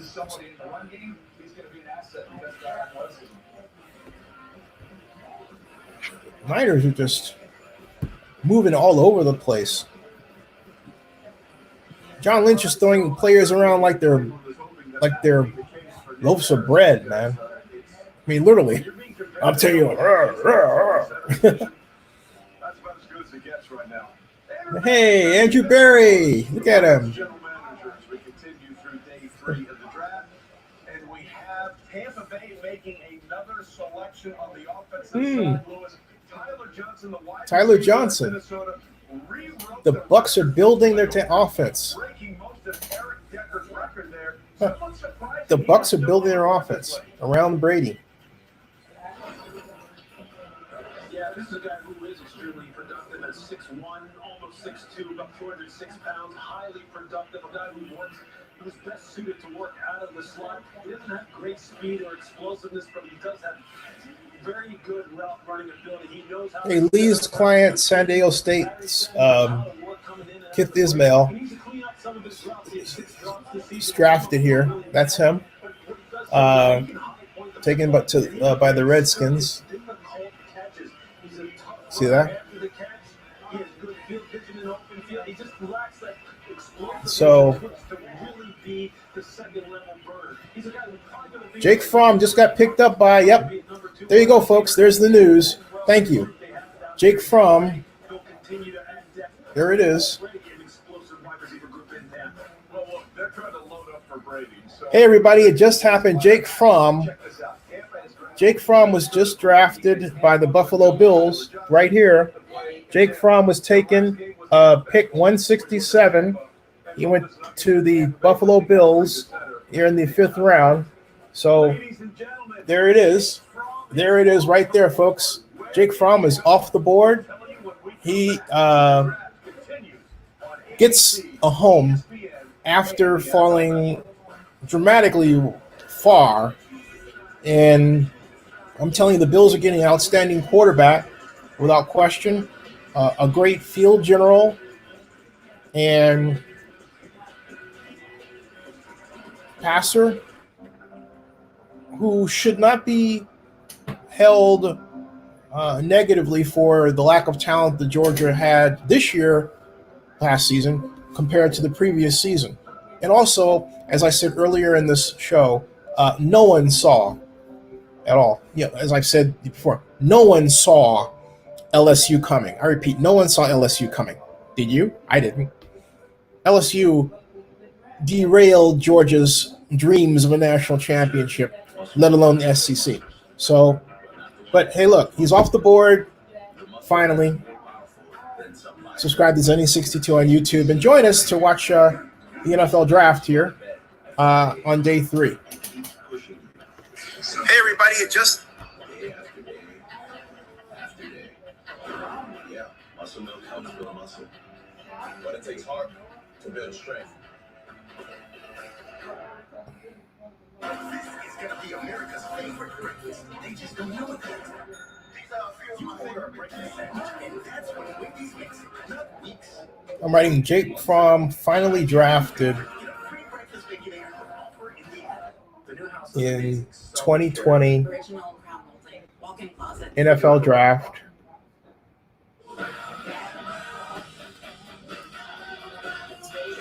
To Buffalo Bills.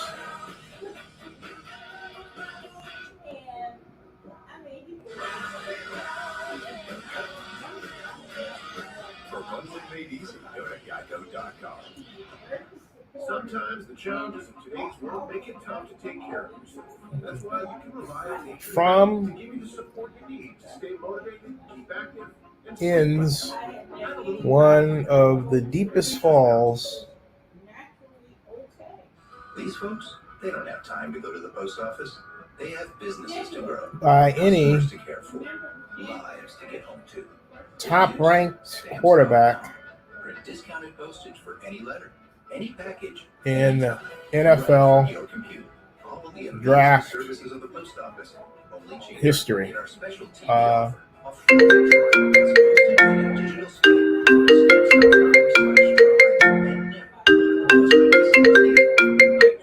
Stamps.com/try and never post Draft Over 37 million people don't have access to nutrition. history. But there is a way we all can help with Feeding America. Their network of 200 food banks are up and running. Shoot. Food to people and communities they serve across the country. Please visit feedingamerica.org to locate a food bank in your community. Together. Let's feed the world.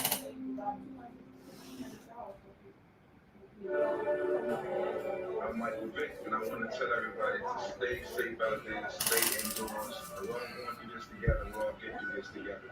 Hey, Wow. Big Manning here. Trying to do is think about others and think about ways that we can help. I guess the best thing that people can do is think about others. Hello to everyone out there. I know this is very difficult times. We need to find a silver lining somewhere in this. And it's up. Hope everyone stays safe during this Okay, time. there we go. Enjoys each other's company. Well, the draft continues, and as we told you, Jake Fromm is off the board. Jake Fromm is off the board. And not only I have it up, not only that I have the picture where he went. To the Bills. Led the FBS with 35 wins as they started Wow. quarterback, if you believe wins are a quarterback stat, over the last 3 seasons. And he did it at an SEC school, yet he finds himself drafted behind the likes of James Morgan out of Florida International. He grew up in Warner Robins, Georgia. That's him as a little baby, just outside Macon. He learned to hunt and fish from his grandfather, Bill Haskins. He's loved hunting and fishing since he was 4 years old. And now we take a look at Jake Fromm with our Boost mobile setup. And he burst onto the scene first as a baseball player. In the 2011 Little League World Series, he showed up. His nickname was Man-Child. He hit 3 home runs and struck out 11 of the 18 batters he faced. And then when he got to Georgia, Mel, this was a productive kid. No doubt, Trav, he's a great leader, a highly respected young man within that Georgia program. All the intangibles Jake Fromm has, knowledge of the game, he has it. Hold on a second, folks. Talking about a 10 plus, that would be Jake Fromm. Now, in terms of being a game manager, 78 career touchdown passes, only 18 interceptions. Okay, had to move some things around and everything else. All right. Jake Fromm gets taken. You can see him now. He doesn't have a rocket arm. He's not a super runner, but he's a great field general. He's a guy.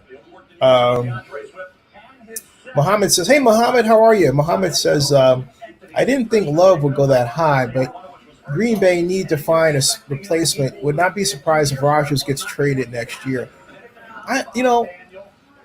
I thought Love would go that high. There are a number of mocks that had Love flying off the board at that point. So I am surprised that there are people responding the way they are, and then looking at his statistics and saying, well, he's an interception machine, not considering the system that he came up in and the defenses he went up against. That does not forecast a repeat performance with the Green Bay Packers, which, by the way, run an entirely different system than he did in Utah. So he really can get it done. So as a backup, I think he'll be able to help Josh Allen in the meeting room as they prepare to get ready for that week's opponents, maybe more so than most rookie quarterbacks are being prepared to do that. Yeah, I think you hit the nail on the head right there, Daniel. That's exactly what he brings. And we know, look, first of all, backup quarterback is a top 30 position on your 53-man roster. Two, the most important aspect of backup quarterbacks has to be their makeup, their character, have to be self-starters. Mike says, we were trying to trade up for Love, but at the end of that, the Packers had better things to trade than the Colts. There we go. Jake Fromm fits all that. That may not be what he wants to hear, but that may be his calling card in the NFL, and that may be how he lasts a long, long time. And I'm with you, man. We sat there and we watched them throw at the combine together. It really wasn't a good performance. As a matter of fact, it was kind of striking at how much he seemed to lack horsepower on his arm to be able to drive the football in an environment where he had to get used to wide receivers he'd never thrown to. What he's saying is absolutely right. He's saying that the Fromm underwhelmed at the combine, okay? And it's not so much the Fromm underwhelmed, is that you had people who came out of the gates ahead of him in terms of their performance, most notably Jordan Love.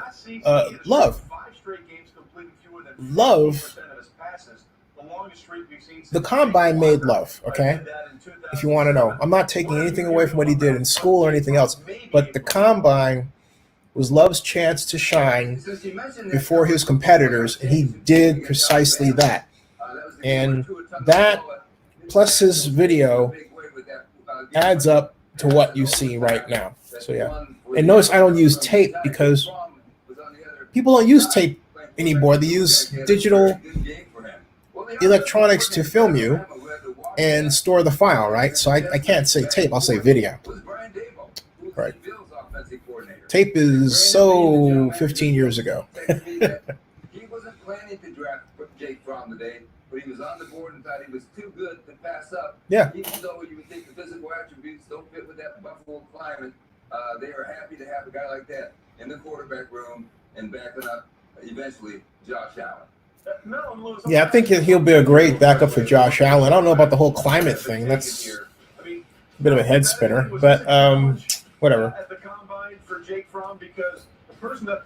I thought Jake Fromm at one point would go in the area of, well, not number one like Matt Stafford, but definitely late first round, second round, third round. I think what happened was this year, and also the combine performance, hurt him. I mean, the year before, going into last season, Jake Fromm was considered a first-round pick, okay? Last season dramatically hurt his stock, and then his performance at the combine made it tank. And so there you go. Plus the fact that he elected to come out early. So you put all that together, and you get what you saw.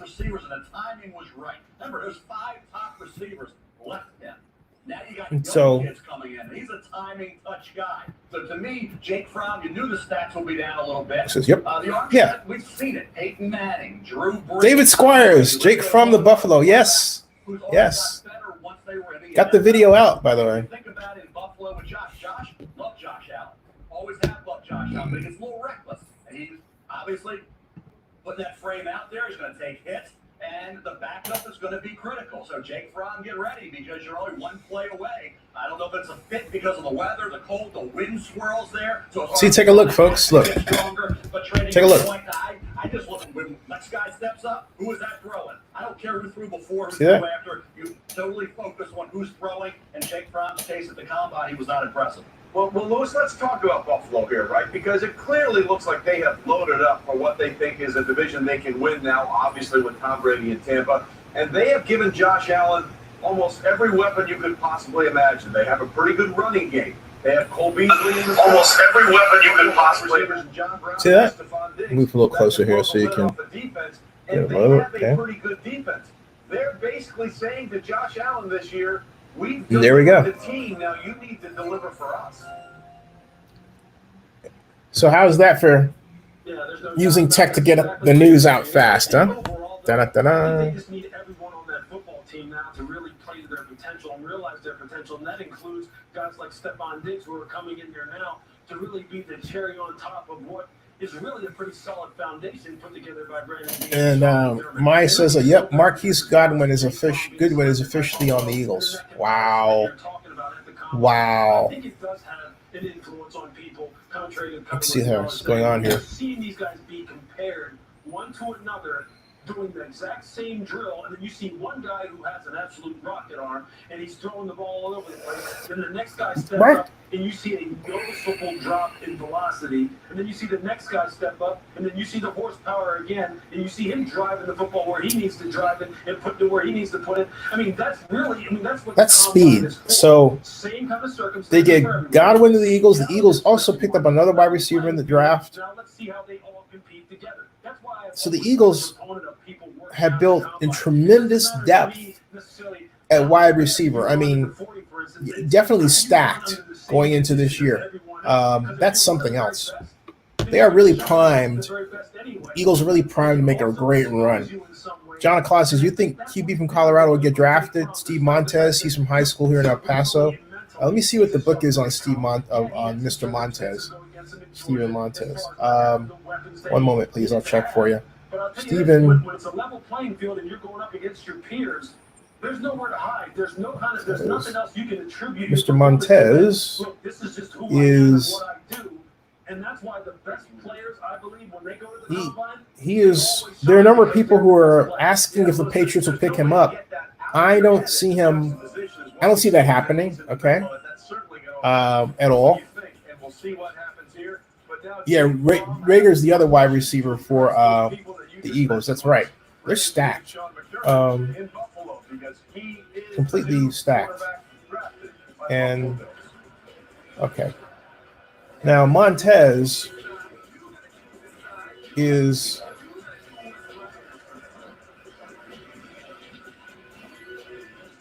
let's see here. Scouting report on Steven Montez reads bit of an NFL pedigree. Father Alfred played a season for the Oakland Raiders. He has a build of the prototypical quarterback. He's 6'4", 231 pounds. He, in college, threw for 2,808 yards, 17 touchdowns, 10 interceptions. His QB, let's see here. I have the QBR rating here. He had 255 completions, 405 attempts, 63% completion percentage. Went down by a point and a seven-tenths from the previous year. And he had 2017, 2018, and then 2019 were years where the yardage declined.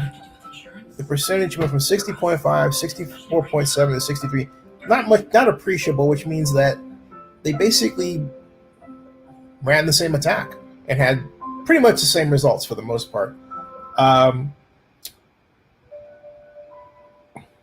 Interesting NFL draft profile for him. But he's 6'5" here. Steve Montez is listed as 6'5", 230 pounds here. He's listed as 6'4" on the other one. ESPN has him an extra inch. His jersey number is 12. Let's see what happens with Steve Montez. Mytel says there's a cornerback in the draft named Lamar Jackson. Yeah, I saw that. Right, there is. No relation to the quarterback of the Baltimore Ravens, and I might add he is a cornerback, like your corner, not a quarterback. Okay. Eagles have traded the pick to the Bears. Thank you. And Jason Hundley, New Mexico State running back, who had quite a nice scouting report, went to the Lions. Broderick Washington Jr., defensive tackle out of Texas Tech, is a Raven.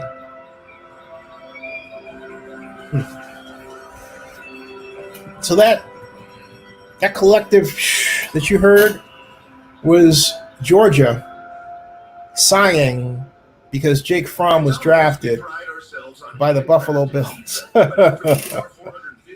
Wow. Like I said, what a ride. And an unfortunate one at that. Let's see here. Glad you're with us. Day 3 of the draft. Now, in terms of another quarterback, the Patriots do not come up anymore in round 5. And round 5 has gone fast. We're headed to round 6. Round 5 has gone fast, folks.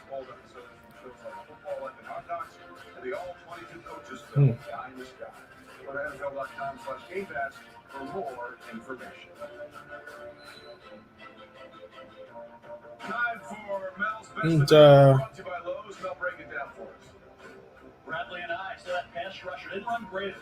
I am looking at, let's see, updates here. Benjamin, love the way he runs. He got that spin move. He's explosive. He's versatile. I think you look at the time Mute, the injury factor, the durability concern is the big issue there. And Saman Ahmed can catch the ball in the backfield. He's got game-breaking abilities. Nice skill position player still on the board there. And the pass rusher from Utah, Bradley and I. Yeah, not the all-time leading sack leader in Utah history. Surprised he's still Raider fan asked me if I could put up a stadium update, but hey, look. I'll take a look at what's going on over there, but covering NFL draft.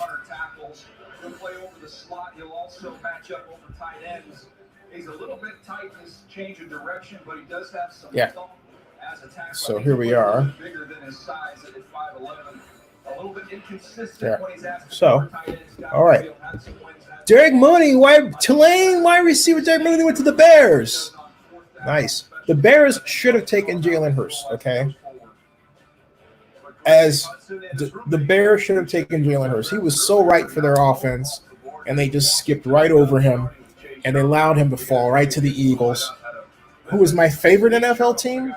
Like, I don't have a favorite team per se. Well, the Raiders, for historic reasons, because I grew up with the Raiders in Oakland, going back to 1975, 76, going back to 76, and so it's them. But then I became a huge Dallas Cowboys fan when they were owned by Clint Murchison, coached by Tom Landry, and formed from a player personnel perspective by Gil Brandt, and then ran by Tex Schramm.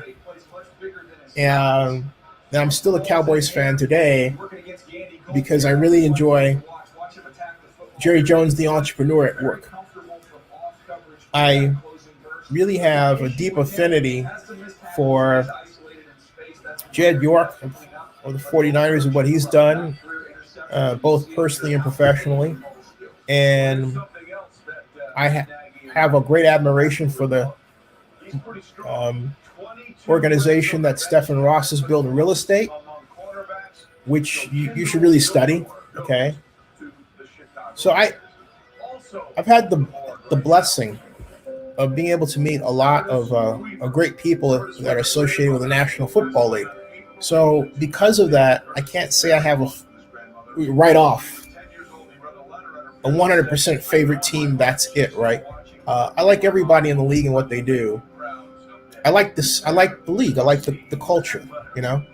And even if the NFL doesn't get everything right, I like the fact that it tries to get things right and admits its mistakes under NFL Commissioner Roger Goodell.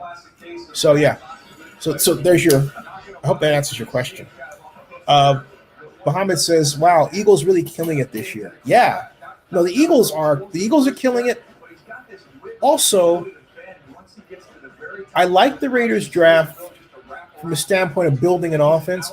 My concern is about defensive speed. I don't believe that the Raiders defense got faster, but I think, and look, you have to see how things pan out, okay? But to say it got better, we'll have to see how this all plays out in terms of scheme. But it would seem that Oh, here's Vinny. Hey, Zenny. Hey, how you doing, buddy? Good. I got someone with me. Hey, how you doing? Hey, fella, how are you? Hey, Right here. how you doing? I'm doing fine. Hey, He says hi. what's your dog's name? Cody. He's 4 years old. Yeah, how old is he? He's 4 years old. Hey, Cody. Hey, Cody.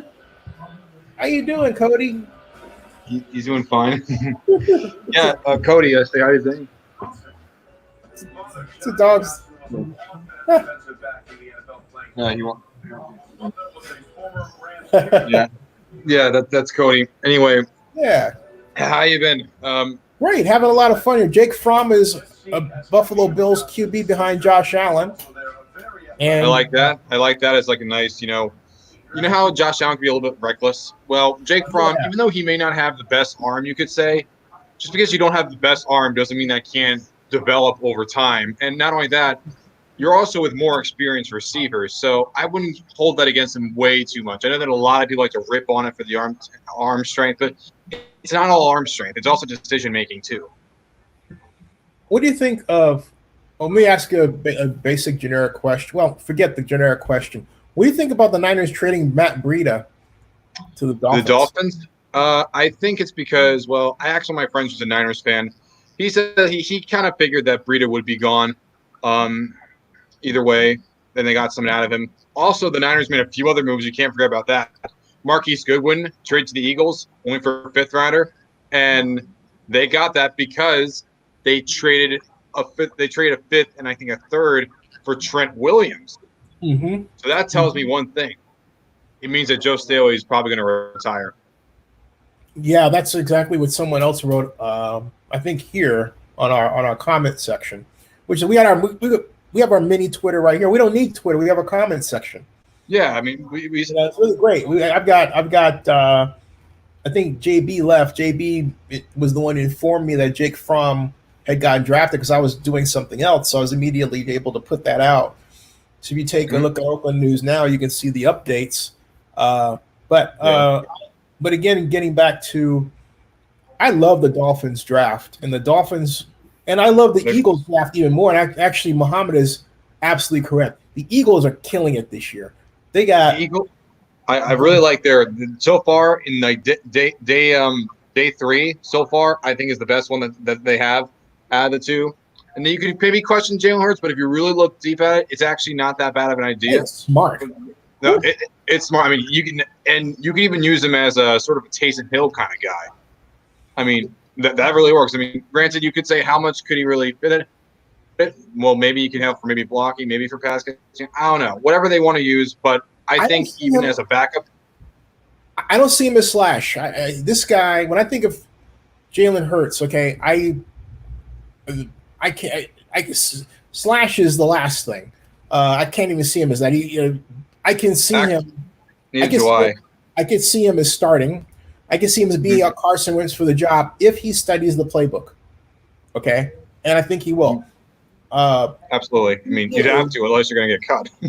Remember, look, Nick Foles came in and moved the team to the Super Bowl. Yeah, sure, Carson was the MVP that year, but Nick ran the offense arguably better than Carson did and improved it the next year. Okay, he did. No problem. And that, you know what? That's going to happen again.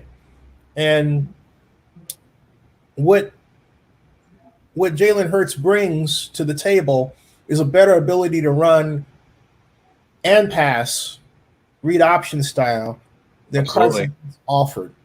And Carson Wentz, let's face it. Let me look at Carson Wentz's injury history here. I was about to blurt out that he's a China doll. I hate to say that. You know what I mean? It's true. He's been banged up a lot. Yeah, right. I mean, right. Go ahead. Please. Even though that Goff and Wentz were the first 2 picks, you can make a legitimate argument that Dak Prescott was by far the best quarterback of that draft. Mm-hmm. Because every single year he's been a consistently dominant presence at the quarterback position. He's always there. He always throws the ball well. He has great accuracy. He has great leadership. With Carson Wentz, it's a little bit hard to say because with Nick Foles there, you had a bit of a between the two, and now that Wentz is injured, Wentz was injured again, even in the playoffs, Josh McCown was the guy. And, Jalen Hurts knows the situation very well. He was in Carson Wentz's shadow, in his shoes, compared to Tua Tagovailoa in that national championship game against Georgia, where they came back down 13. Now here is what I'm looking for regarding. Excuse me. There's what I'm looking for right here is to bring up there. Okay, this is Carson Wentz's injury history. That's what we're talking about, Wentz, and right there, it's see that. So that's his chest. That's never good. His hip, his hand, and of course, it wasn't just an ACL tear. It was an MCL tear too. It really just tore. It wasn't as bad as. So it was 2 tendons, not just one. So we have it says Wentz tore the ACL and LCL in his left knee in December. He returned to the field for the OTAs. This was obviously a year before that. This was done for 2019. And the concussion. Yeah, and it says Wentz did deal with the preseason hairline rib fracture and some late season soreness as a 2016 rookie. Yeah, and that points to something that I was talking about another earlier broadcast, and I said that preseason, when his first year in 2016, Wentz on a third and 11, rolls out. He didn't pick up the first down. He was 4 yards short, but he got hit in the ribs. Mm-hmm. And he was diving for him. And I remember then the announcer saying he's got to learn to slide because he was a head first player, right? And he's reckless like that. So that constant habit is going to continue to get him in trouble. He has a surgically repaired knee, and they said it's going to bear watching this summer, talking about this year, okay? And you got to believe that surgically repaired knee is of a concern to Howie Roseman and the Eagles, particularly with the kind of offense style they play. And so Jalen Hurts fits right into what they want to do. Yeah.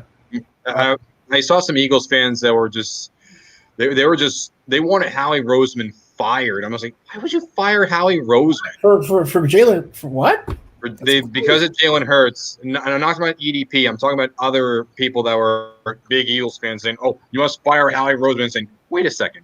You do realize that Howie Roseman is considered by many in the business as one of the very best general managers. Yeah. Period. One of the best executives. He is great at trading. He is great at evaluating. He is great at maneuvering. I mean, he knows what he's doing. This isn't like Ryan Pace, who has like 10 tight ends on his roster. Yeah. Or this is a guy that's experienced as a Super Bowl champion. He's won Executive of the Year. He's good at his job. And so is Doug Peterson. He's one of the best head coaches in the league. He's won a Super Bowl with Nick Foles at the helm. And with a very injury-plagued roster, he was able to lead his team and coach his team against the reigning Super Bowl champions. Mm-hmm. So whoever is saying that they should believe Howie Roseman should be fired has no idea what they're talking about and are just being fools. No, not only that, this guy, he lost his job in Georgia to Tua. Alabama. In the game against Georgia. Right, in the game against Georgia. Alabama, thank you. And bounces back really, really well. Wait a minute. Wait. Let me stop here. That's not what I meant to say. Mm-hmm. What I meant to say is this. He has proven he's a proven field general. Also, he's athletic. He can throw. I mean, listen to this. These statistics I'm about to rattle off about him as I type this. I have to apologize here because no issue at all. It's all right. Statistics, stats.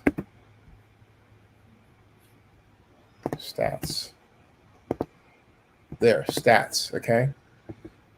My point is, he went from being made fun of. Remember, because he did cry in Alabama. Remember that? I remember that pretty well. He was crying, but People made fun of Jalen a lot. Yeah, but he took the tears, and what did he do? He took the tears, converted them to anger, went from Alabama to Oklahoma, and wound up playing, and Tua was not. I was very impressed with Jalen Hurts this year. I think it's a great redemption arc for him. And what do you know? They both go in the draft and both taken in the first 2 rounds. And, hey, it's got to mean something when you're the only guy taken you got to mean someone you're the only guy taken in day 2. And there was an entire round where there was no quarterbacks taken. It's got to mean something. And listen to this. Listen to what I'm about to read here. All right.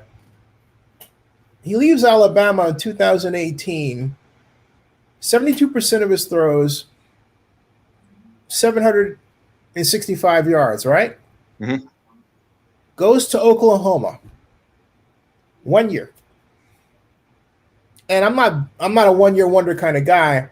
That's not what my point is. My point is Hurts had a stellar Alabama career here. He was, if you take all of his career together, he was a 4-year starter. Mm-hmm. Okay. But listen to this. He goes from Alabama, where he was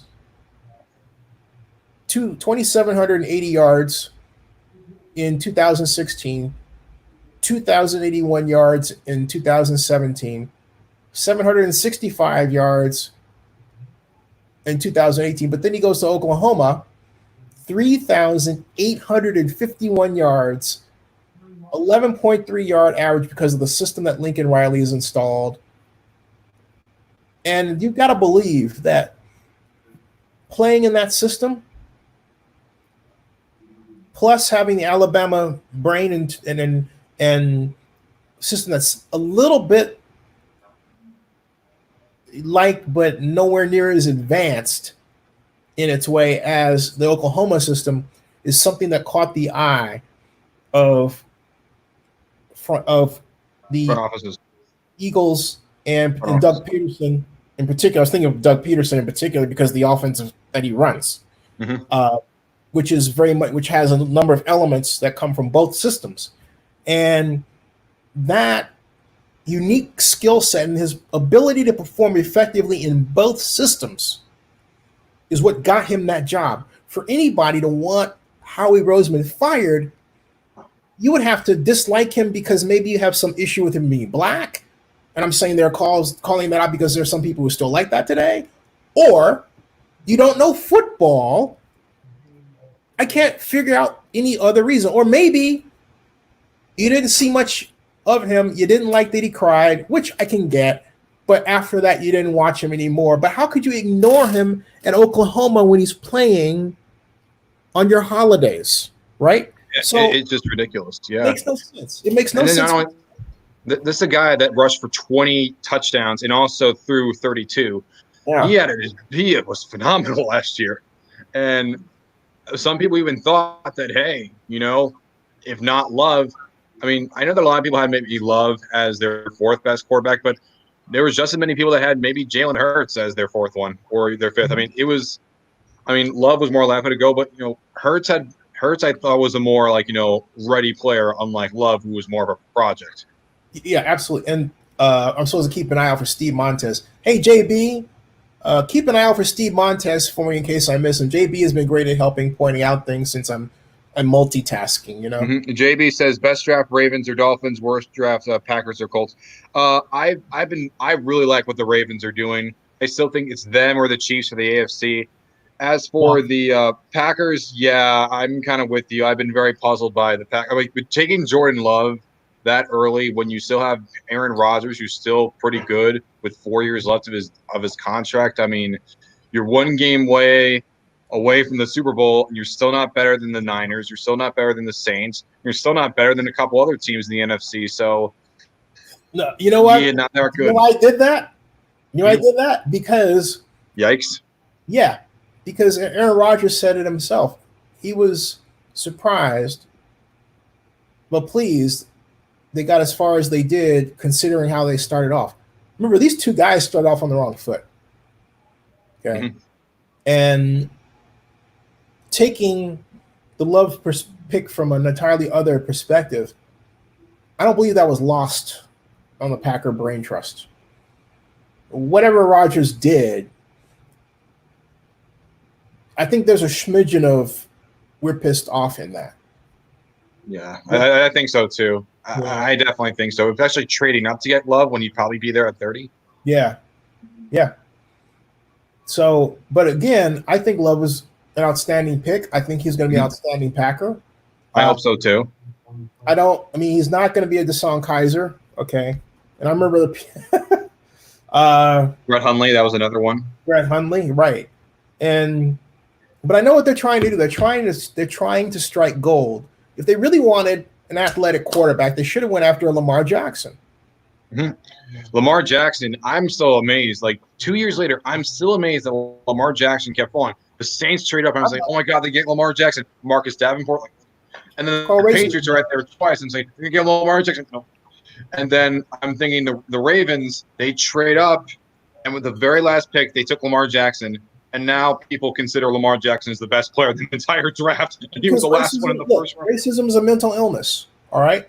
I guess it is. If Lamar Jackson was white with that kind of talent, he would have been off the board number one, okay? Oh, yeah. I hated how during the draft saying, oh, he should play wide receiver. He should play tight end. Yeah, you do realize that Josh Allen had a much, much, much worse accuracy during college, too. I was the only NFL reporter. Well, because I'm a vlogger, but I'm the only NFL media person that's basically saying you guys are nuts, and you can see it in the content. They're all singing the Kool-Aid idea that Jackson should be a wide receiver because Polian said it, and I'm saying, look, and I actually went back to Polian's history. He hadn't, up to that point, before he did his reversal, he hadn't had anything positive to say about a single black quarterback prospect going all the way back to Mike Vick. All right, nothing.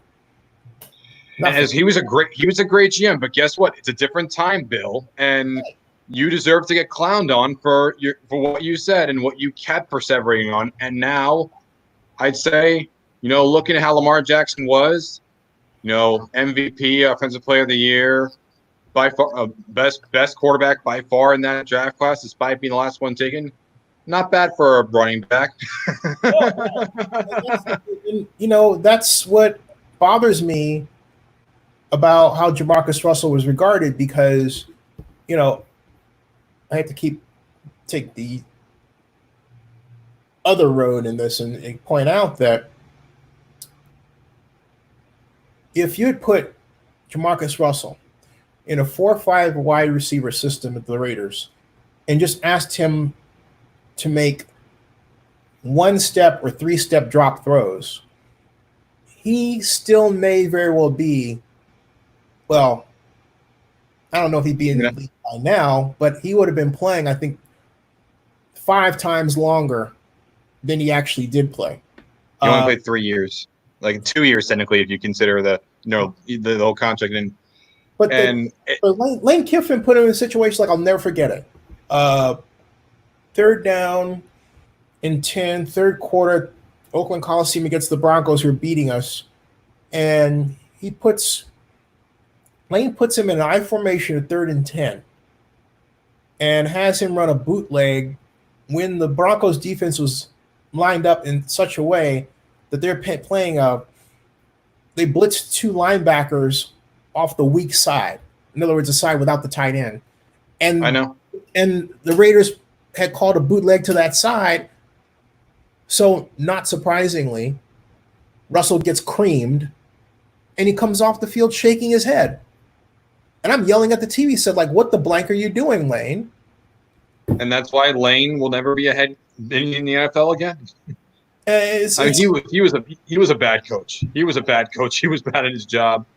Yeah. And he was like, oh, we should want Calvin Johnson. Well, guess what? Al Davis was the decision maker, and he wanted Jamarcus Russell.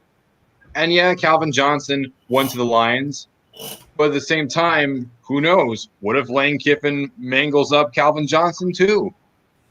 If you ever have a chance, go to YouTube and type Al Davis. I'll show you right now, Al Davis, and let's. I'll do that later, okay?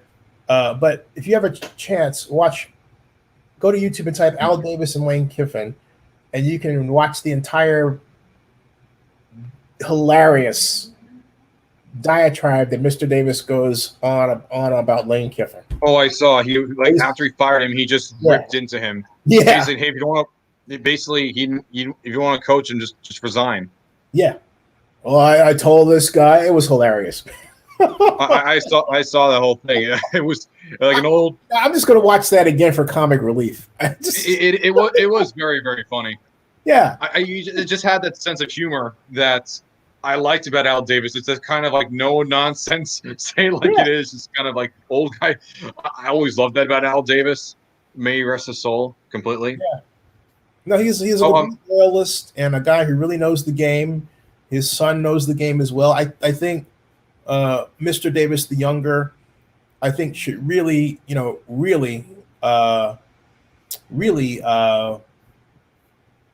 let his people do the job. But this draft, and the reason why it wasn't a defensive draft and when it should have been, I contend, was Mark Davis. And I know, and Mark's wants to build the entertainment product in Las Vegas. He wants to keep the sponsor money coming in, particularly now. I get that. But there's an old saw: offense sells tickets and defense wins championships. So, I think the Vegas years, once, and I really pray we straighten it out. I'm really scared to death that almost to tears that we're not going to get it right. And I don't think people understand how I look at the situation. Everything for me is compartmentalized. Some people in Oakland are like, okay, they left and that's it. But look, I've covered CES for the last 10 years. And I was saying to my mom, you weren't here. There's now a news report going around that they contend that CES was the major area where the coronavirus was spread through the United States. I heard about that. And whoever's saying it's 5G, they're dumb. It was not 5. If that's the case, then how come there's many countries all over the world that don't have that kind of broadband, but yet they still have it? Like whoever's saying that is. Well, I mean, in terms of the coronavirus, though, I mean, at CES, there are a lot of possibilities for that. And like I pack hand sanitizer. This is my 5th year at the class. And as I've said before, and I was a groundbreaking for the Las Vegas Convention Center expansion. There's no better convention city than Las Vegas. When I went to the groundbreaking, and you can see the groundbreaking live stream here on Zenny62 on YouTube, they have hosts handing out champagne glasses, the requisite Las Vegas showgirls. That sounds very Vegas. I just want to hear that. I just hear Vegas. Everybody is smiling and happy and nice to meet you. It was cool, man. I loved it. It was a Las Vegas culture, time in a bottle moment. I remember the Clark County Commissioner now. John Hightower was drafted. But Las Vegas Clark County Commissioner Steve Sisolak, who was the governor, upset with me about my criticism regarding the finances regarding the stadium, said, "You're not going to cause trouble here." I said, "No, this is the best city in the world for a convention," and it is. So my point isn't Sisolak now the governor? He's the governor. Yeah, I still have his cell phone. It's like I shouldn't have said that, but I do. Don't worry. I don't need it right now. It's not like I showed it or anything, but I like him as a politician and elected official. I don't like everything that he does, but I like him. That's part for the course. You're not going to like everything a politician does. Though that I have a 10-year, this will be going on 11-year history CES in Las Vegas. I know Las Vegas like the back of my hand because of that. And they wanted a large-scale event center before the Raiders came along. The one thing the Raiders didn't do was give the city of Oakland a fair chance to compete. And that would have cost them in court were it not for this ridiculous antitrust part that's going to sink them, which I wasn't for to begin with. And that's why I just said, they're going to lose. And we're headed toward that, and they're going to refile. But the reason why, and it has to be understood, why do an antitrust approach? Because with antitrust, if you win, you get treble damages. Okay? Absolutely. You get treble damages, which means, okay, 600 times 3 is 18. That's 1.8 billion, right? Right. That's what they were looking at. But if you're looking at it, but on the other hand, if you're saying, hey, look, I want to engineer a way to get treble damages, you got to make sure you have an argument that can fit within the structure that you're going to use to try to get there. And they didn't have that. That's right. The problem. I'd be worried about that. I'm worried. I mean, even with the pandemic, even without the pandemic, I would still be concerned about SoFi Stadium and Allegiant Stadium because I didn't think either of them were ready before this, and now with the virus, I think definitely. Where are the Raiders even going to play if you do even have a season? Are you going to be playing in Oakland again? Are you going to play, or are you going to play where? Are you going to play in State Farm Stadium in Arizona? I think here's the thing: they should play in Oakland, but that ship sailed because the Raiders did everything they could to piss them off, and in doing so, decided they didn't want to turn back. It's not that the JPA would reject them if they asked, but they're definitely say yes. It's their ego. It's Mark's ego, okay? And Mark's ego, far more often than not, has really worked against the organization in a number of ways. That's why I'm saying he should just step back and let his people run it, instead of wanting to have an input here and there or forcing the issue. But now I'm on the lookout for whether or not the Raiders get sold to Sheldon Adelson. And personally, I hope so. Because the Raiders need to be owned by somebody with deep pockets. And the Raiders are pretty cap struck right now. Beyond that. And they're paying one coach for the next 10 years. Are they still paying Jack Del Rio? Oh, yes, they are. Oh, and then not only that, they still have a lot of the dead money from Antonio Brown, and they just relocated to another city. I mean, they need to sell tickets. They're struck for Well, not only they relocated to the city, they are Stadco. The money that they got, the $750 million from the county, only pays for a part. They've got to pay back. The Raiders do. Bank of America. That's $600 million times LIBOR, the London Interbank rate for that bond issue, and they have to do it within 5 years. And I don't know that they made their call or not. There's a rumor that not. I don't know. I haven't been able to confirm that. I don't like to just quote things and make them news if I haven't seen it on paper myself or haven't talked to somebody. Smart. Better be right than to be first. And I know right than to be first. So I may wind up calling that person. So they have between One Stop, Hugh Jackson, between JB, One Stop, Joseph Benzman, are having this debate regarding who the worst coach was. I will say this. Hugh Jackson, if you think Hugh Jackson was a bad coach, you haven't seen Hugh Jackson coach a lot. Hugh Jackson's a friend, say that. I was a big advocate of Hugh Jackson coaching the Raiders in 2007, when they brought back the Tom Cable to be the offensive coordinator. When Art Shell came back to coach that brief time, and I felt then, I said, why are you bringing back Tom Cable? Because he has an offensive blocking scheme that's out of the 70s, you're going to get your quarterbacks killed. I blogged that on Zenny62.com, blog.com, August 16th of 2007 in preseason. I said, you need to fire this guy. I said, fire Tom Walsh. That was my preseason headline. They wound up firing him mid-season 2007 for the reasons I gave.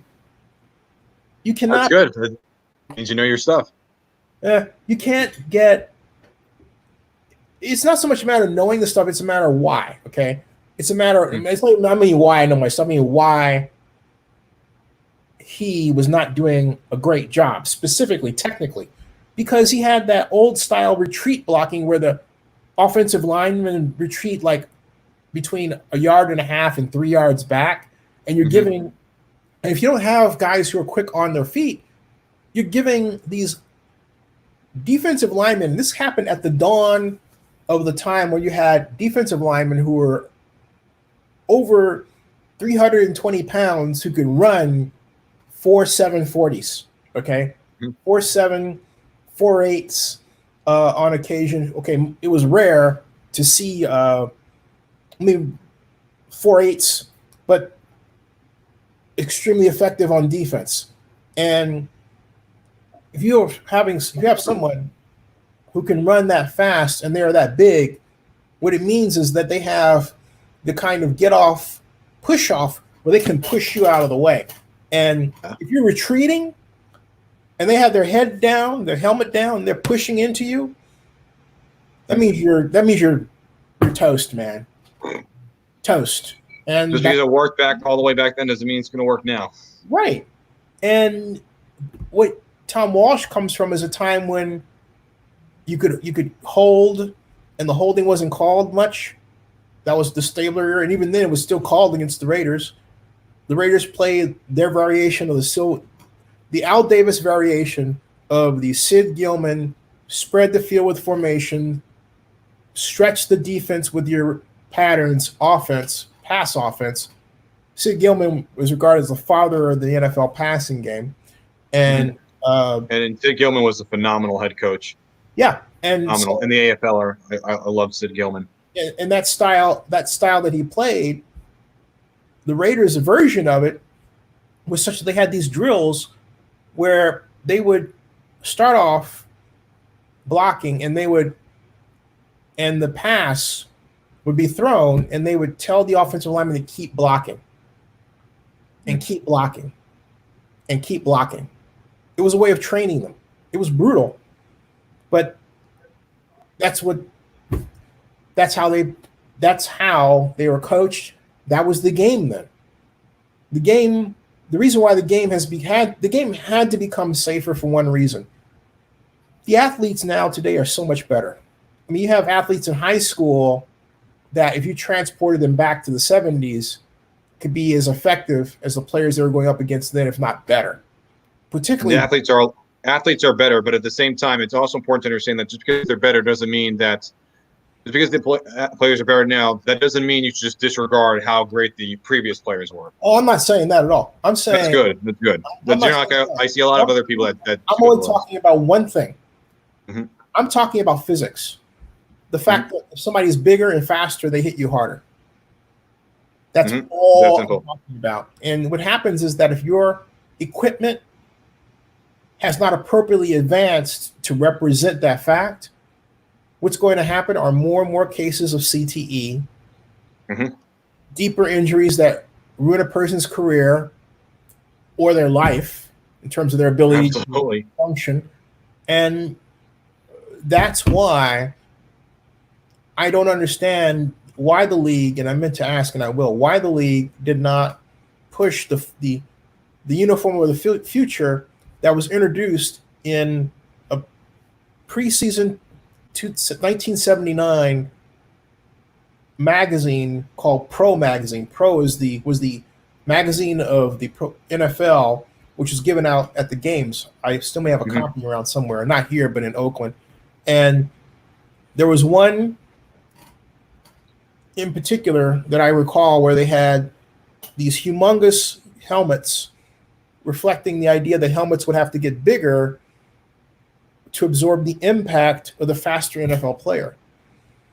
They had to have padding. They never did. They never did. And it took them a while, and now we're finally seeing it, with the Vices and the Riddell Speed Flex. And I love that the NFL a few years ago, in fact, I actually did a paper on this.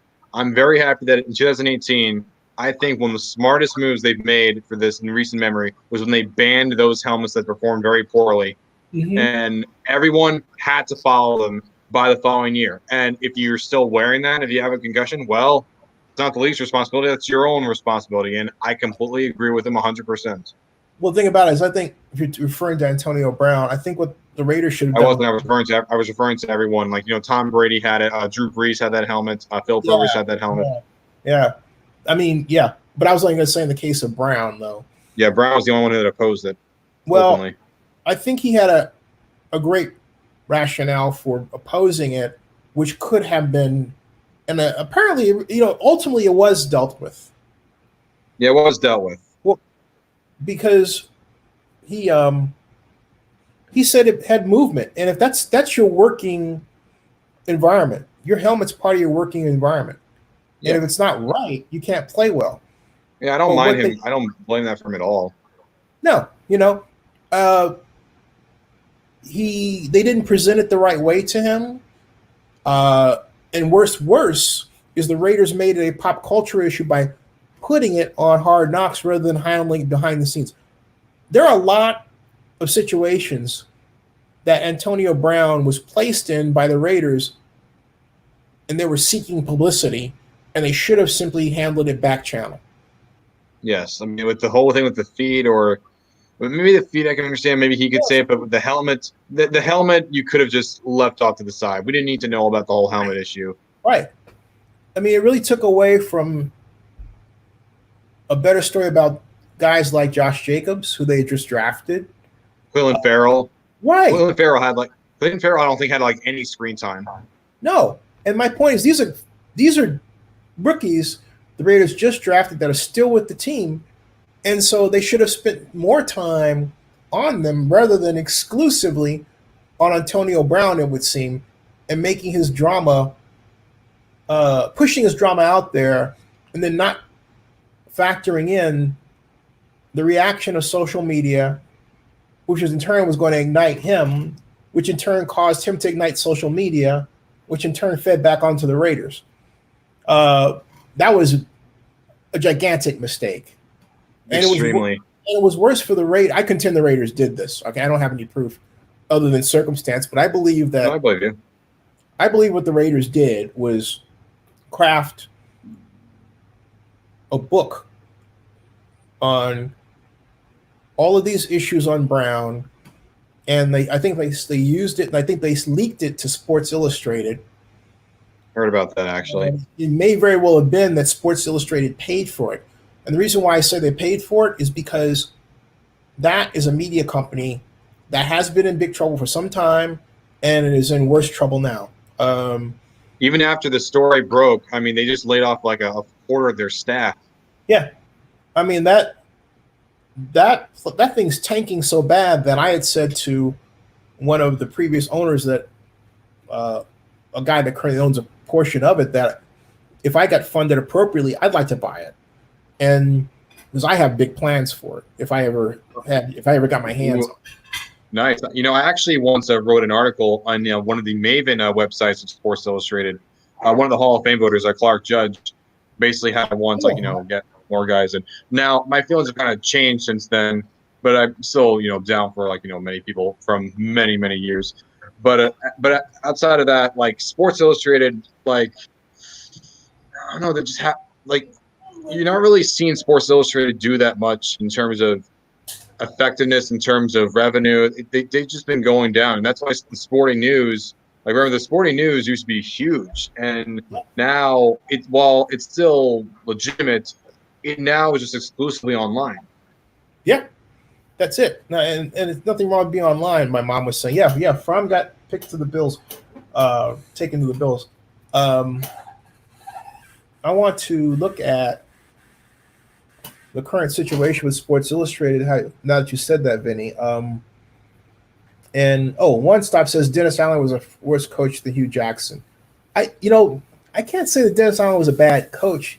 I'll put it this way: Dennis Allen is a great defensive coordinator. And I think he means head coach. Yeah. I felt that perhaps, researchers have said something about ultraviolet could be used against the coronavirus or something. There's no evidence for that. That's just something that Trump said. He also saying like, could we try to maybe inject? He was saying about maybe injecting disinfecting into people because it cleans. So what's going to next? Going to tell us to drink Clorox? We were talking about that. At 2 years and 3 years old. Drink bleach, it'll all be gone. Oh my God, I didn't realize that. My mom was saying that at 2 and 3 years old. Yeah, my mom was telling me not to ingest Clorox. Don't touch the Clorox. Don't touch it. Right. And now Trump is telling people. No, it may suggesting, hey, let's see if there's any tests if we can injections of disinfecting. A disinfectant works very, very well. I've thought of injections on people for it. And the person of Lysol actually had to say, do not inject or ingest any of our products because they can kill you. My mom said if you're not supposed to use Clorox outside your body, why would you want to put it inside? Well, I mean, the guy came through with things that you let us know that he does not have common sense. So we got a president of the United States of America that does not have common sense. That's right. That's really bad, and that scares the shit out of me. Yep. I can't argue with that. I would also say that, outside of that, I've also kind of noticed that I don't know when Antonio Brown's going to be signed again. If he does get re-signed, I'd be surprised. I hope he needs. That's a man who's got some. He needs help. He really needs help. I mean, he either has low grade CTE or he has bipolar. I tell you what, I don't want to see him on the field until I know he has had appropriate medication for what's going on up here, or in time to heal. Because that Burfict, you ever see that Burfict hit? Oh, I've seen every single the last several years. I've seen every single NFL games. I remember that playoff game against Cincinnati Bengals in the back of my head. The Bengals were close to winning that game, and there were some bad things that they've done to screw it up, but none bigger when Vontaze Burfict runs up and right to Antonio Brown's head, knocked out of the game. Didn't even play next week against the Broncos. And I think, honestly, if Brown was in that game, would have seen a different Super Bowl champion. Yeah, I agree with you. Completely agree. And ever since then, and it really does seem like it, and that's not an exaggeration, ever since then, his emotional well-being and just how he is as a person has completely gone off the rails. A gradual, but still pretty legitimate. Yeah. Hey, I wonder, let me see if I can get a friend of mine here who might be available to make some comments on what's happening here. I'm not going to give away his name unless he agrees to come on. Let me just call him.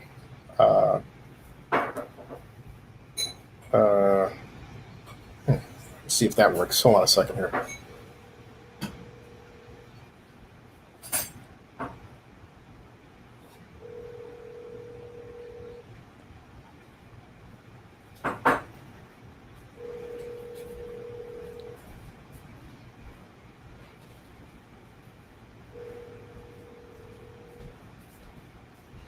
Looks like Mr. Jones is up the phone.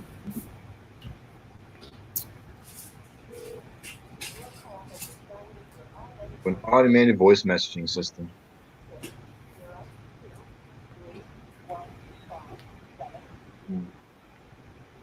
Not available.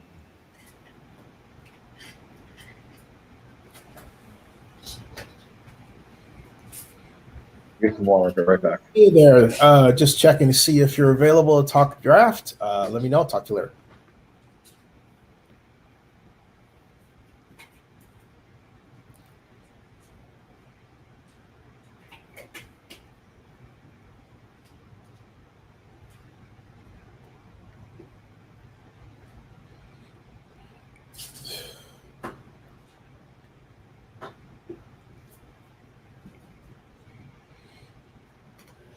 Punter, Brandon Mann. Mm-hmm. Also, the Patriots took a kicker before they decide to take a quarterback. Honestly, at this point, I think they're gonna get someone in free agency at this point. I don't think they like any of the quarterbacks in this draft. No, clearly not. No, definitely not. And if it is, Clearly not. It's just the practice squad, and even then, it's not even worth it. Yeah. I mean, Elijah Green says that hit, talking about Vontaze Burfict hitting Antonio Brown, was terrifying. Yeah. Oh, it was very terrifying. Yeah. Oh, like that was a scary moment. But I would say that a couple years ago, the game in which Ryan Shazier, that was his last game in the NFL. Maybe he could come back, but right now he's on the reserve retired list, so who knows? Probably not. Mm-hmm. But it just, man, that game with him, people thought he was paralyzed, and a lot of other players were hit very badly. That was Steelers Bengals. There's like no love lost between those two, and even though the Bengals are in a rebuilding phase, and the Steelers seem to be are more gradually more defensive oriented than offensive. So update, folks. Friend of mine, Eric Metz, was going to join us, but he is still working. Bryce Perkins, Virginia quarterback, is his client, so he wants us to give him an eye out and update and tell viewers about him. So we're going to do that right now. Sorry to interrupt you, Vinny. Go ahead. Oh, no issue. Just want to he just texted me back. That's who I was calling. Yeah. Eric Metz is Eric actually introduced me to Chris Mortensen at the NFL annual meeting of 2 years ago. Cool. Great guy. Yeah, great guy. I'm sorry, you were saying again? No, I was just going to say that. What team do you think so far has had the worst draft? I would say the worst draft would I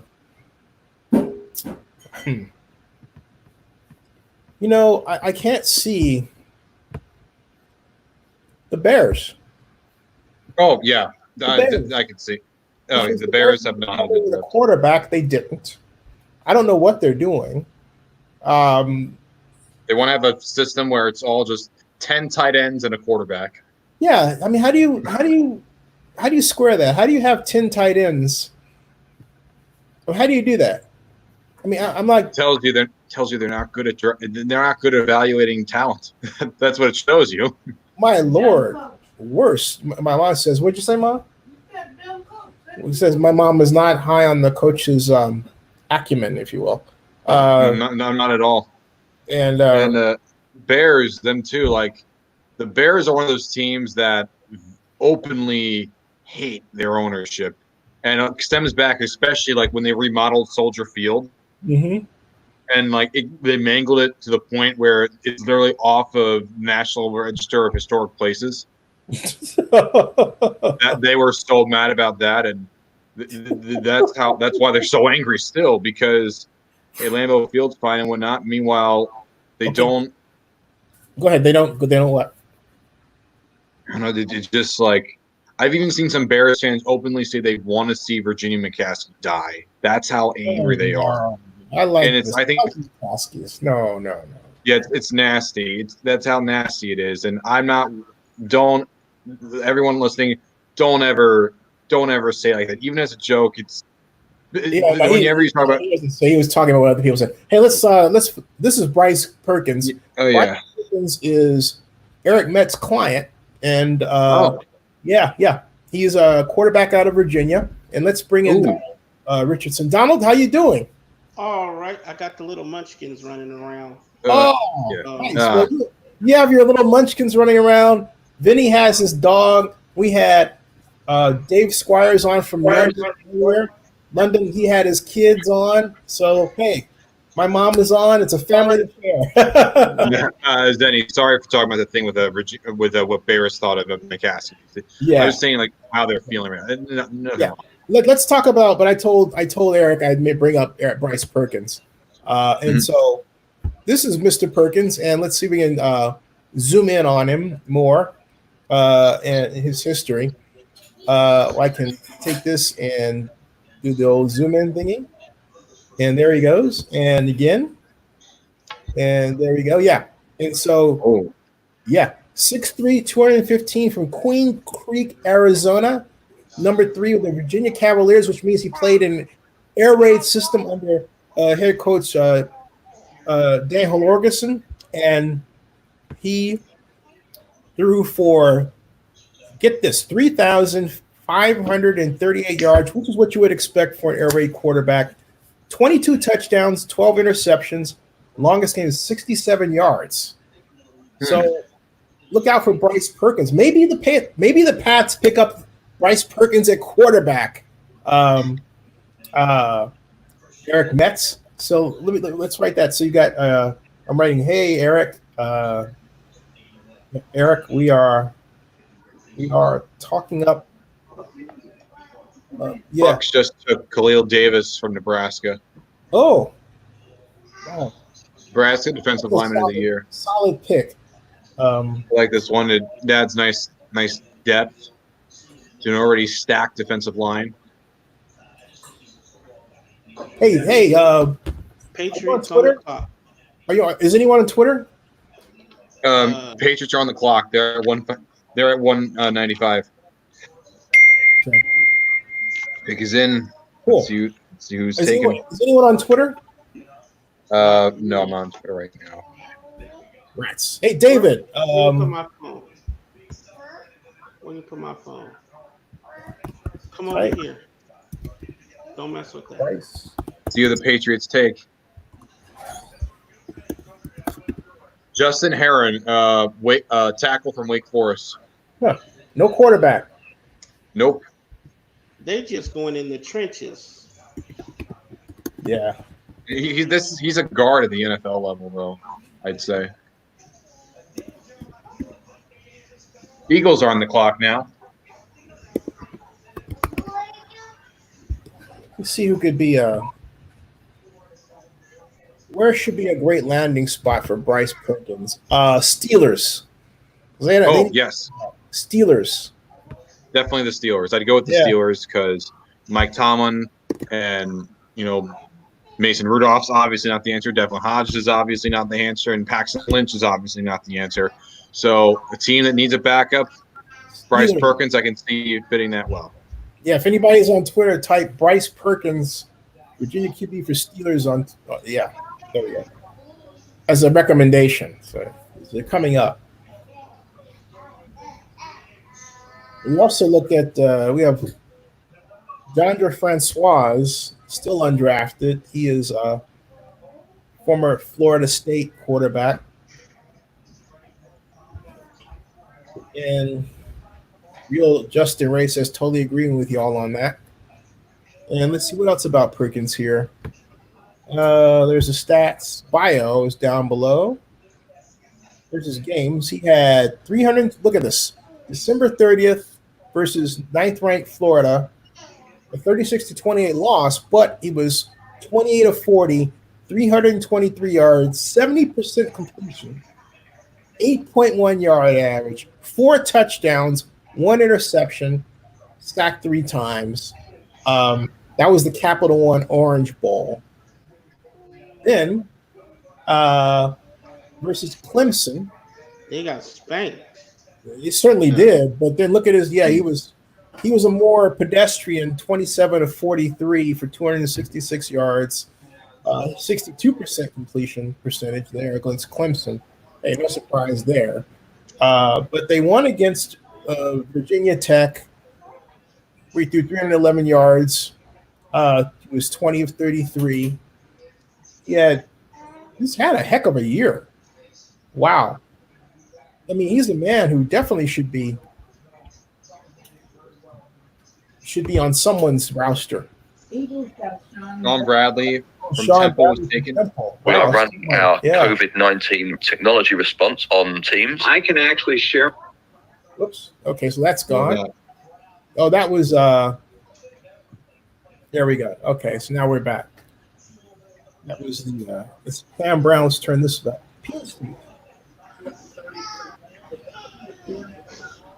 So I see Bill O'Brien is catching karma sideways, and man, He was also seemed to be yelling at himself or something. He was yelling at someone.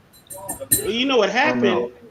There was a trade between the Texans and Detroit for the 90th pick.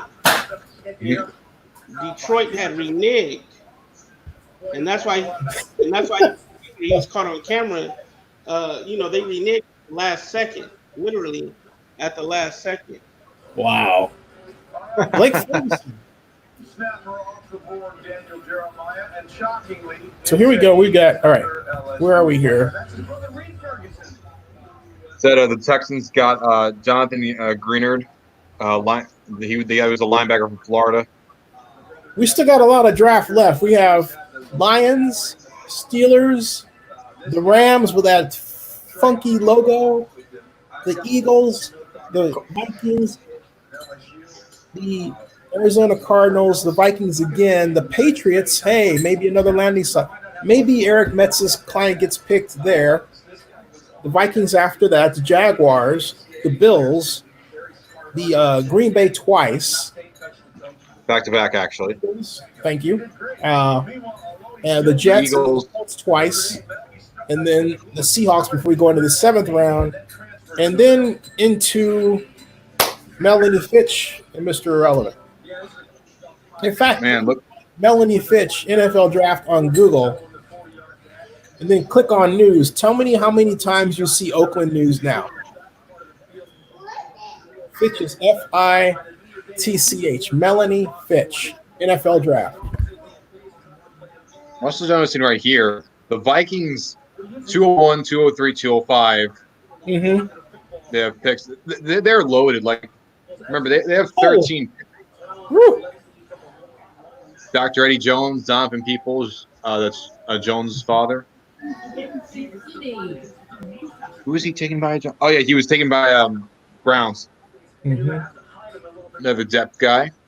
I like it. Rocky Mountain says, I had to stop watching the draft. It got boring with just people talking and not having people announce the picks. Yeah, you can see last night. You can tell Goodell was tired. He was tired last night. You just see it in his eyes. I thought Roger did a great job, though. I think Roger did a fantastic job. Yeah. But I didn't think he was tired. I thought he was a little slushed. Slush? Drunk? Oh yeah, like he did feel a bit looser. His behavior exhibited some slushness. I was like, okay. Oh my Lord, I got nothing on that. You might actually. I like where you're coming from, Donald.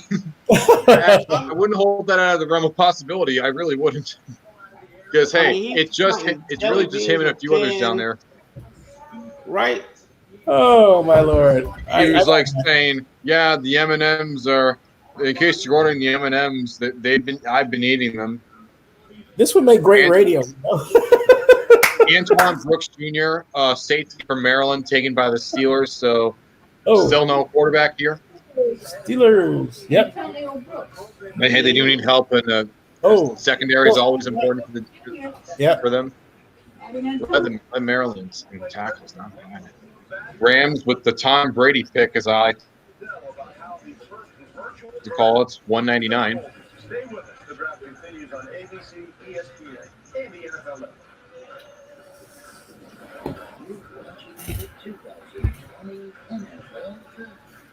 Presented by Lowe's.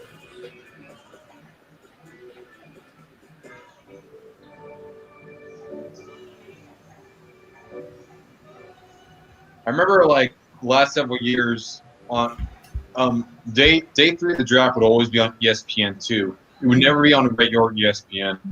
Right. But with no other sports going on, here it is. And it's the same broadcast on ABC and everywhere else. That's right. Hey, folks, we were, as far as quarterbacks that are available, I'm told that the Pats like Bryce Perkins. So let's. I'm going to do a quick video right here, and the Pats are coming up, so that could happen. Folks, this is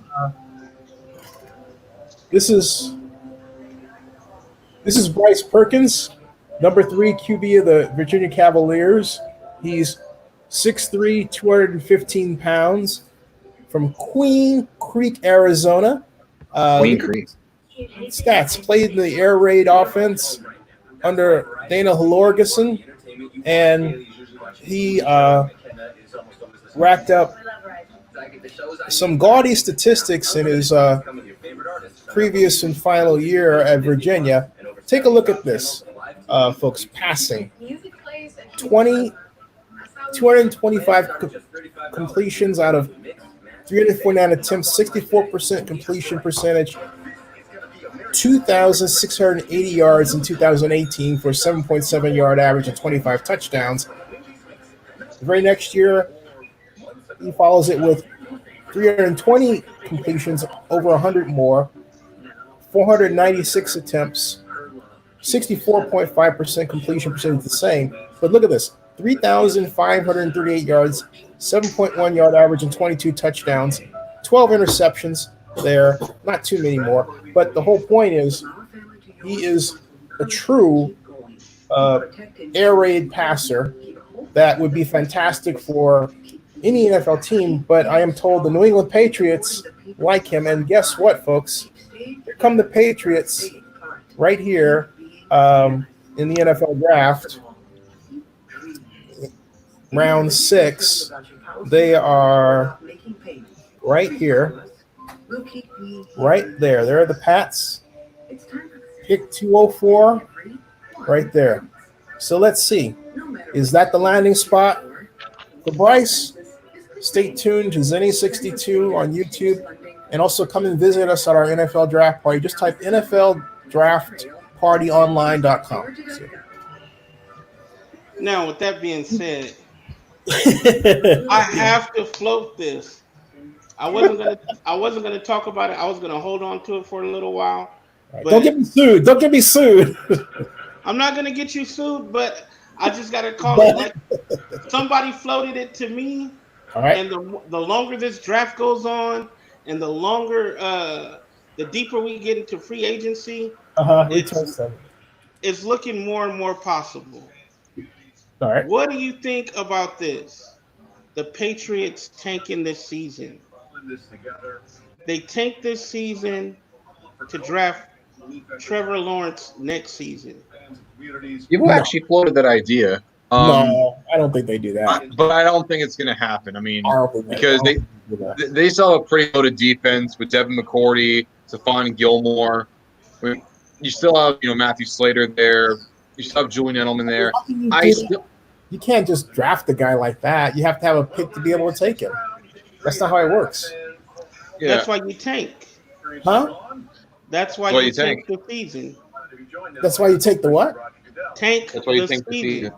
They're not tanking the season. I'm not buying that one.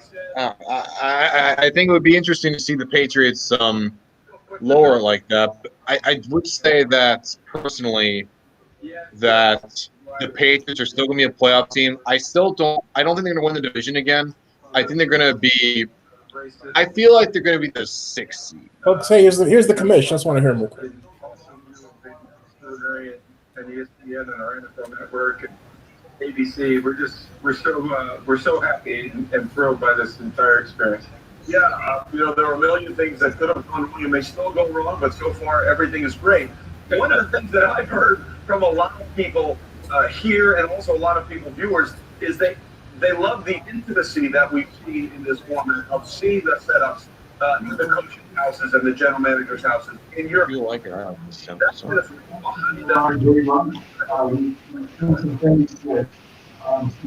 You know, I was saying that, Trey, that I think forced to Nice. differently, but it's actually Nice. Kai, elements Kai, come here. ability to use Here, Kai. the way that we really did Here.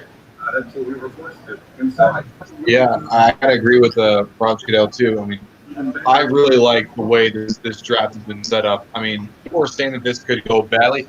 It's gone very, very smoothly, and it's given a little bit into how every single team has done. And I hope to see stuff like this implemented in future drafts. And like Goodell said, you're going to see something like this Kai for the future, like 2021 in Cleveland.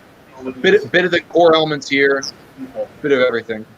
Celebrating the draft. You also gave us the news that Las Vegas is going to get that draft in the unscheduled year we had it. How important was it for them to get basically a mulligan because of things that were beyond everybody's control? Yeah, that was nice. Well, it was no fault of theirs, as you know, and they deserved the draft that was awarded to them.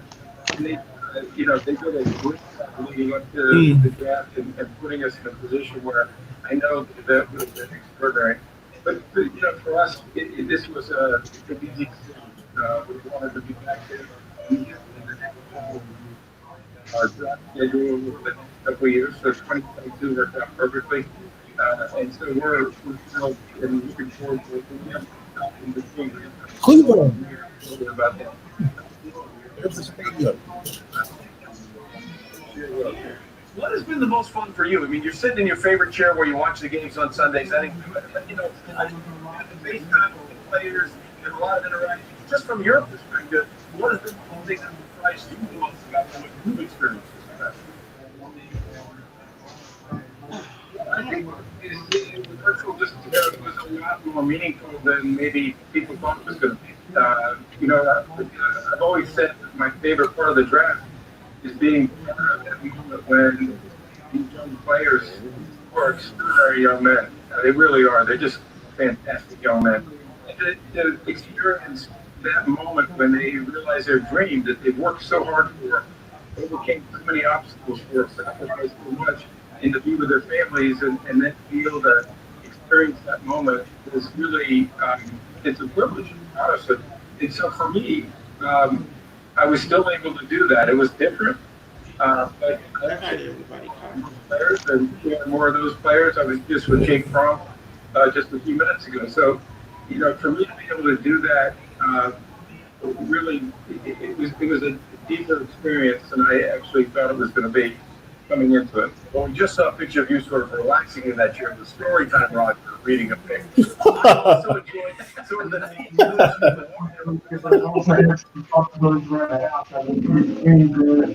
Doing some other things around the house today. So this is a big spring weekend for us. And, your favorite show.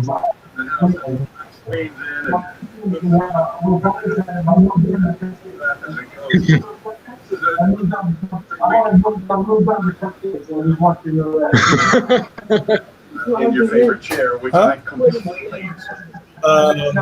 So I think Connecticut. Well,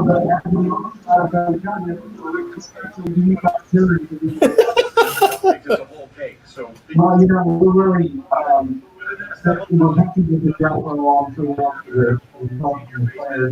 Really, the thing that probably would be most important is that it's going to have an impact on beyond draft. Fans we got initially those kinds of funds forward, we're approaching $100 million. You don't like it? There's a lot of people from that coming in, and they're going to go with these. You give us some of that coming in, we'll keep working at it. And one of the things we're going to do, a lot of people that they want to come and we'll find an advantage. So we're going to do it with ESPN and do it on Monday night. So to get us over that $100 million, we're going to keep working at it. And one of the things we're going to do, because a lot of people said they were going to come spend a little time in a man cave and maybe sit in the chair and watch the game. So we're going to do it. Oh, nice. It's pretty cool. Good job, Roger. Great cause. Not bad. Thanks for being with me. I know you got some things to include. How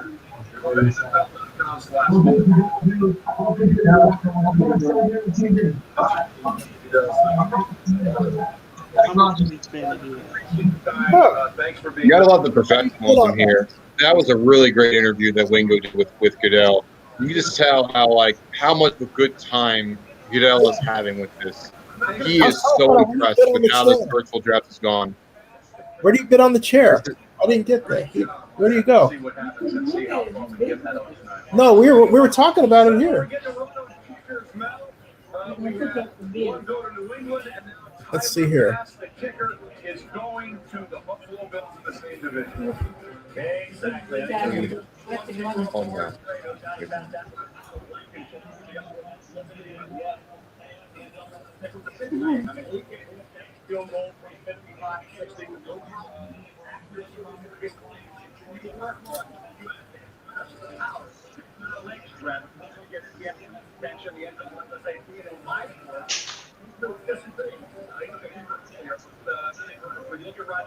don't want it no more? Pick it up.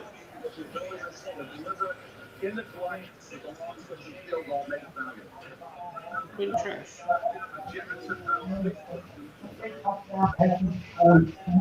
A lot of running backs here. Benjamin. That could be one. I could see them taking another running back.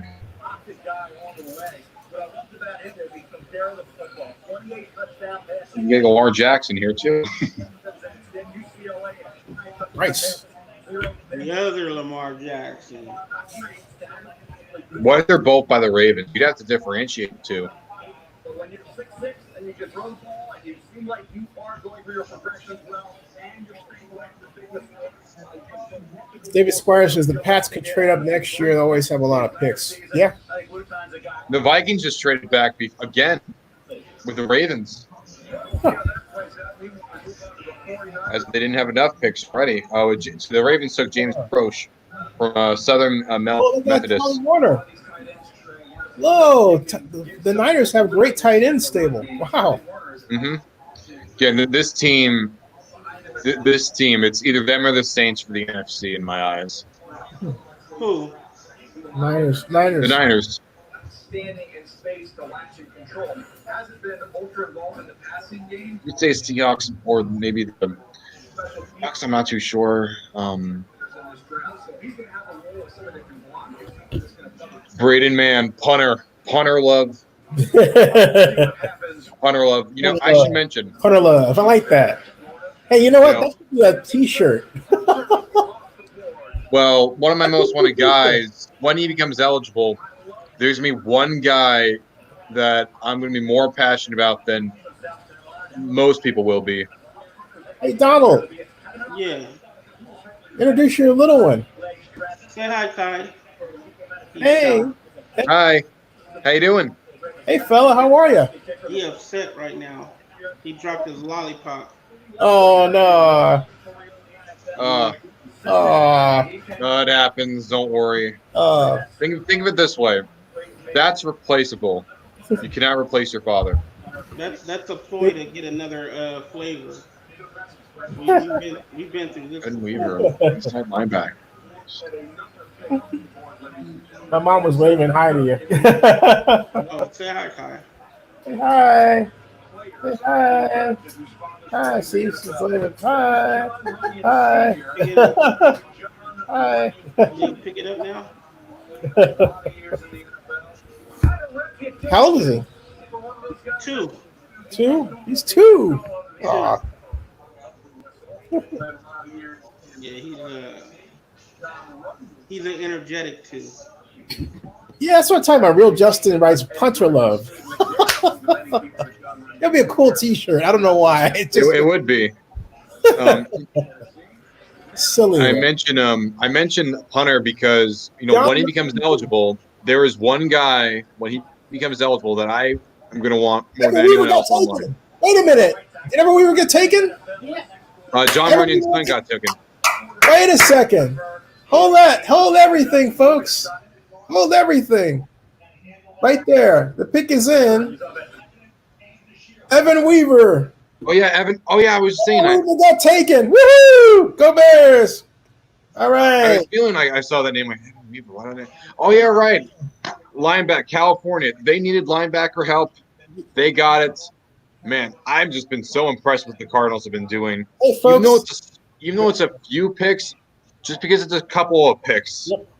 Sometimes those Hey, can mean folks. a lot more. There it I'd is. rather have less Evan picks that Weaver, are more. Cal, who I interviewed twice on the way to the combine in there, was just selected right there by the Cardinals. I had this thing on freeze, and so there it is. There's the pick. If the screen will come back appropriately, and there it is. Yeah, California, 412 tackles, fourth in Cal history. Pac-12 Defensive Player of the Year, an amazing player, the heart and soul of the Cal defense last year. You guys, what do you think about Evan Weaver to the Arizona Cardinals? Vinny, I know you had some.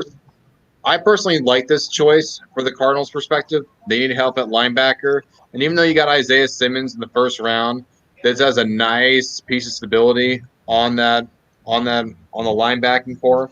I think the Cardinals have, despite having less picks than some other teams, I think they've done a really, really nice job in selecting. Donald, you want to add anything to that? Without Evan Weaver, what I see him as depth for the Cardinals. But to expand on the Cardinals just a little bit more, they're going to be ultra competitive in the NFC West. Mm-hmm. And they're going to present a challenge to the 49ers. They've always, even when they were lackluster, they were always difficult for the 49ers. I can't remember the last time the 49ers swept the Cardinals in the last, even with their strongest teams. So now they've got a solid defense and an okay offense. Mm-hmm. They could push.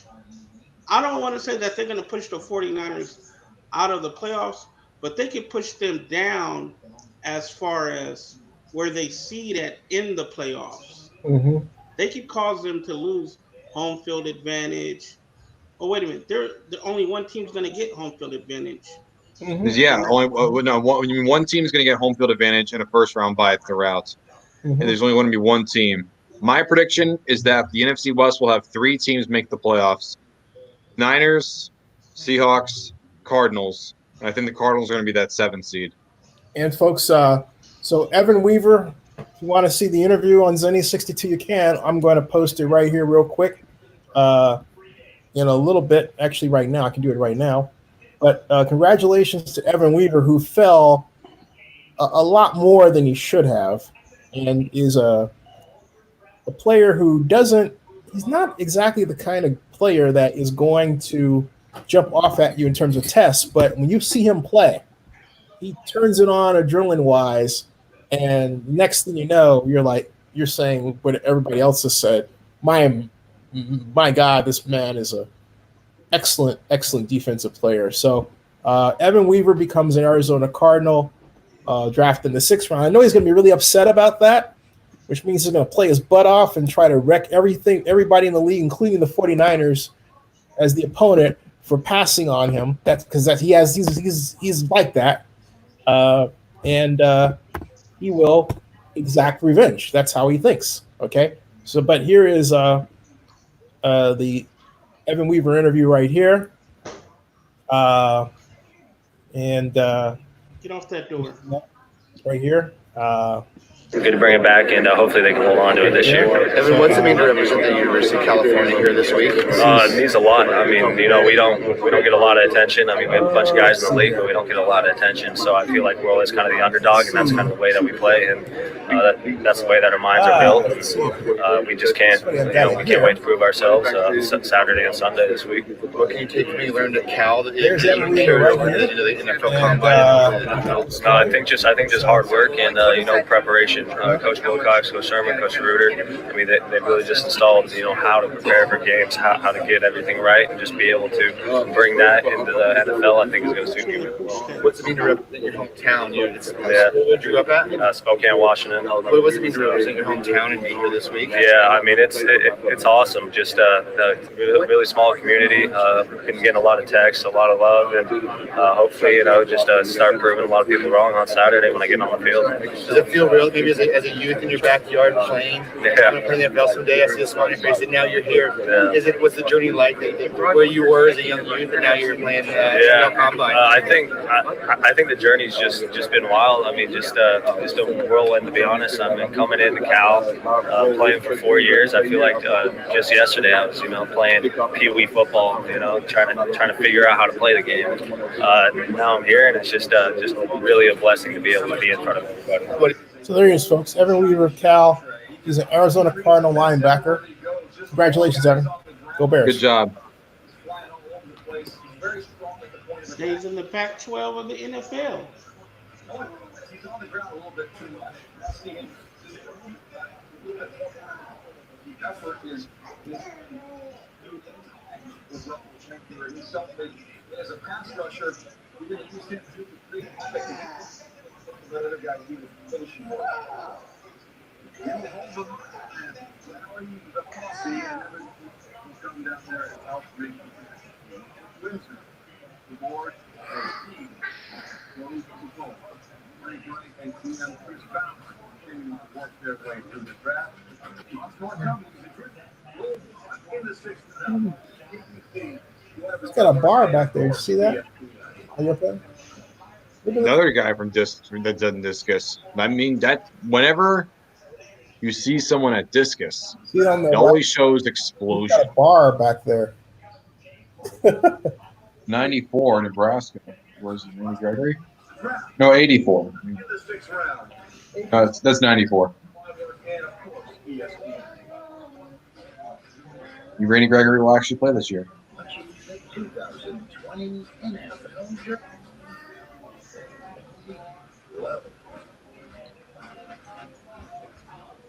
Dave, closet organizing, jigsaw puzzling, the future that you can get around. Compete with breadsticks and your choice of we'll keep it safe and all in one box. Choose contactless delivery or your curbside pickup at Pizza Hut. It's thin, crispy, and cheesy. It's not even The Patriots are in the trenches. Patriots really need to. It's always focus on the trenches. Still no quarterback for the Pats. That's right. Like Bill said, they don't like any of the quarterbacks. It seems. They don't. Jameis Winston, please. Sign Jameis Winston, or at worst, maybe trade for Andy Dalton or sign Cam Newton or something. Just do something at quarterback. But, Jarrett Stidham, a lot of the guys are really impressed with seem to really like Jarrett Stidham, which, let's see, best of luck to them. But you do need to have a third quarterback, and they said they are going to get a third quarterback. Who that third quarterback will be remains to be seen.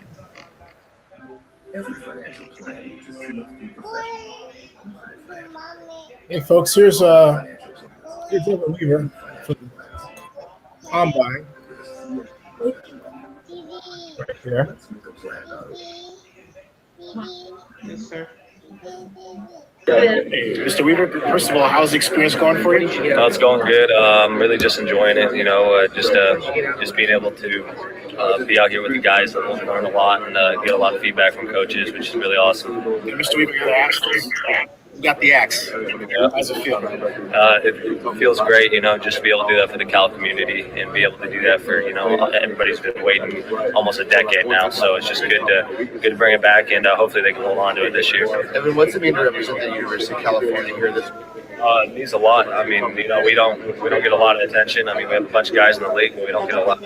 So I feel like we're kind of the underdog, and that's kind of the way that we play, and that's the way that our minds are built. And we just can't, we can't wait to prove ourselves Saturday and Sunday this week. What can you take from you learned at Cal that you can carry over into the NFL Combine and hopefully the NFL? I think just hard work and preparation. Coach Wilcox, Coach Sherman, Coach Reuter. I mean, they really just installed how to prepare for games, how to get everything right, and just be able to bring that into the NFL. I think is going to suit me really well. What's it mean to represent your hometown? Yeah.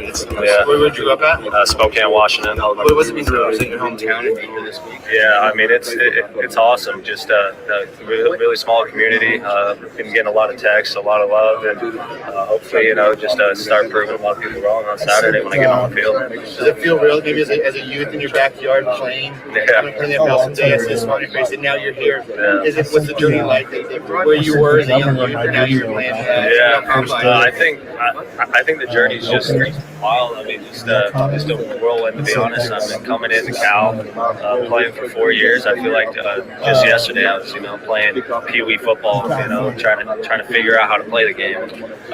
Now I'm here, and it's just really a blessing to be able to be in front of everybody. What do you hope to show the coaches this week? Just I'm a hell of a lot faster than people think, and just be able to get maybe top 5 in agility, and just do my thing. And at the end of the day, the chips fall where the chips fall, and I'm not the one who can make the decisions, so I'm just going to control what I can control. Last question: what's the future hold for you? I think greatness. I think a lot of winning. I think a lot of playing, and I think a lot of hitting people hard. So that's what I do, and that's what I love to do. Good luck. Thank you. What's your favorite sports memory that happened before college?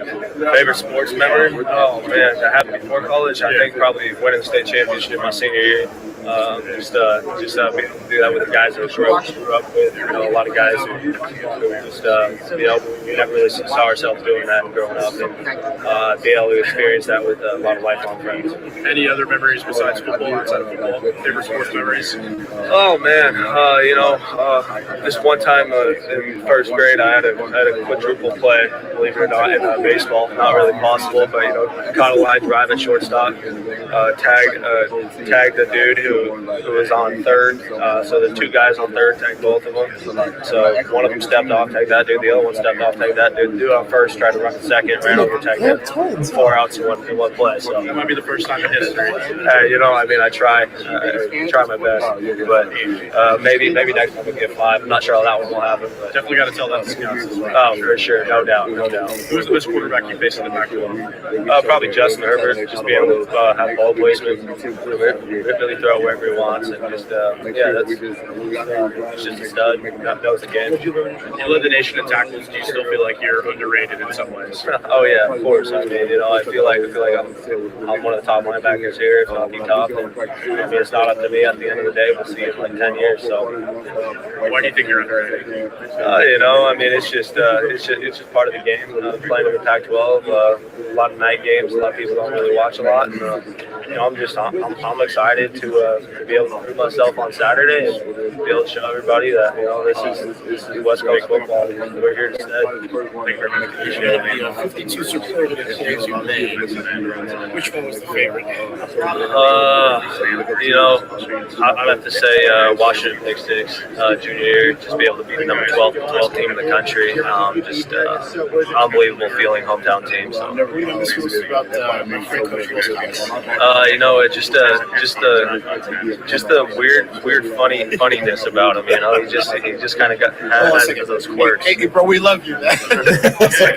Yeah, no, he just got those quirks about him, and he has a lot of funny one-liners. So just something like that. What about your D coordinator?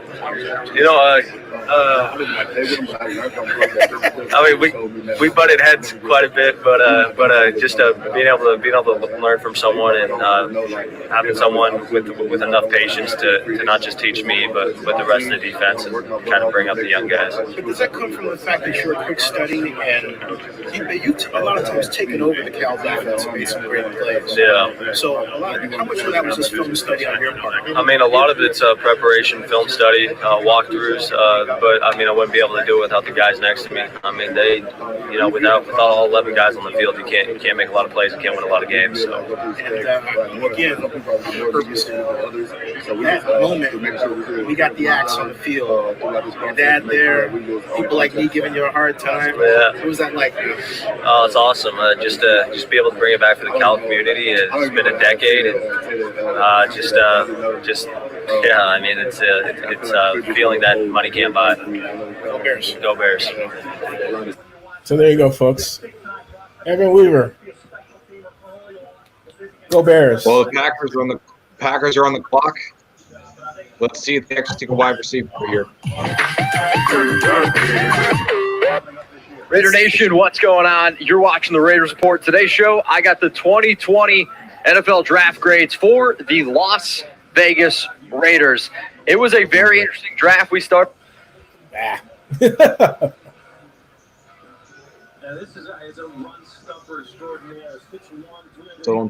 They still don't take a wide receiver. They still don't take a wide receiver, the Packers. Jake Hansen, center. Oregon. Meanwhile, Bryce Perkins is still on the board.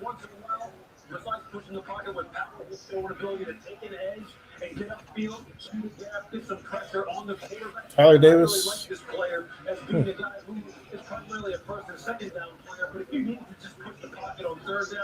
He can do that as well. I think this is a good the draft. If you have someone who's high character, give me that. Hard, he can use not just on first and second down, but third down in a big body. I think this should come out. Let's see here. If I'm not mistaken. And Daniel, he led the team in tackles, but also led the Big Ten with 69 solo tackles. Yeah, some people look at him as potential. What? Yeah. Close to the line of scrimmage, he's effective. To see him over the slot, he's quick to read and run. Bryce Perkins. And make tackles. You mentioned. What'd you say now? He also had 27.5 tackles for loss. Oh, Tyler Davis. Phenomenal blitzer who has timing and burst and the ability to finish there. So he'll have a role at some close to the line of scrimmage, and I believe you're going to see special player in his one. Hey, a number of people calling for Bryce Perkins to be picked, so as recently as a minute ago. Oh, that's good. Is Bryce Perkins still available? Good question. Maybe the Packers take their other wide receiver. Maybe the Packers take a wide receiver here at 209. Best wide receiver on the boards. I'm seeing KJ Hill, Tristan Jackson. Mom, you hear this? His mom sang for Bruce Springsteen. Courtney Davis is another one.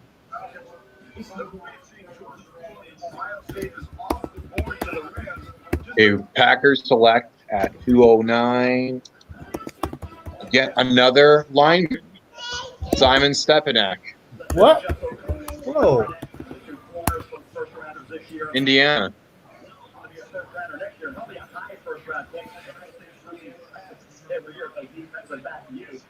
Well, wait a second here. On the Draft Network, the number one need ranked for the Packers is wide receiver, and they have not addressed wide receiver once in this entire draft so far, the Packers. That's crazy. Just dumb. Just dumb.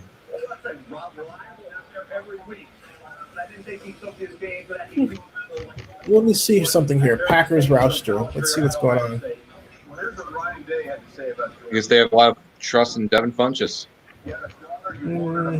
That's the kind of kid he is. As Jordan Fuller is now with the Baltimore Ravens.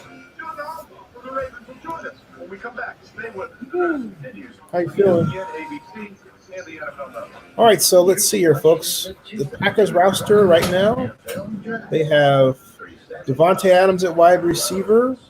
They have Reggie Beckleton at wide receiver. They have let's see here, that's 2. They have Devin Funchins, that's 3. They have they have Jet Camaro, that's 4. They have Alan Lazard, that's 5. They have the Packers. They have 5 wide receivers so far I've counted. And they have Darius Shepard, that's 6 wide receivers. They have Equanimus St. Brown, that's 7 wide receivers. That's Malik Taylor's 8 wide receivers. I think they got a lot of wide receivers. Marquez Valdez Scanting. Hold on a second. Marquez Valdez Scanting. That's 9 wide receivers. Okay, and that doesn't count the tight ends. They have 9 wide receivers, not counting the tight ends in camp. They got enough. They got enough wide receivers. That's a lot. Yeah, they do. Wow. I meant like none in this draft because like people were saying how like the Packers need wide receiver, but I don't think it's kind of still. I mean, if you add the tight ends, they have 9 wide receivers. Okay, that's not counting the tight ends on the roster, right? Just go back and count the tight ends. All right, that's 9 wide receivers. All right, so they got let's see here. Robert Toyan tight end, Jace Sternberger tight end, and James Looney at tight end. Mercedes Lewis at tight end. That's 13. That's 13 tight ends and wide receivers, man. They don't need any more. That's 14. That's 14. But at least they're held at the line because the line is also a big need for them, especially considering that we had blog ago. They're only going to keep what 3 or 4 tight ends on the roster. That's crazy. My God, man. Whew. But it's not like the Bears are going to keep 10 tight ends on their roster. Man, like an 8.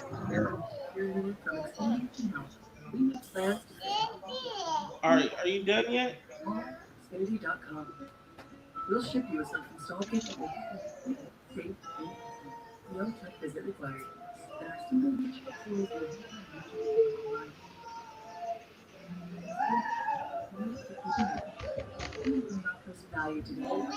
Are you happy now? No.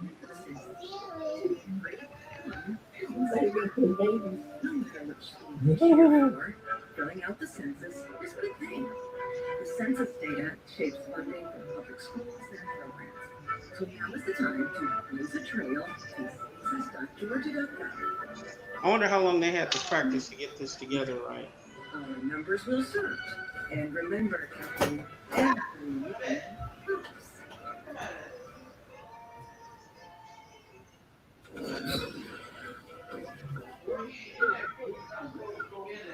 Baltimore Ravens, you name it, they got it. Seeking ball-finding linebacker. Eagles take Prince Tega Wanagu from tackle from Auburn. Just about a weekend at Texas A&M defensive tackle, and then just a couple of receivers that do nothing. Lamar got some help. Who they get him? I said Lamar got some help. All things related to the Ravens and draft. Lamar Jackson as a corner.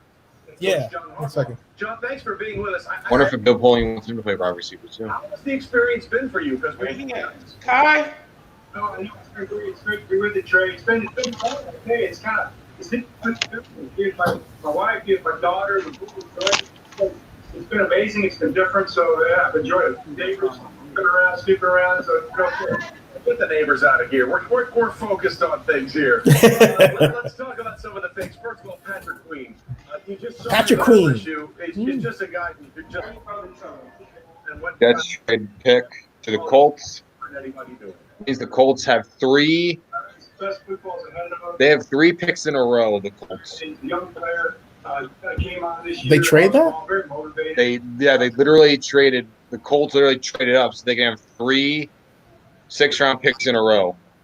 211, 212, 213. It's a little redundant considering your guy might already still be there, but hey, I guess. Yards in the history of the NFL last season, and here's a very productive back, the only 2,000-yard running back in Ohio State history. What did you like about him? Well, I didn't love the school he comes from, but I liked everything about it. But listen, he was right there. Probably a top-rated running back. There's all those running backs at the top of the draft. Just an explosive downhill runner. He has a little cut of quality.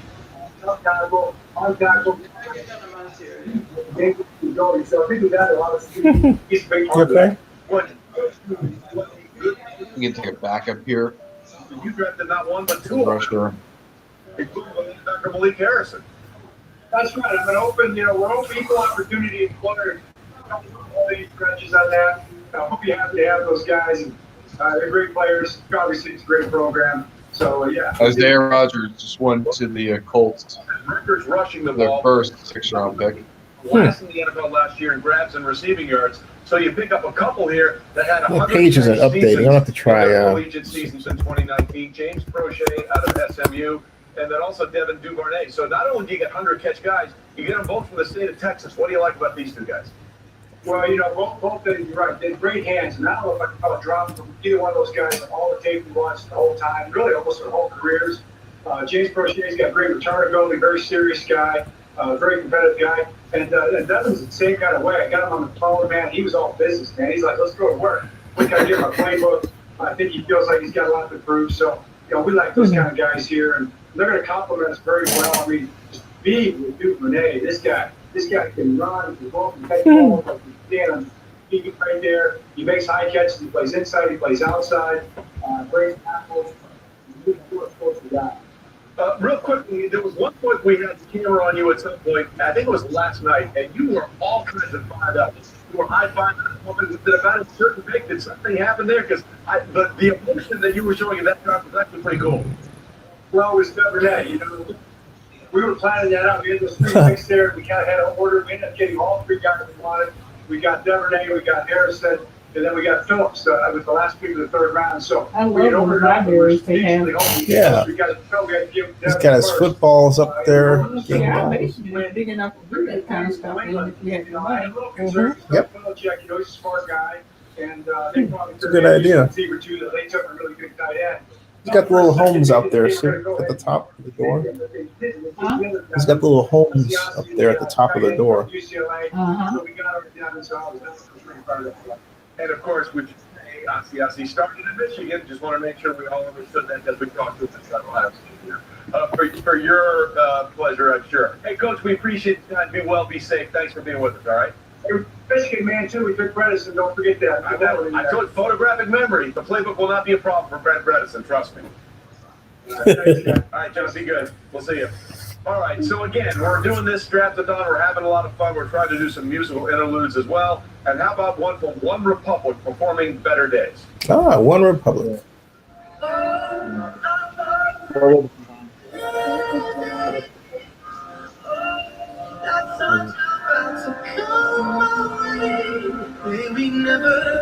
It's pretty good.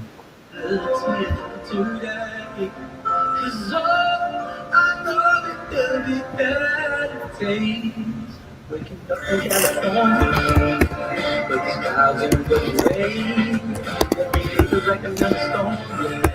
I'm just trying not to feel insane. And see suddenly light, so many dark days, so many dark nights. Every time I feel the paranoia, I close my eyes and I pray. Oh, I know that there'll be better days.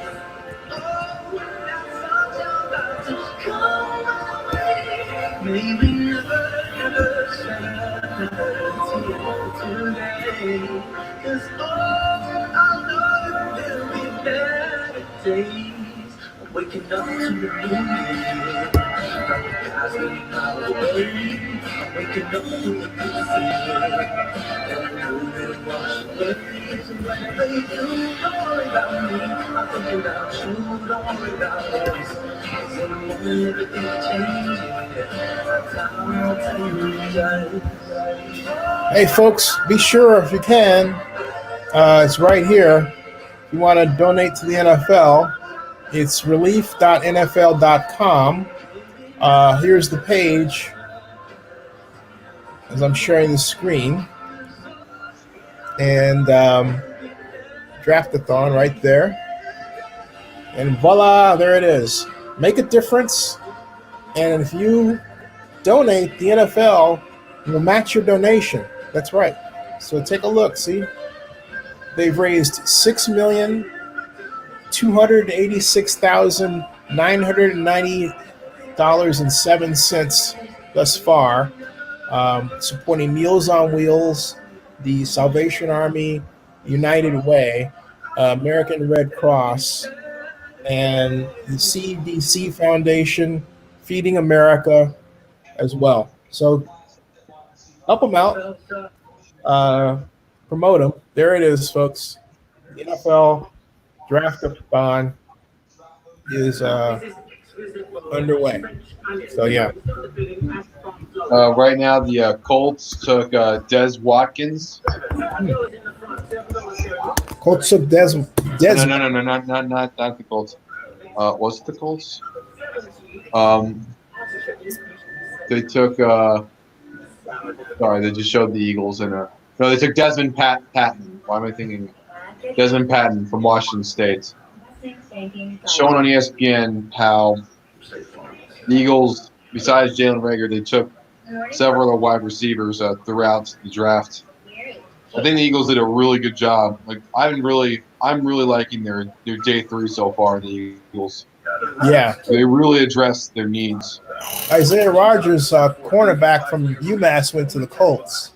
Yes, he did. Yeah, the first pick that they had. Yeah, mom pointed that out. Thanks, Mom. And we're on Bryce Perkins' watch, folks. He is still out there looking for a home.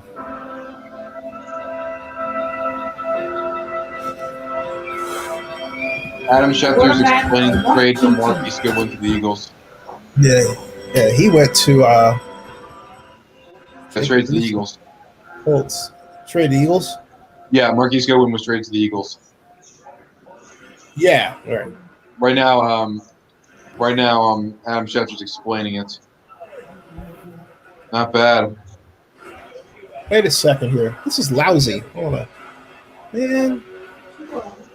You know, it's an ESPN page. All these pages. I got to build my own. It's awful.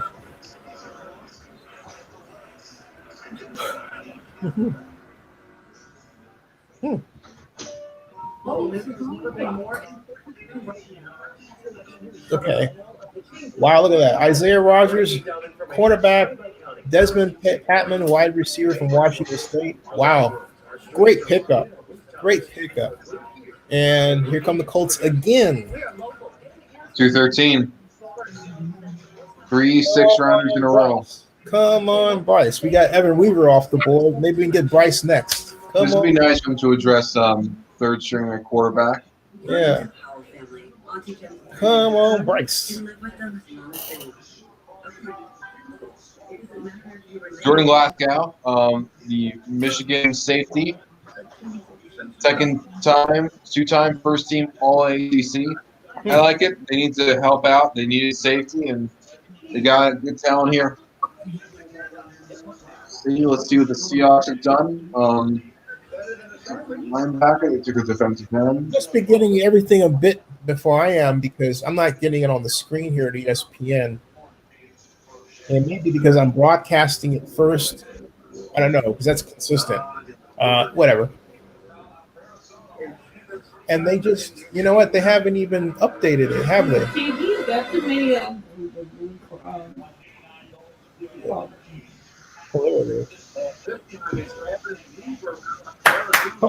Yep. Gotta take a tackle here. Just showed Evan Weaver looking at his highlights tape. Explain how he broke Hardy Nickerson's sack record, which, by the way, Hardy Nickerson, which in case anyone's curious, yes, Hardy Nickerson is on my Hall of Fame. Hey, Vinny, watch this. Watch this play right here where he goes right in the backfield, right there. Boom. That's what he specializes in. But then he's still mad at him. That's just hilarious. This is another one right here. Bam! Interception. Oh, boy.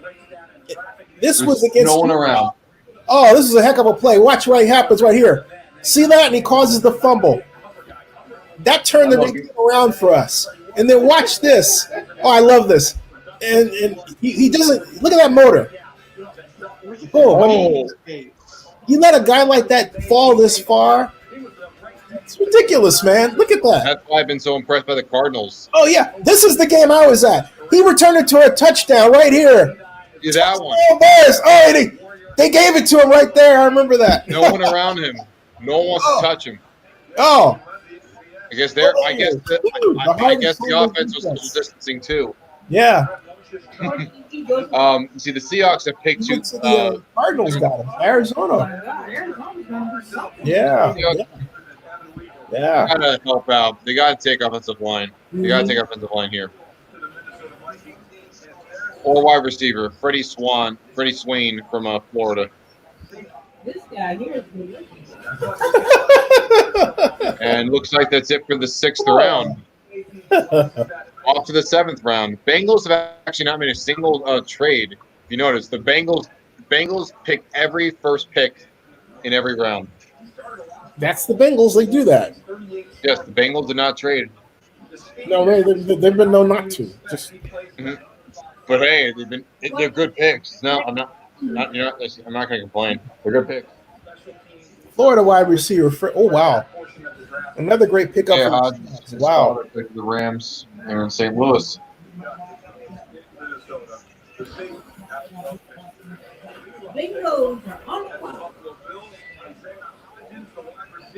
Hey Zenny, this is a bit of an interesting question. Have you heard anything about the NFL? Not the NFL. I heard a report for the MLB that potentially to reduce the amount of revenue losses they've had because of the virus, they're thinking about potentially adding another couple teams, like a 30th, a 31st, and 32nd team. Hold on a second. Expansion. Wait. Hold on a second. No? 1 second. Let me clear something up here. Marcus Bailey.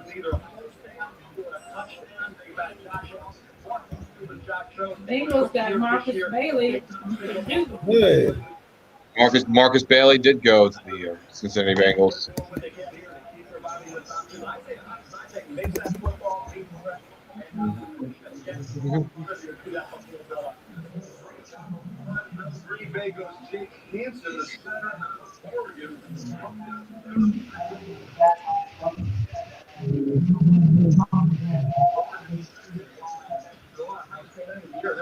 Kai.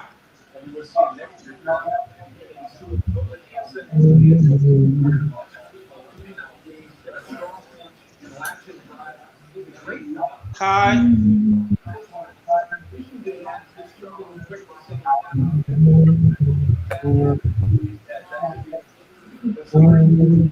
Experience in protecting Justin Herbert there for the Ducks.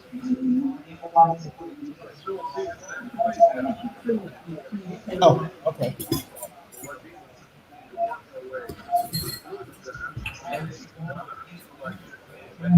Freddie Swain.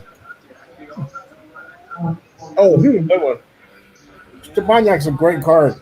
He's pull too. Look at that. Wow.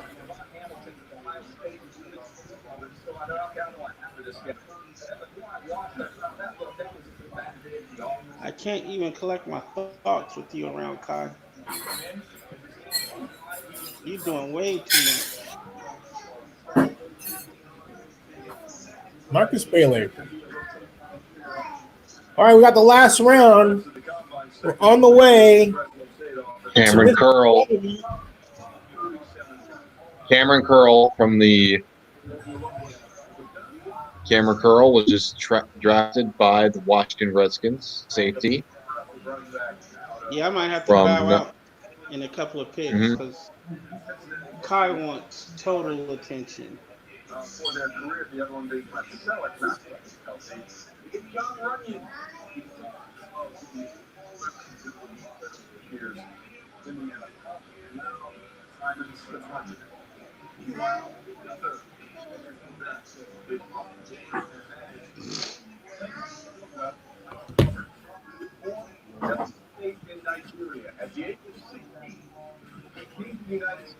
Cameron Curl.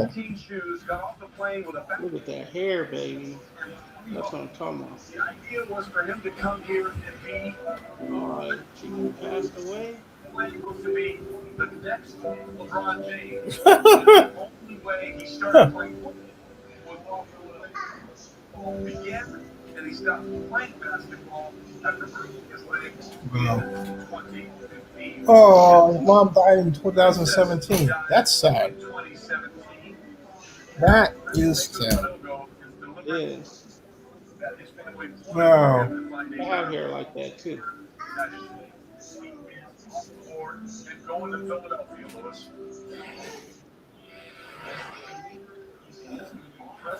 He plays the position at 6'5", 208 pounds.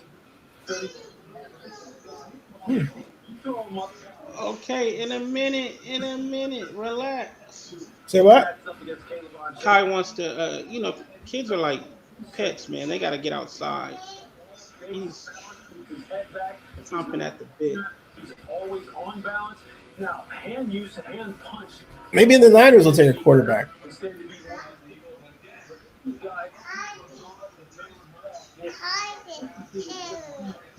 Okay, you want to say it?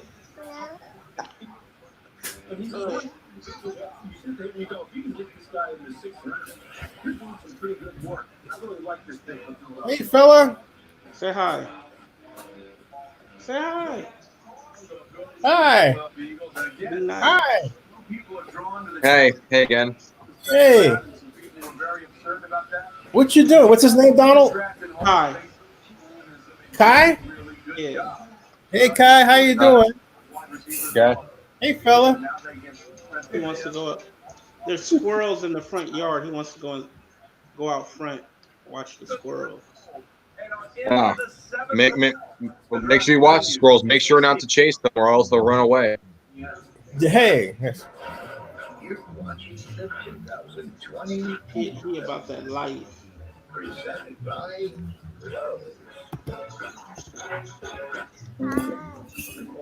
No, you're not gonna sing. Hey.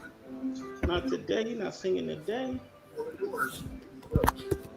Final round 7, folks. 5, 6, 7. 7.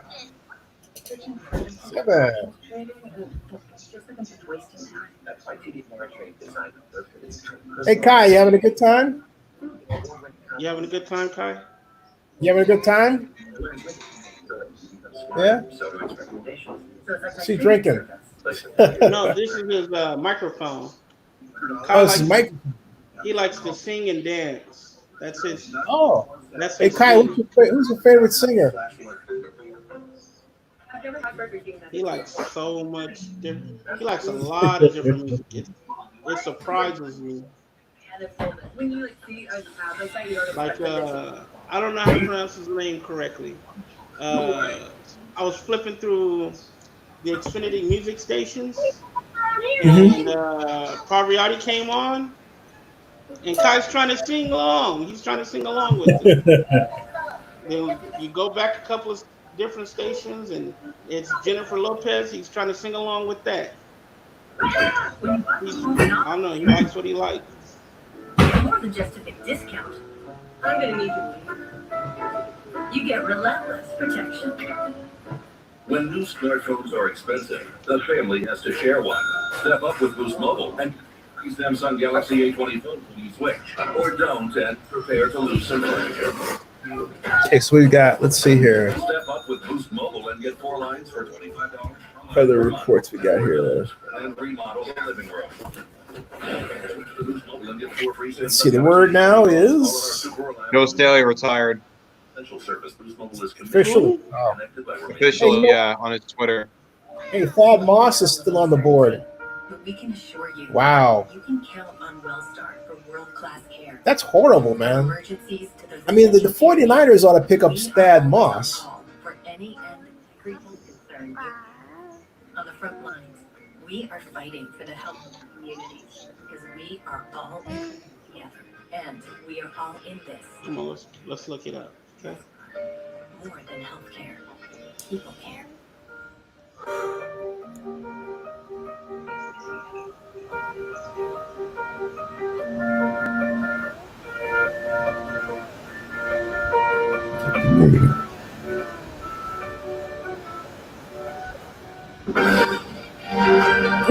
Kai.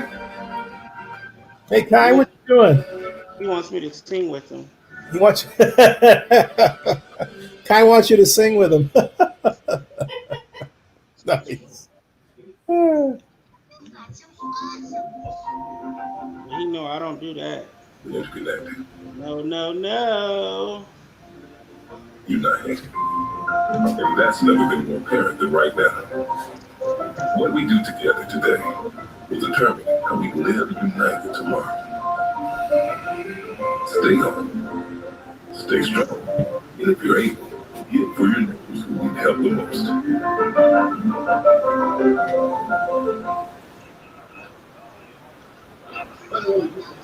Ways tremendous efforts from families and people in need. Everyone wants to know, how is Bryce Perkins still available?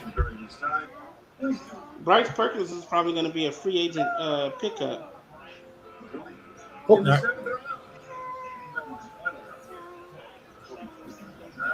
Time to take a look at Mel's failed. Mel, what do you like? Benjamin, because versatility from Benjamin's out there at Arizona State. That spin move is very entertaining to watch. Yeah, he'll probably sign for a decent chunk of change. And then Hunter Bryant.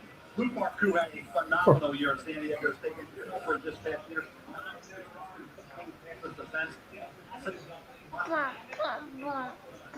Stone, safety of the Ravens. Go ahead, Ravens. Beef up on defense. Oh, special team. Hey, leave that alone. No, no, no, no, no. Isaiah Rodgers, Mel. Yeah, diminutive. No, don't hit me with that, please. Be nice.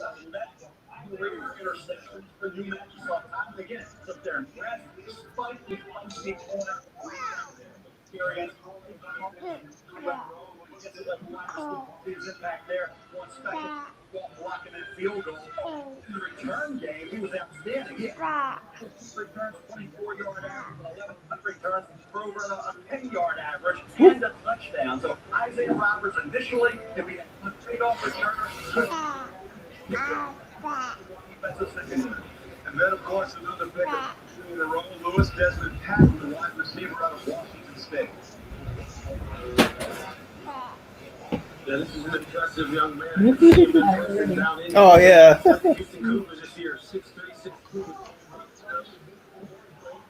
He's still singing? No, he's showing off his microphone. He's what? Hey, fella. Say hi. Hey, hey, hey, hey. Say Hey. hi. We're all waving to you. We're all waving to you. Well, you got the hiccups. He's waving. He's waving. We got him on the wave. There we go. Oh, there you go. Wow.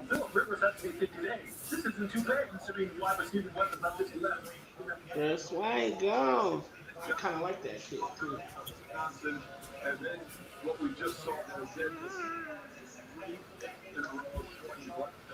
Yeah, defense. Tackle, quarterback, and safety. Bing, bing, skip, bing.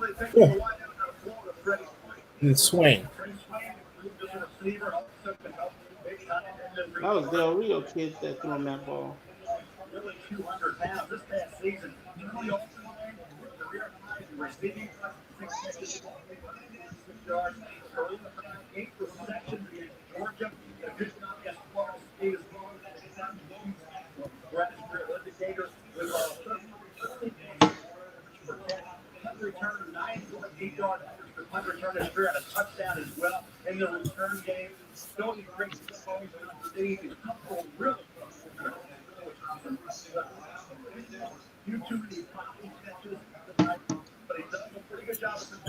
KJ Hill finally went to the Chargers. Wow.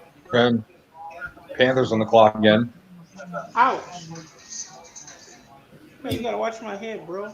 So I was checking the phone. in every single round. Their pick here was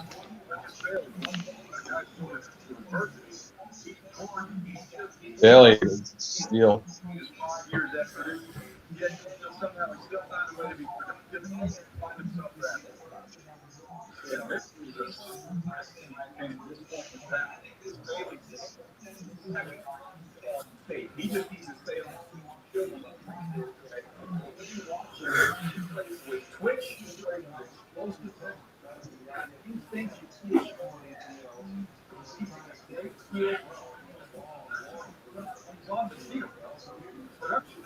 Hey, Zenny, I don't know if you heard the news, but Kim Jong-un is probably dead. Yeah, I read that on Twitter. Yeah, there was nothing definitive though. Yeah, that's why it's always important that for something like this, it is so important that you keep fact checking as much as you possibly can, Yeah, this will be the because we second have no time. idea. The second time in his life they announced him being dead or Kim close to Jong-un is dead. supposedly dead. Korea. Yeah, hasn't been officially confirmed yet. I wonder, like, it obviously wouldn't go to his children because they're way too young. So they would. He died at like 36. Mm-hmm.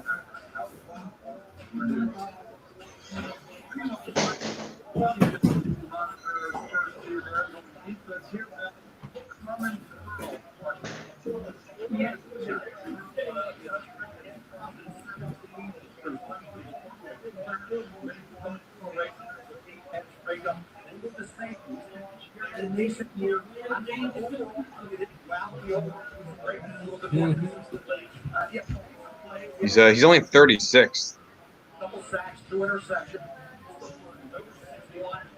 Say what? 36. What? He's only 36. Kim Jong-un. Yeah, very young. Oh yes, very young. Very young.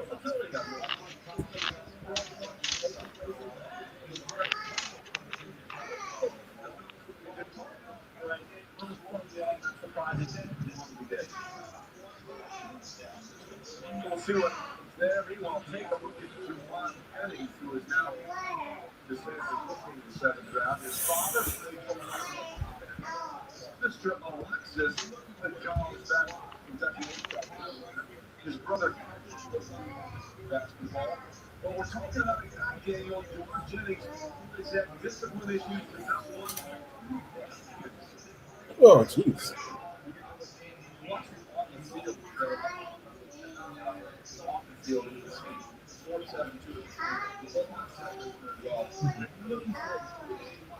That's what you have down here, and the physicality shows that.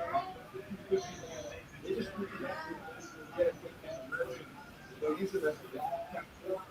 He's just very physical and strong with outstanding hands.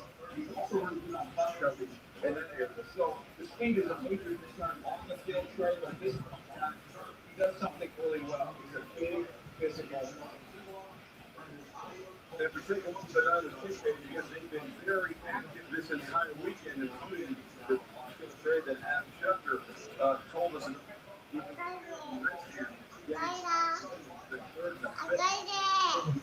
Benjamin selected by the Cardinals.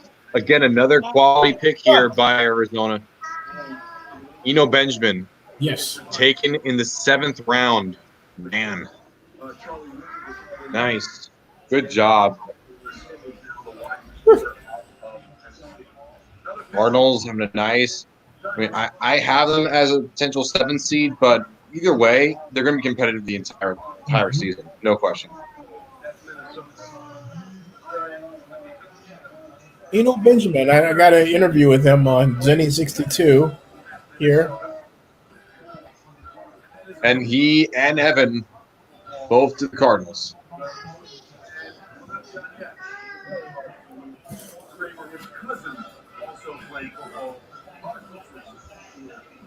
Benjamin of Arizona State, running back. Oh, you don't have to go far. That too. It's even better for him. Yeah. Carter Coughlin. Hey, that's Carter Coughlin, folks. Another interview I've got.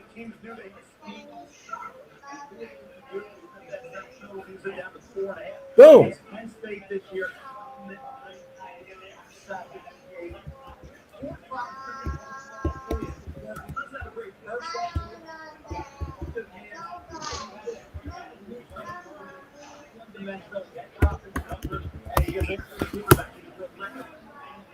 That's okay, Kai.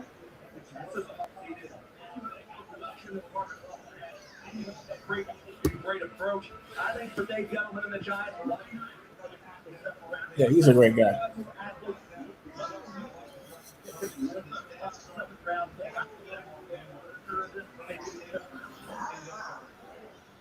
Yeah, I thought he'd go a lot earlier than this.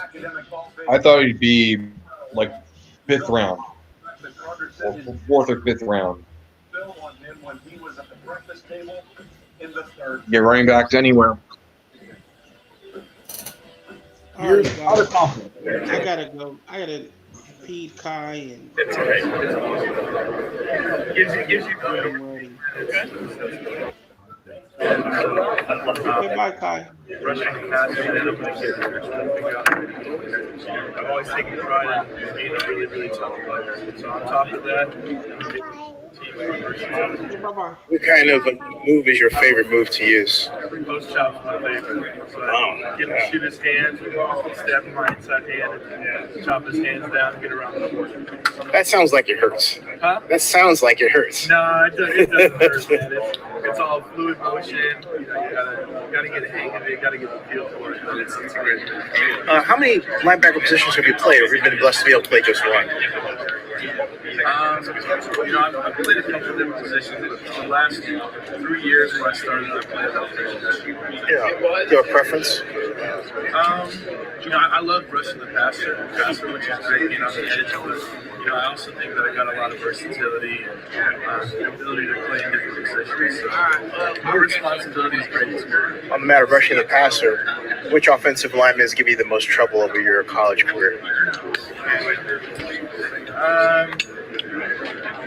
I don't know. It's hard to quantify that.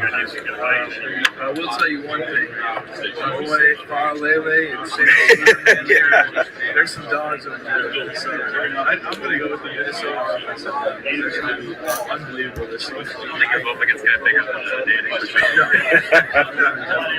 than Which teams have talked to you so far? You probably have that question thrown at you a lot. But pretty much every team. Raiders? Pretty much every team. Oh, wow.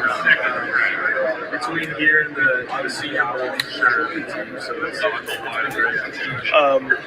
what are you, a two-gapper or a single-gapper? For my Raider fans who are interested in technique. So, you prefer two-gap or single-gap? What do they ask you to do in college? I always played single gaps in college. Senior Bowl, I got a gap and a half / 2 gap. I'm playing out the tight end. So, and no matter what, I'm going to do whatever team's asking me. I'm probably going to a lot of it. Hey, what are you on Twitter or Instagram? Huh? What are you on Twitter and Instagram? Carter Coughlin, that's my Instagram, and Twitter is CMO34. CMO. Hey, thanks for your time. Appreciate it. Okay. That's Carter Coughlin of the Minnesota Golden Gophers, and great pickup, great guy. Get 20% off the entire website, and it comes with a free bandana. I got the bandana right here. Well, ooh, rock this bad boy right here. So,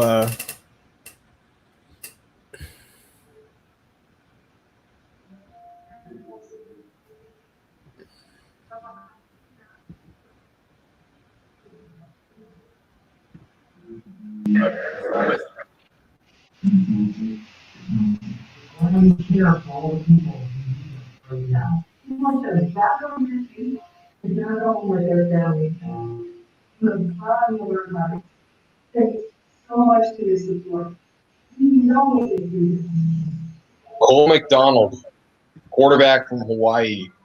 Yeah. What? The Titans. Wow. Cole McDonald. Huh. They took Cole McDonald. Ba-da-ba-ba-ba. Wow. Hawaii. Run and shoot. Interesting. If that's the case, they could have taken Bryce Perkins. Interesting. I wonder what that's about. Yeah. Yeah.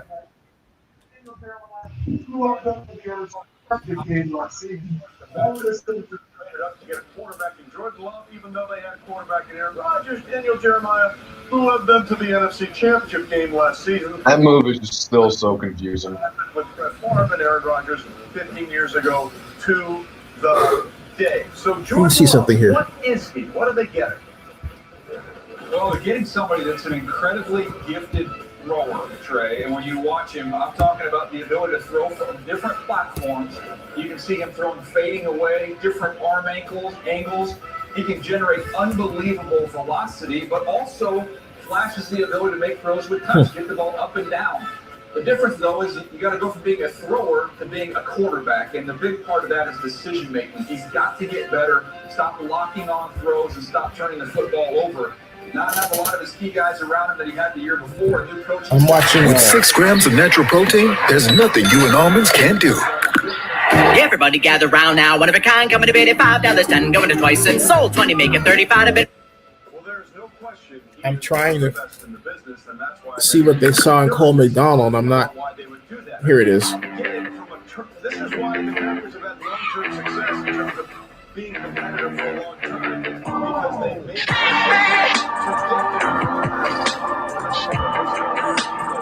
Yeah. They should have taken Bryce Perkins. That's wild. No, let's see what happens. There's still some more of the draft to go. That's true. Except, okay, Cole McDonald is blonde and Bryce Perkins is black. Oh, man. You kidding me here? Hey, progress, I guess. I wonder if it wasn't the complete turnover last year at Utah State, where he had 9 different players from him on offense that side of the ball, than when he had that great season in 2018. Trey was a perfect storm working against Jordan Love. Everything that could be taken away was. You take away all the talent. 9 starters, 4 on the offensive line. Darwin Thompson, running back, who played with the Kansas City Chiefs, the Super Bowl winning Chiefs. Then you think about all your receivers, okay, tight end as well. And then you lose your head coach, Matt Wells, who takes Yost, the coordinator, with him to Texas Tech. So you got a whole new offense, you got all new players around you, and you're at Utah State where you can't reload. Put it all together, you could have predicted in August the stats would be down. Now I think what he tried to do is just do too much. Became reckless, got into some bad habits, and all of a sudden the numbers spoke volumes. 17 interceptions there, put on with 6 the previous year. So all together, I think you look at it and say continuity, stability. The Packers will provide that, obviously. He's going to sit, watch, and learn, and that's what he needs, to be the same offense, same everything for a period of time. 3 different coordinators during his career at Utah State. Checking my phone to see if there's any updates. Huh? Checking my phone to see if there's any updates. Checking my phone if there's any updates. The beginning of the relationship between Brett Favre and Aaron Rodgers did not go well. Yeah, and look, I think Aaron Rodgers is getting to see what Brett Favre felt like during that point in time. It's not fun to be playing at a very high level, and instead of bringing somebody in to help you take that next step on a team that was in the NFC Championship game, they're bringing in your eventual successor. So I can understand Aaron Rodgers being a little bit frustrated with this whole thing. It's going to be fascinating to watch it all unfold. All right, we'll see how it will unfold when they get together, whenever that is. Training camps get off on the regular time. So let's go back to the draft. The Ravens take Geno Stone, the safety out of Iowa. People need to understand that he was a high school quarterback, wanted to play at Penn State out of Newcastle High School in Pennsylvania, but really didn't get much of an offer there. So he decided to go to Iowa instead. And then he got a little bit of revenge against his dream school, because when he played there for the first time in Happy Valley, this is Geno Stone as an Iowa safety, and pick 6, thank you very much, takes it back to the house. It's funny, Daniel, because when Kirk Ferentz was looking at Geno Stone's tape in high school, he said, my first question was, what's wrong with this guy? Did he rob a bank or something? He couldn't figure out why nobody was going after him. Well, this is the same thing with me. This has been my guy through the draft process. When I talk to general managers and personnel executives, I go, well, tell me what I'm missing on Geno Stone, because I have a big grade on Geno Stone. He's my 12th safety. What am I missing? I couldn't get any support for him. The tackle that the Bears took, they need to help build that offensive line. But, yeah. He's quick to read, key, and diagnose. He delivers big hits. He plays with energy.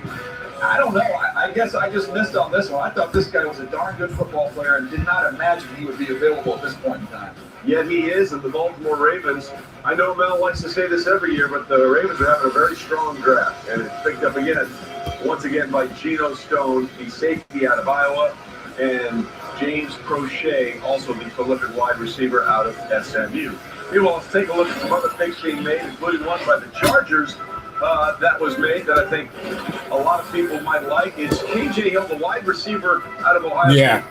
Daniel, he broke David Boston's KJ Hill's a good one. Okay. catches. Yeah, Yeah, he's one of the best slot wide receivers in this draft class. Reminded me a little bit of Adam Humphries when I watched him. They get the ball in his hands. He's very crisp, very quick. Gets in and out of his breaks. They run a lot of those jerk routes where he'll get going in one direction, put his foot in the ground, change direction, create separation. And for a slot receiver, they use him a ton in the red zone, and he's able to finish down there, Lewis. I didn't think this kid would be available again at this point in time in the draft. It speaks to the depth of Coming close. Come on. Bryce. Come on, Bears. Take Bryce. Hey, it'll be a quarterback at least. Another tackle. Back-to-back tackles. Lachevicius Simmons. Lachevicius Simmons. Tennessee State. Hey, black school. Hey, progress. HBCU. Nice. Historically black college. Don't forget Tank Younger, one of my most wanted players. First ever guy to be drafted from there. It's also my auntie uncle's school. Nice. Not bad. Falcons, finally their first pick in a while. Let's see what they take here. With defensive back Stanley Thomas Oliver III, Lewis. You need some help with the offensive line. Yep. You need help on that defense really bad. You need help on the line. I mean, Ryan was just beating up relentlessly. It's still incredible how he almost had 5,000 yards passing. Not 5,000. He had like 4,500 on there. I got to check out the exact numbers. Maybe take another running back too. Salvin Ahmad's here. Ahmed's here. I still can't believe the Falcons haven't drafted a quarterback for the future. Hey, Ryan's still playing pretty well. Yeah, but it's a matter of age. It's a matter of getting somebody ready. Let them sit on the room and learn, you know. It's sort of like, you know, with Jordan Love, how he also has like 4 years on his contract too. Benjamin has his own clothing line. You can see a lot of his faces. All about the Benjamin. Hope to God he wasn't fined by the NCAA for having that. There'll be a 7th-round gift to Cliff Kingsbury and Kyler Murray. No question about it. It was entertaining running back, and you could argue for watching. Speaking of which, here is. Run.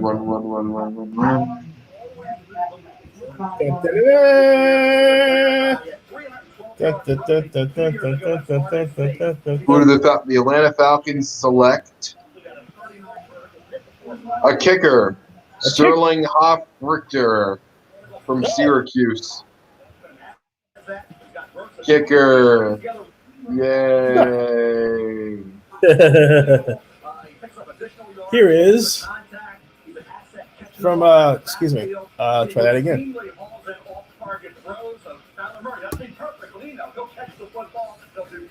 Benjamin at another the guy. NFL Combine.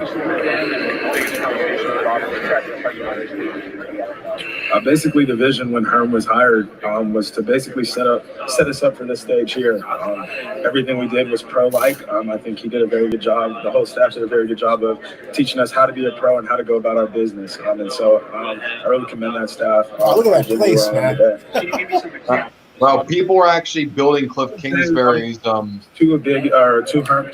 living room. Be on time and be where you're supposed to be. In Lego. Pretty cool.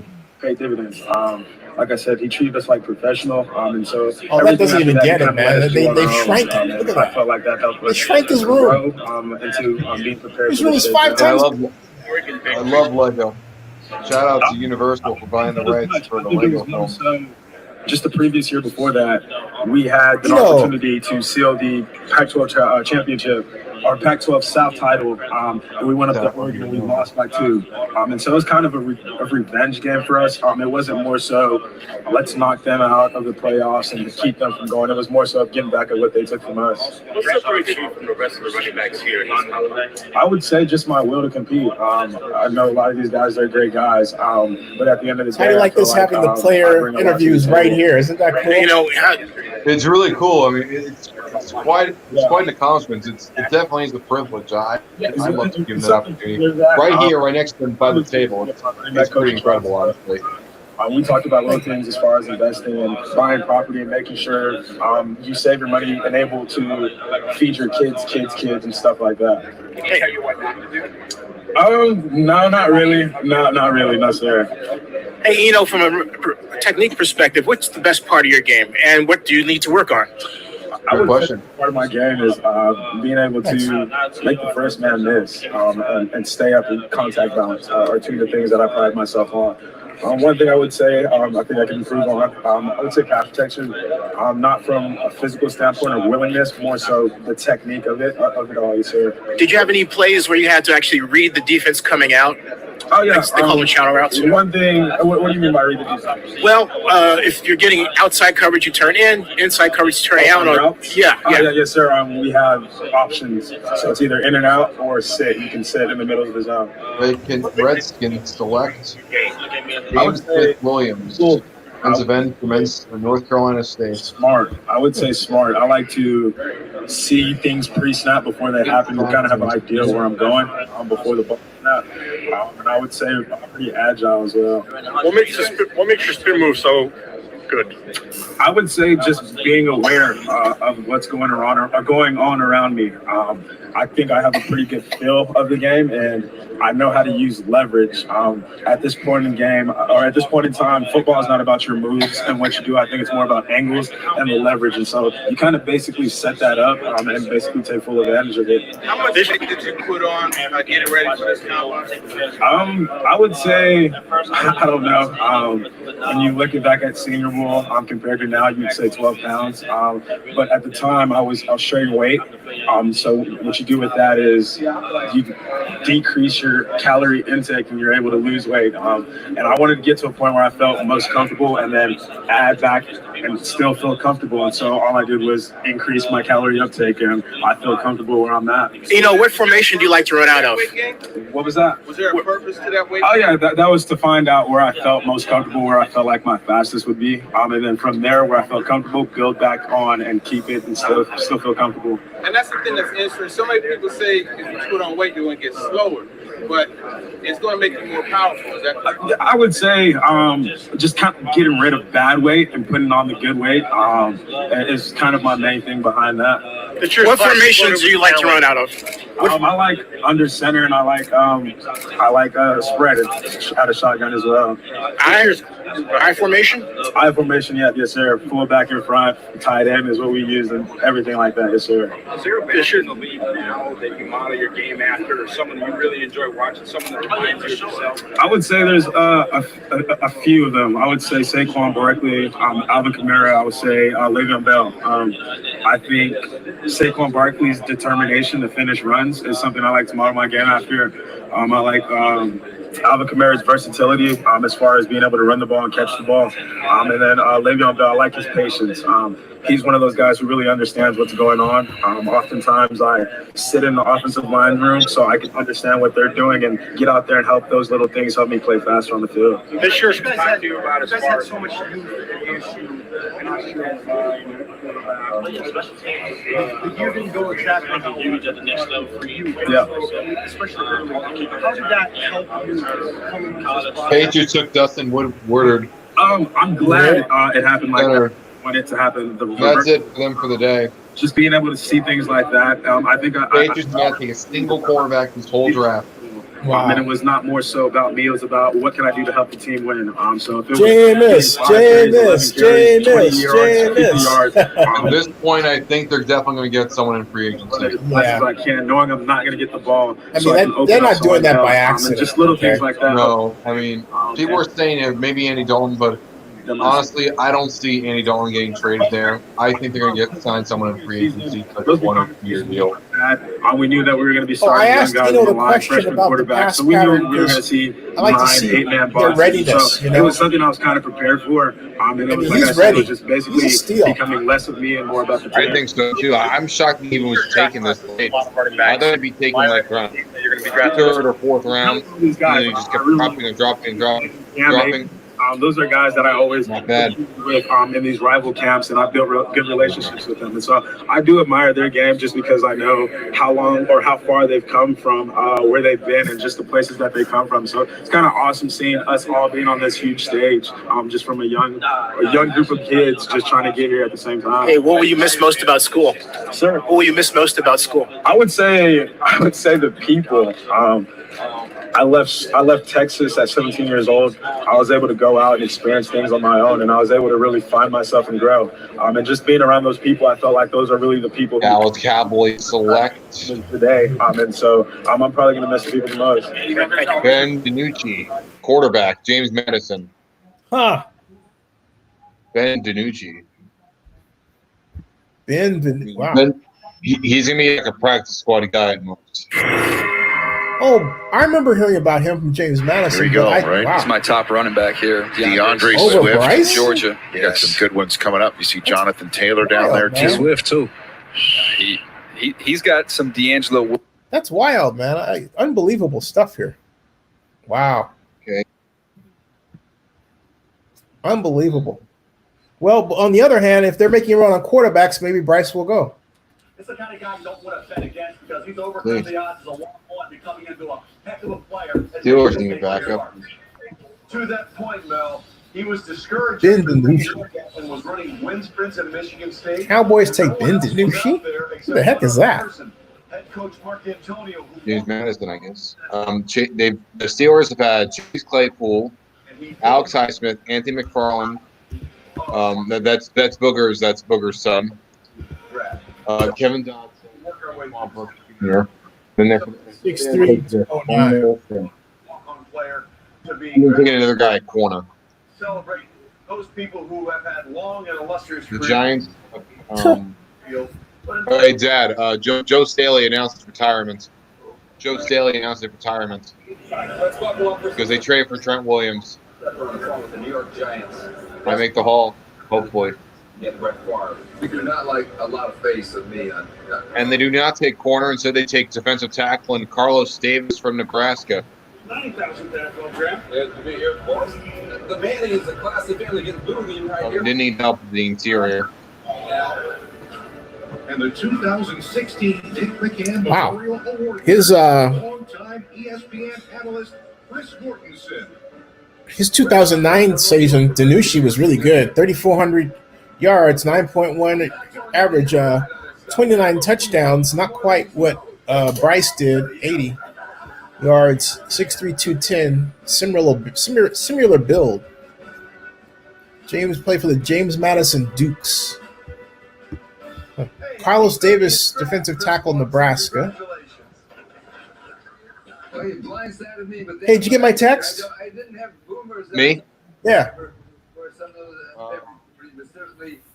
Yeah. 30th anniversary for me. It was the first event I was at.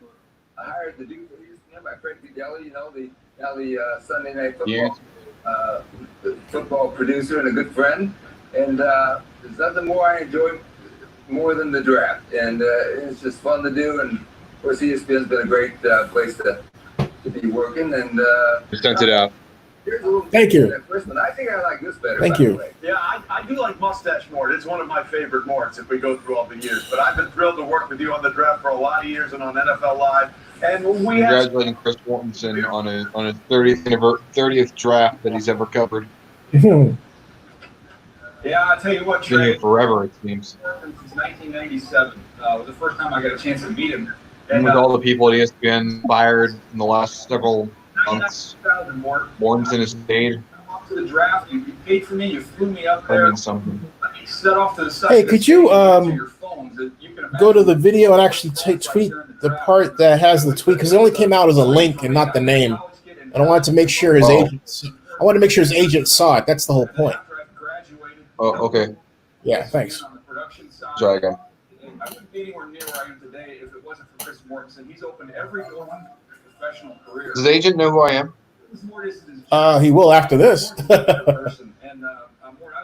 Okay, have it the YouTube link. Right now, all I have is just this. It says the link on my Twitter. Oh, click on the link. Oh, cool. And I can tell you that had he been playing during the air raid era, the spread offense here, he would have been drafted as a quarterback. As it turns out, the Washington Redskins actually wanted to sign him as a free agent.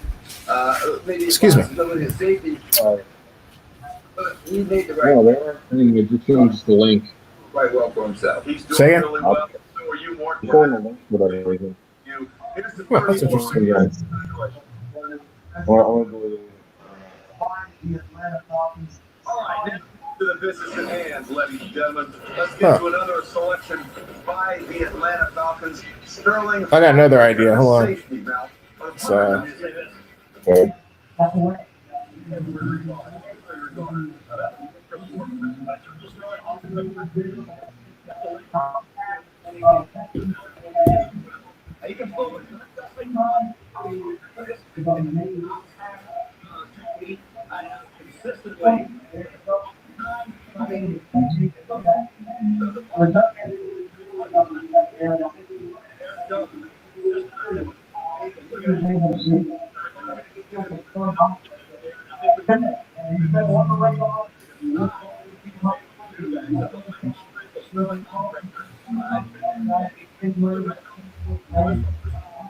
One of those guys, Joseph Charles. Nick Coe, Austin Mack. Wow. do the Rams take here. He deserves it. All right, we move on to the next pick. We're talking about Washington takes defensive end James Smith-Williams. Suffered a foot injury early this year, but he has a guy who has a plan. He worked 2 paid summer internships with IBM. Was also accepted the job at IBM. Daniel, for whenever his football career is over, so James Smith-Williams is a man with a plan. He is a man with a plan, and he goes to D.C. And also, I just realized Smith Williams. Those are the 2 most common last names, and they're like, "Hey, why not both?" Clay Johnson, the inside linebacker from Baylor, heads to Los Angeles. It helps fill their need in the middle linebacker department. Past season, but I think there's some more there, and I like the value. I wonder if they were going to refer to a 3-4 or 4-3. Well, let's take a look at what we're looking at here with the Washington Redskins. Obviously began with the player that Mel had as the best available in this draft. Did you try sending it again? Yeah, see if this works. I got an idea. Hold on. I'm gonna send you this. I'm just doing this because, well, I'll tell you off camera. That's fine. Don't worry. I don't care about the answer. I mean, I'm down for doing anything. Oh no, it's just it's just a favor. That's all. Hold on. Just, oh, don't worry. I'm fine with it. Like, I'm down for helping everyone. I mean, you gotta have a lot of motivations to say, as a 20-year-old, that your most wanted guy, not in the Hall of Fame, is someone that played in 1892. Oh, okay. Dick's got to say that. Dick got to say that. Okay, I'll get it. I just sent you another tweet. Hey, that's thanks. Hey, no, under a text, brother. I'm sorry. Maybe this will work. That one should have a field where you can just tweet it out. Yeah. Should I say anything? I'm going to just tweet right there. Let's see if this works.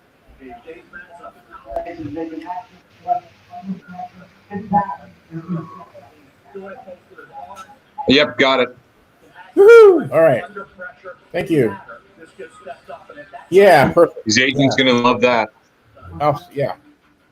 All right, so now we take Carlos Davis, the other twin, Khalil Davis, was drafted a little earlier. Carlos goes in the 7th round to the Pittsburgh Steelers. Exhausted from the draft there, Cody. Twins I know there's a lot of players. taken in by the Davis family when they were 9 months old. Don't get too tired. They both ran incredible You have food at the 40. There you see the two of them. And again, Tracy eating right now. had to get a second refrigerator because I want to show everyone. and kept eating. They finally had to get a third refrigerator. Oh, nice. And put it in their bedroom. Over there. Cave. Their food. And they had to put a lock on it. We're in the kitchen. Take their food. And finally, when they both got offered in Nebraska, they were like, "You feed them now. We're in the kitchen, We're done so. with it." Daniel, what are we getting in Pittsburgh? Oh, we was just wondering if he was showing where his folks are. They have a. Oh, this is fine. Football player at this point in time, as you see the track background, it is big time stuff on the track. But when you watch him on the field, he plays DA. No, that's what I was saying. They don't know. Just plays a little bit too high. Hey, Casey Toombs, Stanford went to Eagles. And speed, but he's just got to get his pads down. If he can play a little bit lower, you'll see a more productive football player. Packers pick is in. Maybe they'll see needs. Wouldn't that be funny if like everyone says, take a wide receiver, and then their final pick of the draft is the wide receiver? Yeah. That'd be pretty funny. Khalil 4.79, and Carlos ran a 4.82. Wait for it. Wait for it. Ah, there it is. Oh, 2 selfies, 2 phones going at once. Davis family having a party today. Missouri, as both the Davis brothers have indeed. Not bad. Khalil to the Bucks. Wow. Carlos to the Steelers. That's a party. Well, I would have a party too. ESPN and the NFL Network. You're watching the 2020 NFL Draft. Presented by Oh, the legendary Jack Clark. But right now on the boards, the best receiver currently available is Tristan Jackson out of Syracuse. Mm-hmm. I'm just redshirt junior. Okay, now the Green Bay Packers select not a wide receiver. They take Vernon Scott. The safety out of TCU. And don't worry, the Packers have one more pick at the very end. 242. Oh, I thought. Order ahead and get your $5 Tulip credit. Hey, Jack, as I've been saying to my viewers here, Evan Weaver has that adrenaline kick that you can't test for. It has to be brought out in game action. He's going to surprise a lot of people who just look at how a person tests, which is really wrong. He's going to be a great player for the Cardinals. Go Bears. Oh, the Chiefs just traded up with the Tennessee Titans. Oh. Chiefs didn't have a pick in the 7th round, so it's probably going to affect the future. So, but the Titans have a pick. They have pick 243.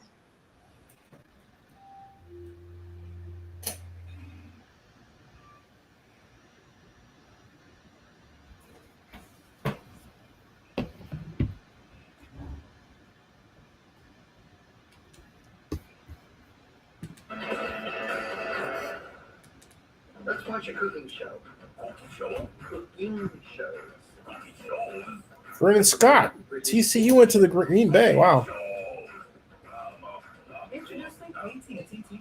With easy stuff setup. Shipped directly to Kansas City's Chiefs select Takaris Keys, corner from Tulane.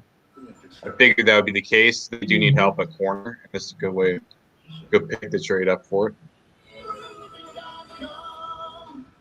It's time for the census, and every one counts. No matter which school you cheer for, filling out the census is a good thing.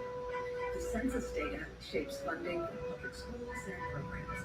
So now is the time to blaze a trail to census.georgia.gov. Because if we're scrappy now, our numbers will surge. And remember, Captain, everyone helps. Dealing with insurance can be difficult and confusing, but a team roofing will help you file a claim. Let's see here. We've got Vernon Scott. Who else? To help you get the roof that you deserve. So I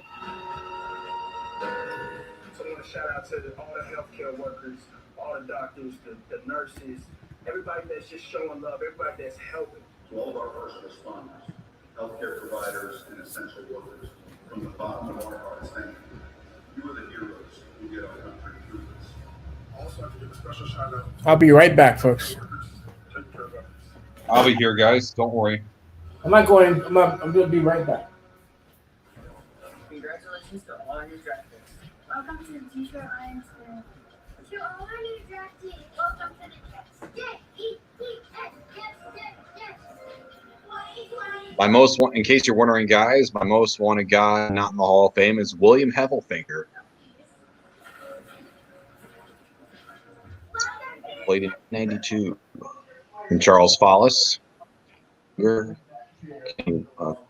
Kenny Washington, Lee Strode, Lover and Dillwig, Randy Gradishar, Harold Jackson, Drew Pearson, Chuck Cowley, Vaughn, Kent Riley, Ken Anderson, Jack Kemp, Tom Sestak, Walt Sweeney, Chris, Dave Grayson. With these setups in the coaches and the general managers and at times the owners' homes, that's been fascinating to me. What about you guys, Mal? No question. I think anything we're commenting about it. Buffalo Bills are on the clock right now. Pick 239. Yeah, but it's been fun to get that inside look. Everybody wants that. The Raiders. Let's see. The Raiders done. I think the Raiders might be done. Yeah, the Raiders are done. The Giants picked twice. They have Mr. Irrelevant this year. The Giants. LA picks twice. Yeah. So I think. Well, when you say LA, the Rams in particular. There's still a chance for Bryce to go someplace. Thaddeus Keys from Tulane. Yeah, there was some legitimate concern about just how smooth things. Judging by the logo, I'm gonna go with the Los Angeles Bananas. That's funny. It looks like one. I mean, you want just one horn. I mean, it's yellow. I mean, people are gonna get confused. And it's like, it looks kind of like, a different color. Like, come on, it's a banana. Now, the families don't see the GMs. They don't see the personnel directors. They don't see many of the scouts who work in-house because those guys are bunkered down and they are grinding. And so now, for them to be able to take part in the draft process itself, the biggest event of the year for every GM, personnel director, and scout, that's a unique thing. And we're going to see that. And I think they're not just playing up for the cameras. They're legitimately showing just how exciting it is for them to be a part of actually building a team and seeing how dad puts it together, or how mom puts it together. It's really cool that these kids get to see their parents, their family members make these picks. It's really cool. Your kids to dad's work. We get the way this is played out. And when we talked to Roger Goodell earlier, I got the strong indication that they're Yeah, we might be seeing this more often. in some way, shape, or form a more permanent thing. Yeah, it's interesting to see what happens going forward. I was talking to a position coach with the team just the other day, and he brought up a great point. He said, so many of us sleep in the office all throughout the year, and we're kind of slaves to the office. What this period of time has done is Dane Jackson. Well, I think that the old way of doing the draft, where they had the runners all packed, they had the runners and all the teams at the tables and all that. I think they're going to go do away with that and use this what we're watching here, and then have a more compact draft event wherever they move it, and that way they can have, because it makes for better television, Yeah, it does. And also that they're closer to their family. The people don't have to leave their office. Right. They still do things. You don't have to be all together. I mean, with technology, you can have everyone in a call. Like, people were worried that, oh, there'd be hacking. There was absolutely no hacking that went on whatsoever. Everything was very, very smooth. Everything was very, very reliable. Everything just felt so closely knitted and no interruptions. And they can put tabs with each other and still, get the picks out that are sent with L. He howls them up and he goes over. We don't have to just rush them over and run it. No. Those days are done. Yep. This is 2020. We don't live in the 1970s anymore or the 1940s where, technology didn't exist yet. This isn't like how Burt Bell decided to draft. Mm-hmm. That was the 30s. We have laptops. We have Zoom conferences. We have flat screen TVs now. So I think the whole pandemic, for what it's changed for the draft, for forever, and people have loved this so far, and I can't wait to see the core aspects of this be implemented in the big wide-scale aspects of the big event drafts like the last several years. I mean, you have put 2 and 2 together. Oh my God, then you just have a perfect combination. Yeah, Dane Jackson. Peterson is a disciple of Andy Reid. And Doug is sitting there looking at what Andy has at his disposal down in Kansas City and going, Tommy Stevens, quarterback, Mississippi State, to the New Orleans Saints. Another quarterback?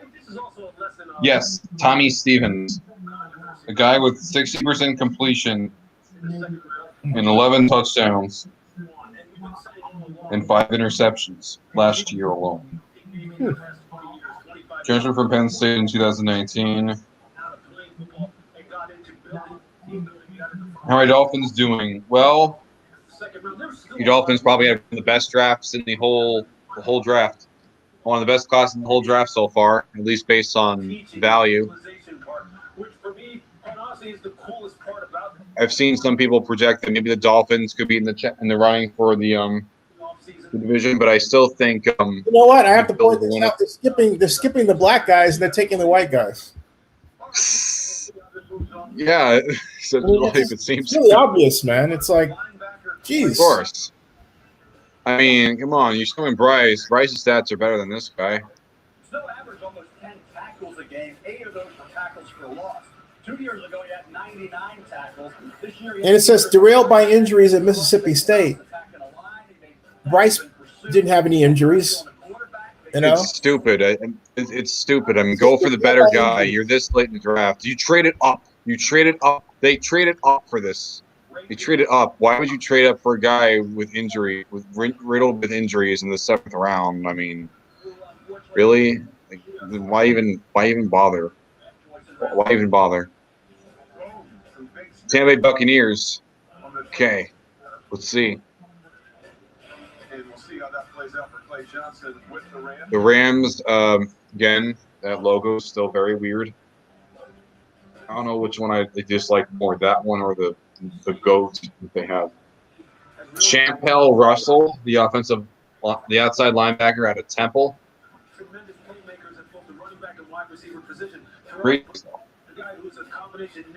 I wish the Rams showed us. As long as he can eliminate some of the drops, that may be the steal of their draft, maybe one of the steals of the draft overall. They didn't have a whole lot of picks here early coming into this draft, but they still have to utilize what they have now, and someone's just going to have to put it all together. Well, listen, they were 9-17 last year after the Super Bowl loss the year before, and Kirk left that we have on board this season. They would have been the 7th pick and the 7th seed in the NFC. So we'll see, because everybody's building their teams together at this point through the draft, try and get better in the regular season.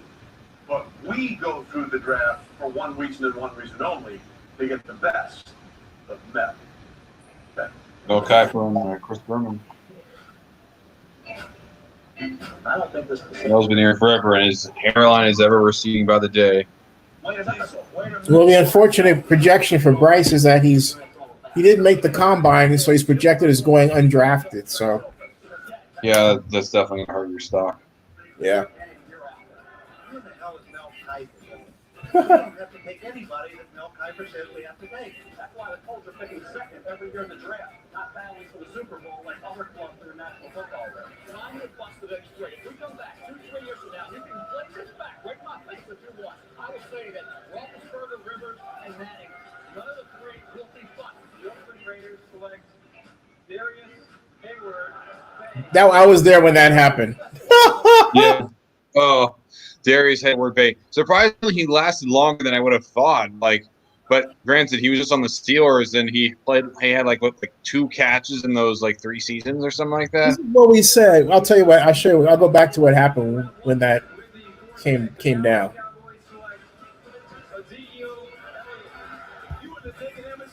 Mel Kiper will trade food for draft info.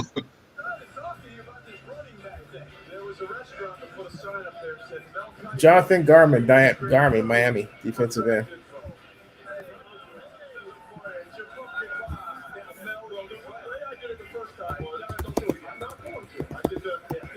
Mel Kiper is the draft guy.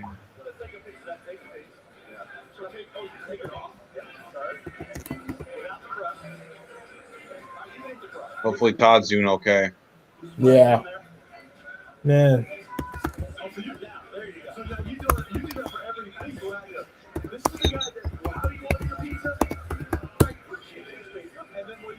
Kiper's pick. Kiper's pick. Place ready whip with Kiper's pick.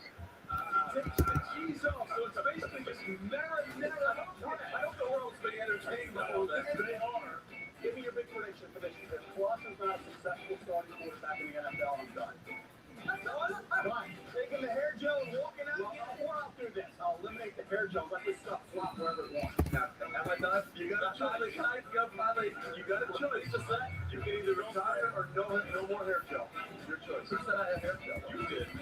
I didn't say that. Kiper's leaving. All right, Todd. You're leaving the first time in 4 years. Go on, come on, anyway.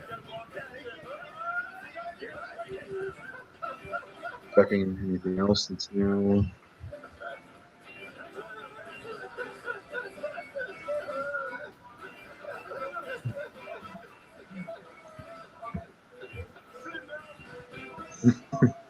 I made these comments about Darius Hayward Bay at the airport. This is at JFK. As I was leaving. Hold on a second.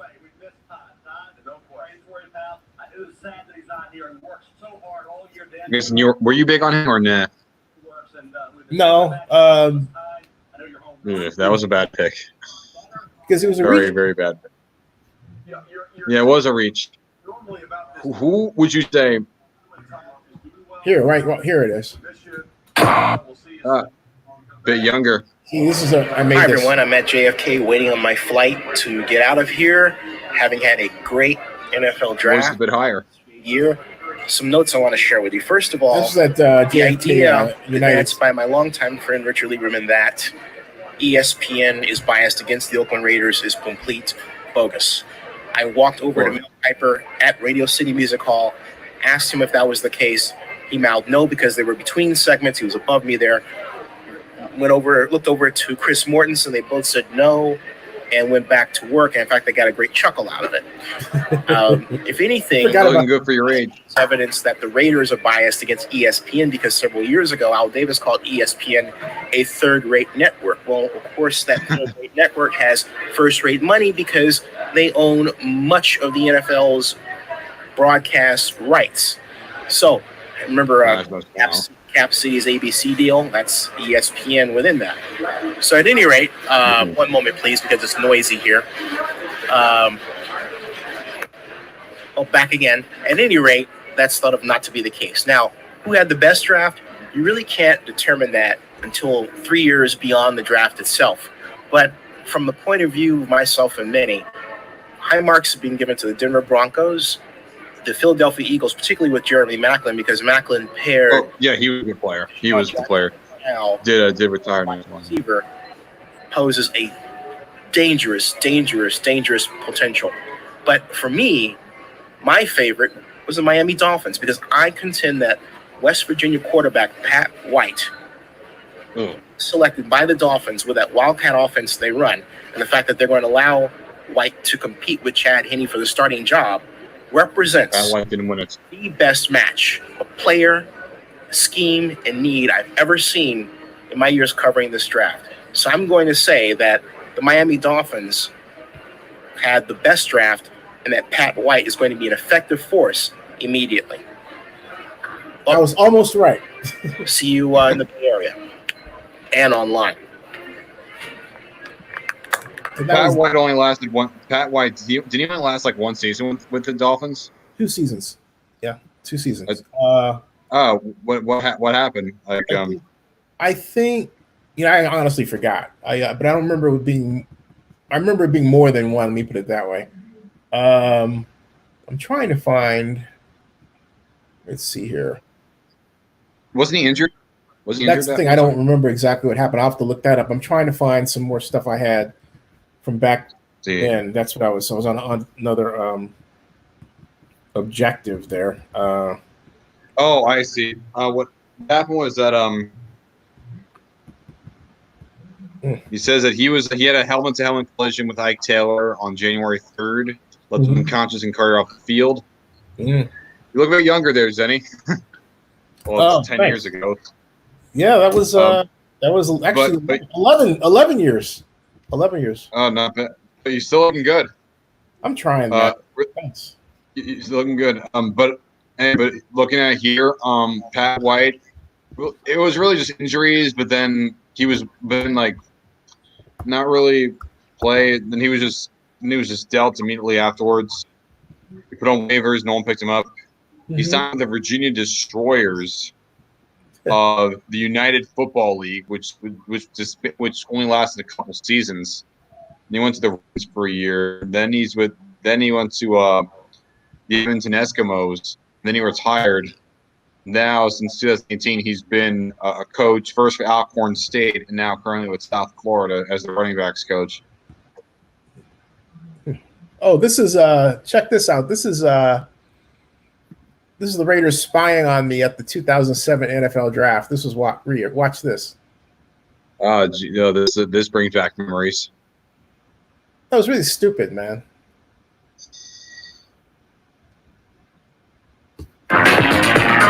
Let me freeze that there. Why actually this? Why is it 62? The year I was born. Is it the year you were? Oh, just the year you were born.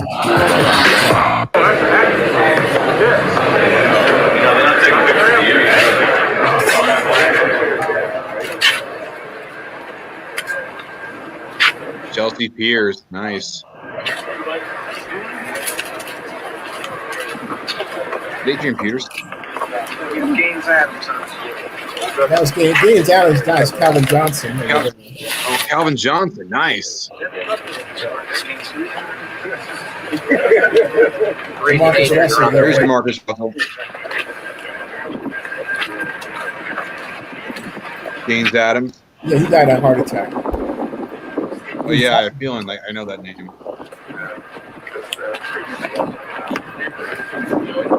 Now watch carefully there. Watch what happens. Look, right. That's Brady. Brady Quinn. Yeah. It's a beautiful day, isn't it? Yeah, it's something else, yeah. I interviewed him at the Combine this year. Nice guy.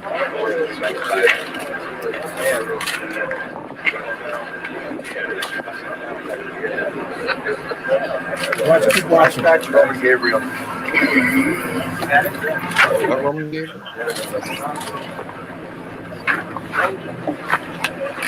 Go for a swim, please. Just kidding. Hey, Brady, pick out a building to buy across the way over there. Share it with Jamarcus. Oh, that big one over there. Yeah. What about the big tall one? Yeah, I called Donald about that one. Oh, really? Yeah. Guess the Browns gave him more of a chance. You know what I said to him? You said I called Donald. I was talking about Donald Trump.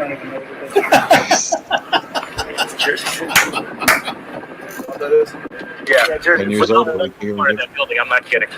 That wasn't a joke. You see what's gonna happen if you go to the Giants? You're gonna be across the. Right there. See that? Look. See that? See this guy? He's from the Raiders. Look at him. He's pointing his camera right at me. Isn't that something? You know?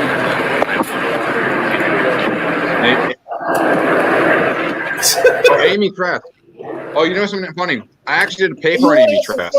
Tell Amy you saw that and said, hey, what's up with you guys in Zinni? I actually did a report on Amy. Cool. I did a report on Amy for school for Women's History Month. Oh, cool. No, she's history. But tell her that's tell her why. you saw that and say, hey, what's up with you guys in Zinni?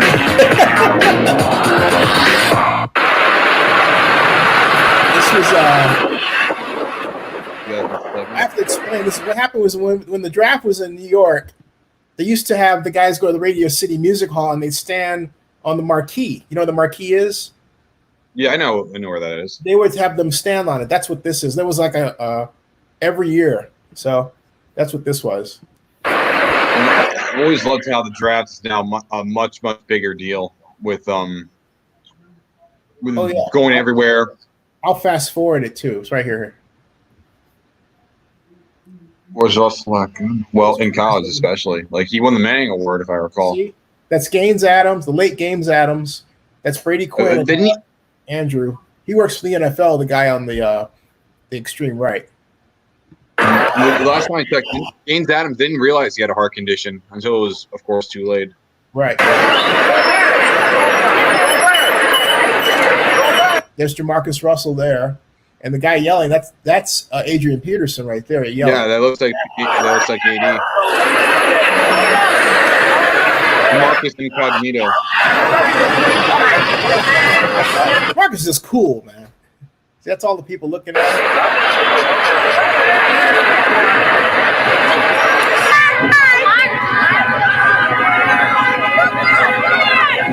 I haven't seen this in a long time.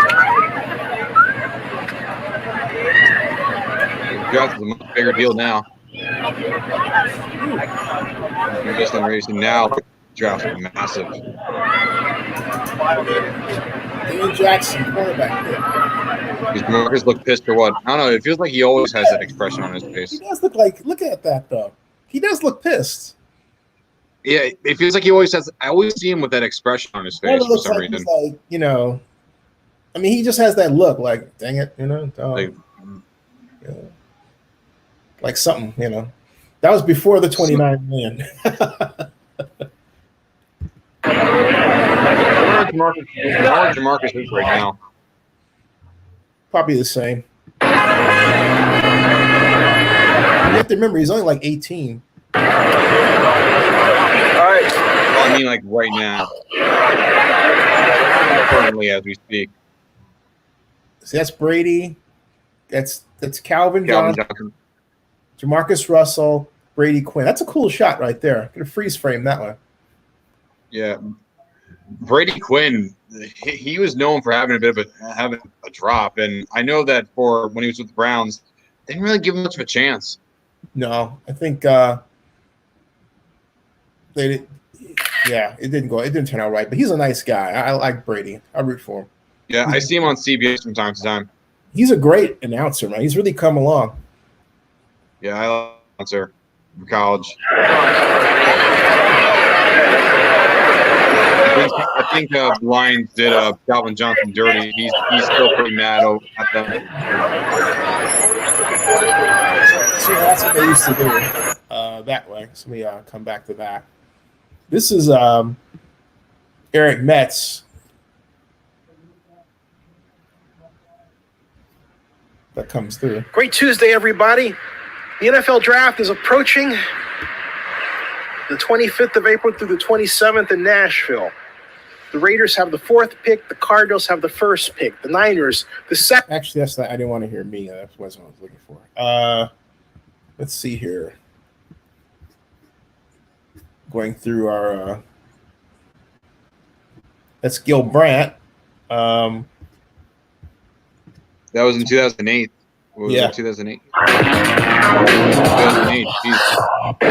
This is the legendary Gil Brandt. Gil, what's your opinion on the Raiders' needs?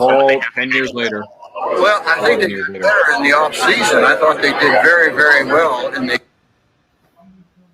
So happy he made the Hall of Fame in 2019. When everyone was talking about Pat Bowlen all the time, I was more happy for Gil Brandt because everyone was talking about Bowlen, but Brandt was the one that truly changed the way we draft with technology. I would imagine they, like everybody else, would like to move down a few spots and pick up an extra second or third, and that would be it. You know, I think that they can use a wide receiver, but it's too high to draft a wide receiver right out of the box like that historically, and really one's not rated that high. But no, I think that the Raiders are going to take the best player available, and there's a lot of good players in that draft. Yeah, he was the star of the NFL Network at that time. Let's see here. That's Morris Bradshaw and Charlie Santana Jr. He's a wide receiver with the Raiders back in the 70s. His dad, Charlie Santana Sr., helped bring the Raiders back to Oakland from LA. Both friends. Speaking of, I want to ask you about YouTube. How are you handling like the whole algorithm? Because I know that people said about the whole COPPA stuff. How has the COPPA stuff affected you? COPPA? Yeah. I don't know. I think it has more to do with like content creators as opposed to like reporters. COPPA. I know there's a platform called COPPA. COPPA. Yeah. It's COPPA. Like an acronym for something. COPPA. Let me see what COPPA stands for. COPPA is respect to YouTube? Yeah, because I know that on the platform, a lot of people, I'm indifferent towards her, but it feels like a lot of people on like YouTubers in particular, they seem to really, really hate I get it. I don't, because you just look, this is not for kids, okay? There's a person that comes on here, I won't say his name, who sent me a text message introducing himself. And he says I'm 12. He wanted to know if he could be an announcer, right? I said no. I said, first of all, the age limit here is 15. All right, to begin with, and this is not meant for anybody of your age. And even if you were 15, I wouldn't have you. If you were like 20 or something, yeah, sure, over 18, sure, but yeah, I'm 20. Right, and you're in college, and so yeah, I'm in college. So no, I mean, and not only that, I didn't actually know. I'm wondering if JB actually really is 12 because he didn't act like he doesn't tweet like he's 12. He doesn't text like he's a 12-year-older, and I thought it was some guy just trying to screw around with me. And there are people who do that, and say, well, hey, I didn't, and say, hey, he knows I was underage and all that, and the minute that he, I told him that, I said, hey, look, the only thing I can have you do here is write on my comment section, and that's it. But you're not not somebody that this site's for. And technically, I shouldn't have you, even at that. But who knows, right? So, and I'm talking about JB, okay? And so, but I don't believe JB is actually 12. I mean, a person can say they're anything. Okay. Yeah. All right. But he wanted to actually do what you're doing. Right. I said, no, you can't. No. But I'm doing more than just this. I'm doing podcasting. I'm producing. I'm also operating board. I'm doing a lot of stuff. It's like, right. And what I meant is he wanted to. Yeah, I know. Don't worry. And you're asking me about COPPA, and I'm really, firstly, I'm staunchly in support of it. Although I think that they haven't quite got down how to separate. I mean, look, you can't stop somebody from watching what they want to see. Of course, and like not many people use YouTube Kids. The best you can do is have a disclaimer where they need to help us. Is if I put, and it's clearly marked on my control area, that this is not for, folks under 20, under 18. They need to put that out there as a disclaimer. It should be something that comes up right at the top of the video or anything where a person can see it. Of course. I might even put it there myself just to say, hey, this is for this is like give it a rating like PG-13 or PG. I'll make my own rating. I'll call it PG-18. You know, PG-18. I think that's a good idea because that's where. I mean, I need to help them, and that's where. But the whole point is that even if, let's say he really is how old he says he is, that's a reflection of the fact that there are a lot of teenagers flying around this site. And I really think it's hampered the ability to make money if you're putting out adult content. And I don't mean adult, I mean adult in terms of like news, right? Because if you have somebody of that age, you're looking for something that's not adult, not boring. They're looking to be excited and all that, however they define that. And, 9 times out of 10 is it something that I want to produce. Say 9.5 times out of 10, it's not something that I want to produce, So where are we, by the way? Speaking of, wondering about that, like YouTube and whatnot. Oh, right, but I was looking at where we were in terms of order and see. Let's see. Nate Stanley was taken from Iowa. We are we are 1, 2, 3, 4, 5, 6. Jermaine Antrim, the guard from Clemson, to the Rams. Going to be a depth guy, bench most. Might not even make the team. The last 3 quarterbacks were all white. Indeed, they were. Their last 3 quarterbacks were all white. Yep. What's happening with that? Wow, they were taken. Wow.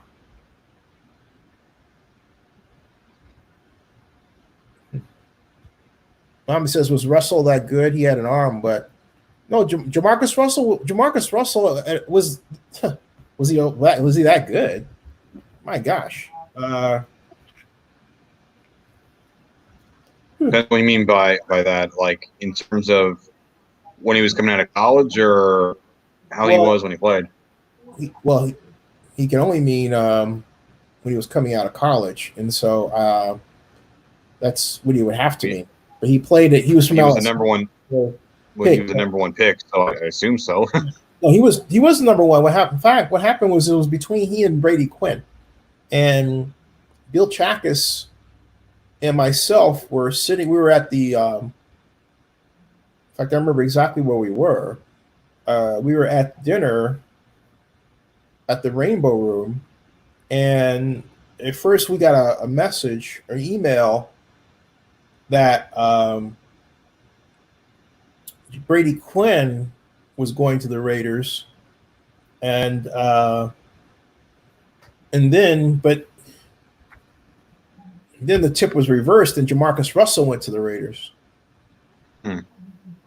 Out of college, the question isn't whether he was very good. The question is, did he go to the right? Did the system reflect his talents? The answer is no.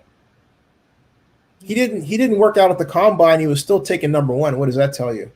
It meant that he knew. I mean, everybody knew Jamarcus was the best. Okay. So the question is, who screwed him up coming in?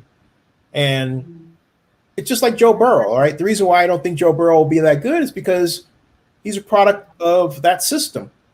Similarly, Jamarcus Russell would have been that good if the Raiders had simply copied what he'd done at LSU and then modified it, but they didn't do that.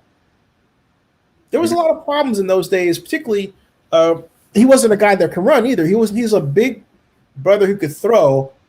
If you have somebody like that, the thought was, we'll have him throw deep. Well, why? Because he's big? It was stupid. Not a good analogy. Right. But there was a lot of stupid thinking. It's like, hey, I see black guy, therefore a black guy must be. I see big black guys, so therefore big black guy must do big things. I mean, it's stupid. It's really like whacked, Then they blame you for it, and you have a lot of media people who don't know football from anything, but somehow they wind up putting their stuff out there. And what people have to understand is that media, what is regarded as the best media, has nothing to do with knowing something. It has everything to do with the ability to talk on cue, to sustain a radio show, to sustain a conversation, to sustain a message. That's what it's about. Period. Mhm. End of story. So you can be as wrong That's why. as the day is long, but as long as you're entertaining, you get hired and you keep going. Mhm.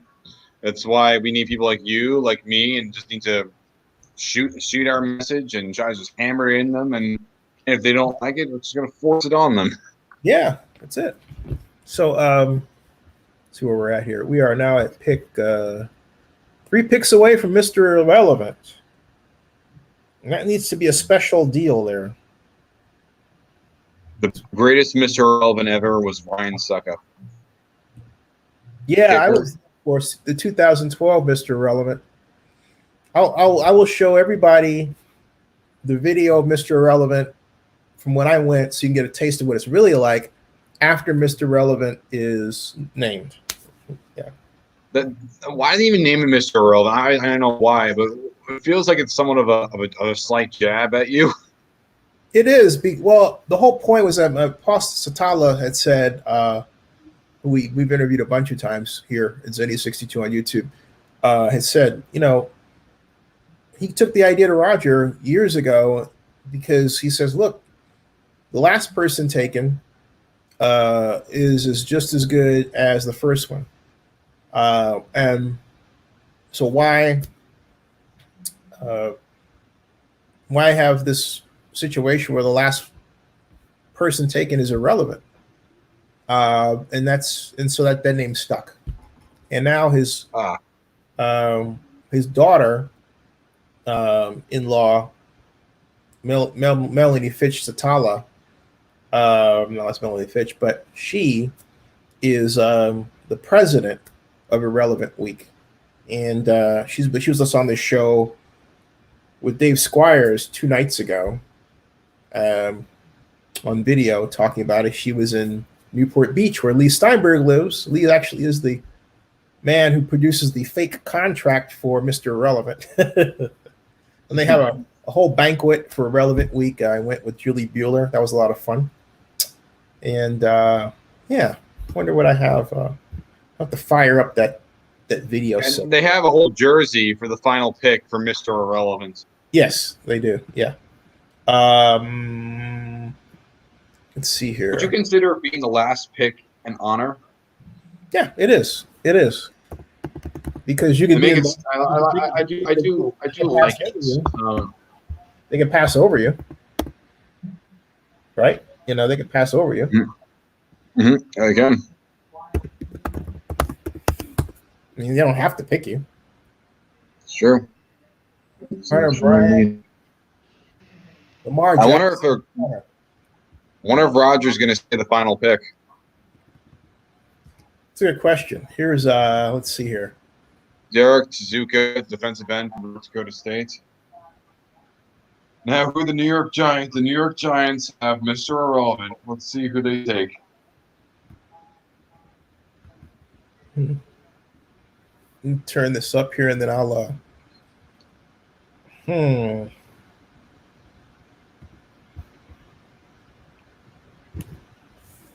going to play this dinner video right after.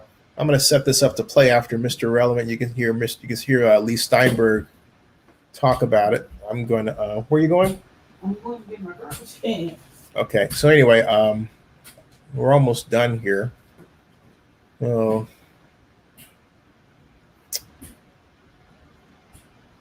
Hold on a second. Where is that?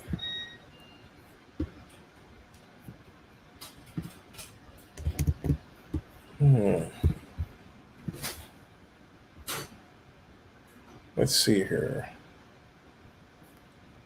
Where is that? Oh, that's it. Okay, let's leave that. We'll leave that there. And But there, we'll see Mr. Irrelevant. Let's see how Mr. Irrelevant is called.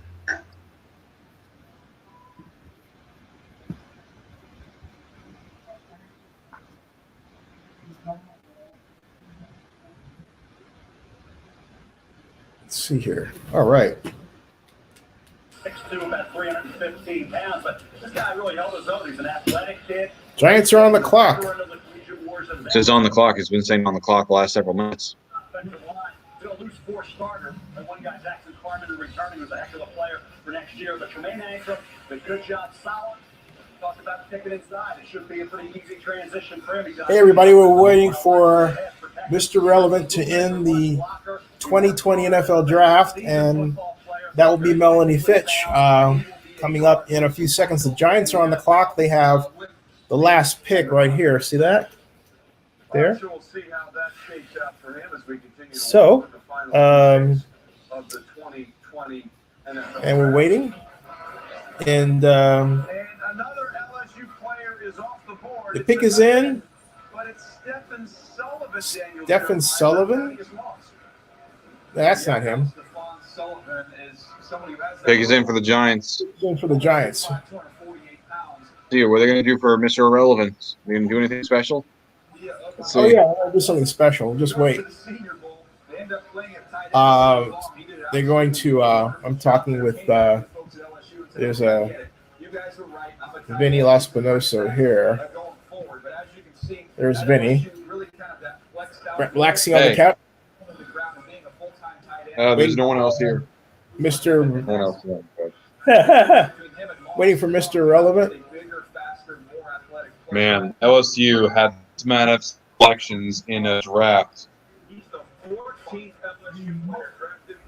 Wow. Here's LSU with Ohio State in 2004 for the most through 7 rounds in NFL draft history. Congratulations to the Tigers. All right. As they just. So the pick is in for the Giants. And here's the reaction. We're still waiting. 1 second. And Stephon Sullivan is drafted and going. yeah, Muhammad asks, he says, the last pick, who will it be? Don't know who will it be. The pick is in. Who really knows? Mr. Irrelevant can go many ways. That's what makes it that's what makes this special. Regardless of who it is, the pick will be announced by Melanie Fitch, and you will see that. So that's what we're waiting for right now. And like I said, the Giants have the last pick, and I guess they're buying time. I don't know if there's a problem with the feed or what, but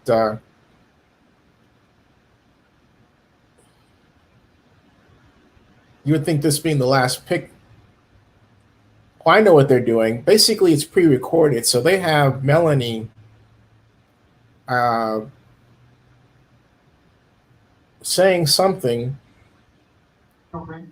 and then they turn around and say, okay, yeah, because they keep showing the selections, but they don't tell us who the pick is.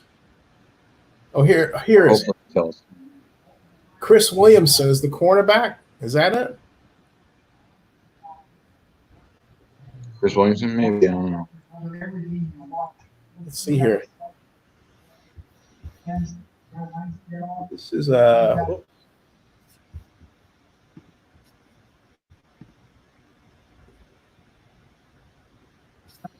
on.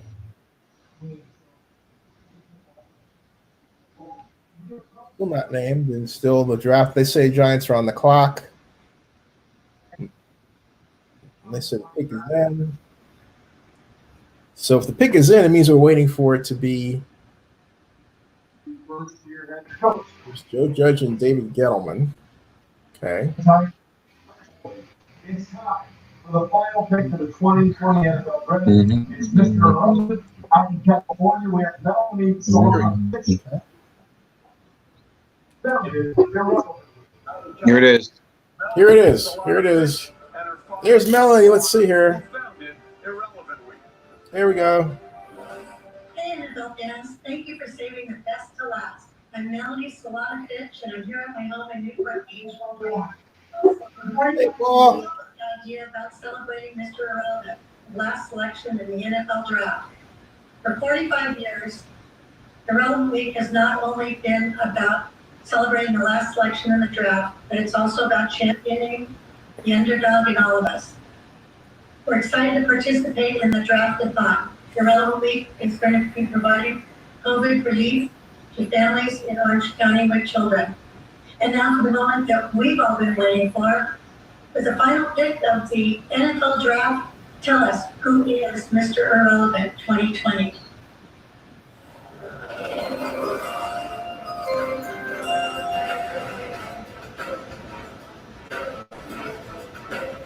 Thank you, Melanie and Paul. With the 255th pick in the 2020 NFL Jay Draft, Crowder, linebacker from Georgia. Tay Crowder, linebacker, Georgia. So there we go. So Tate Crowder, linebacker, Georgia, is Mr. Irrelevant for 2020. So how about, so there you go, right there. That's the draft, guys. That's the draft, guys. Hey, so you know what, folks? I'm gonna Rod's gonna come out. I'm gonna close out with showing a video from past Mr. Irrelevant. Hey, Vinny, thanks a lot, man. Yeah. Got it. And Thank you so much, Denny. It was a pleasure having you on with me. Having me on with you this whole entire time has been an absolute blast. Thank you. It's truly is a pleasure working with you, and seeing your work ethic year in and year out. And it's honestly what I've been striving to be ever since I first discovered you. Oh, thank you. You know, I've been very impressed with this draft. This blew me away. I've loved the picks. This is a very loaded draft class. I hope that these players put it in and put it out every single week. I hope we see at least 5 Hall of Famers from this, and I will make sure I am the one that puts them in. And as for everyone else, I want to say thank you to Dave, thank you to Bill, thank you to Donald, thank you to Beth, thank you to Christian, thank you to Steve, thank you to Anthony, thank you to Christine, and to everyone else that has been, and to everyone that has watched us. Thank you so much for enjoying the 2020 NFL Draft with us. Thank you to everyone that has been selected. I wish you all a fantastic career, and thank you again, Zenny, for having me on. Hey, thank you, folks. And hey, I echo everything that he said, and beyond that. And Vinny, look forward to seeing you. Hey, folks, I'm going to play videos from past Mr. Irrelevant weeks, and subscribe to Zenny62 on YouTube. Thank you so very much. See ya. Thank you so much, Zenny. Hey, thanks a lot, man. I'll catch you. I'm gonna put this video up right here, full screen layout, and start it. Well, I'm out of here, Zenny. I'll see you later. You got it, man. Thanks a lot. Okay, later. You too, man. See ya. All right, folks. I'll see you. I'm gonna run this and play it and enjoy the past. This is Lee Steinberg. In today's world of high-speed connection, text message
Thanks for having me. Thank Appreciate you. Stick around. Thank you. Stick around. Yes.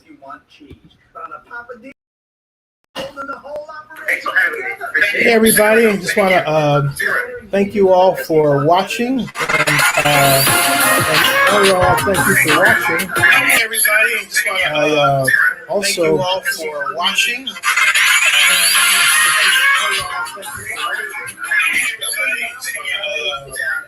and not only thank you for watching, but this was a 7-hour and almost 30-minute show. So that was actually longer than the 6-hour one. I think I'm going to have more shows where I think PJ was saying that I should use the intro. And again, I got an idea for kind of a TV show that I can package that works on YouTube, right? And I can just play a selected set of my past videos of an interest, and at particular set times, right? And so I'm going to work on that. If you all have any ideas of past videos you'd like to see, rummage around and take a look and let me know. But thanks for watching the NFL Draft 2020 with me. Subscribe to Zenny62 if you haven't already. I'll see you later. Thanks a lot. All right. Open courses in California. I have no idea when we'll be able to see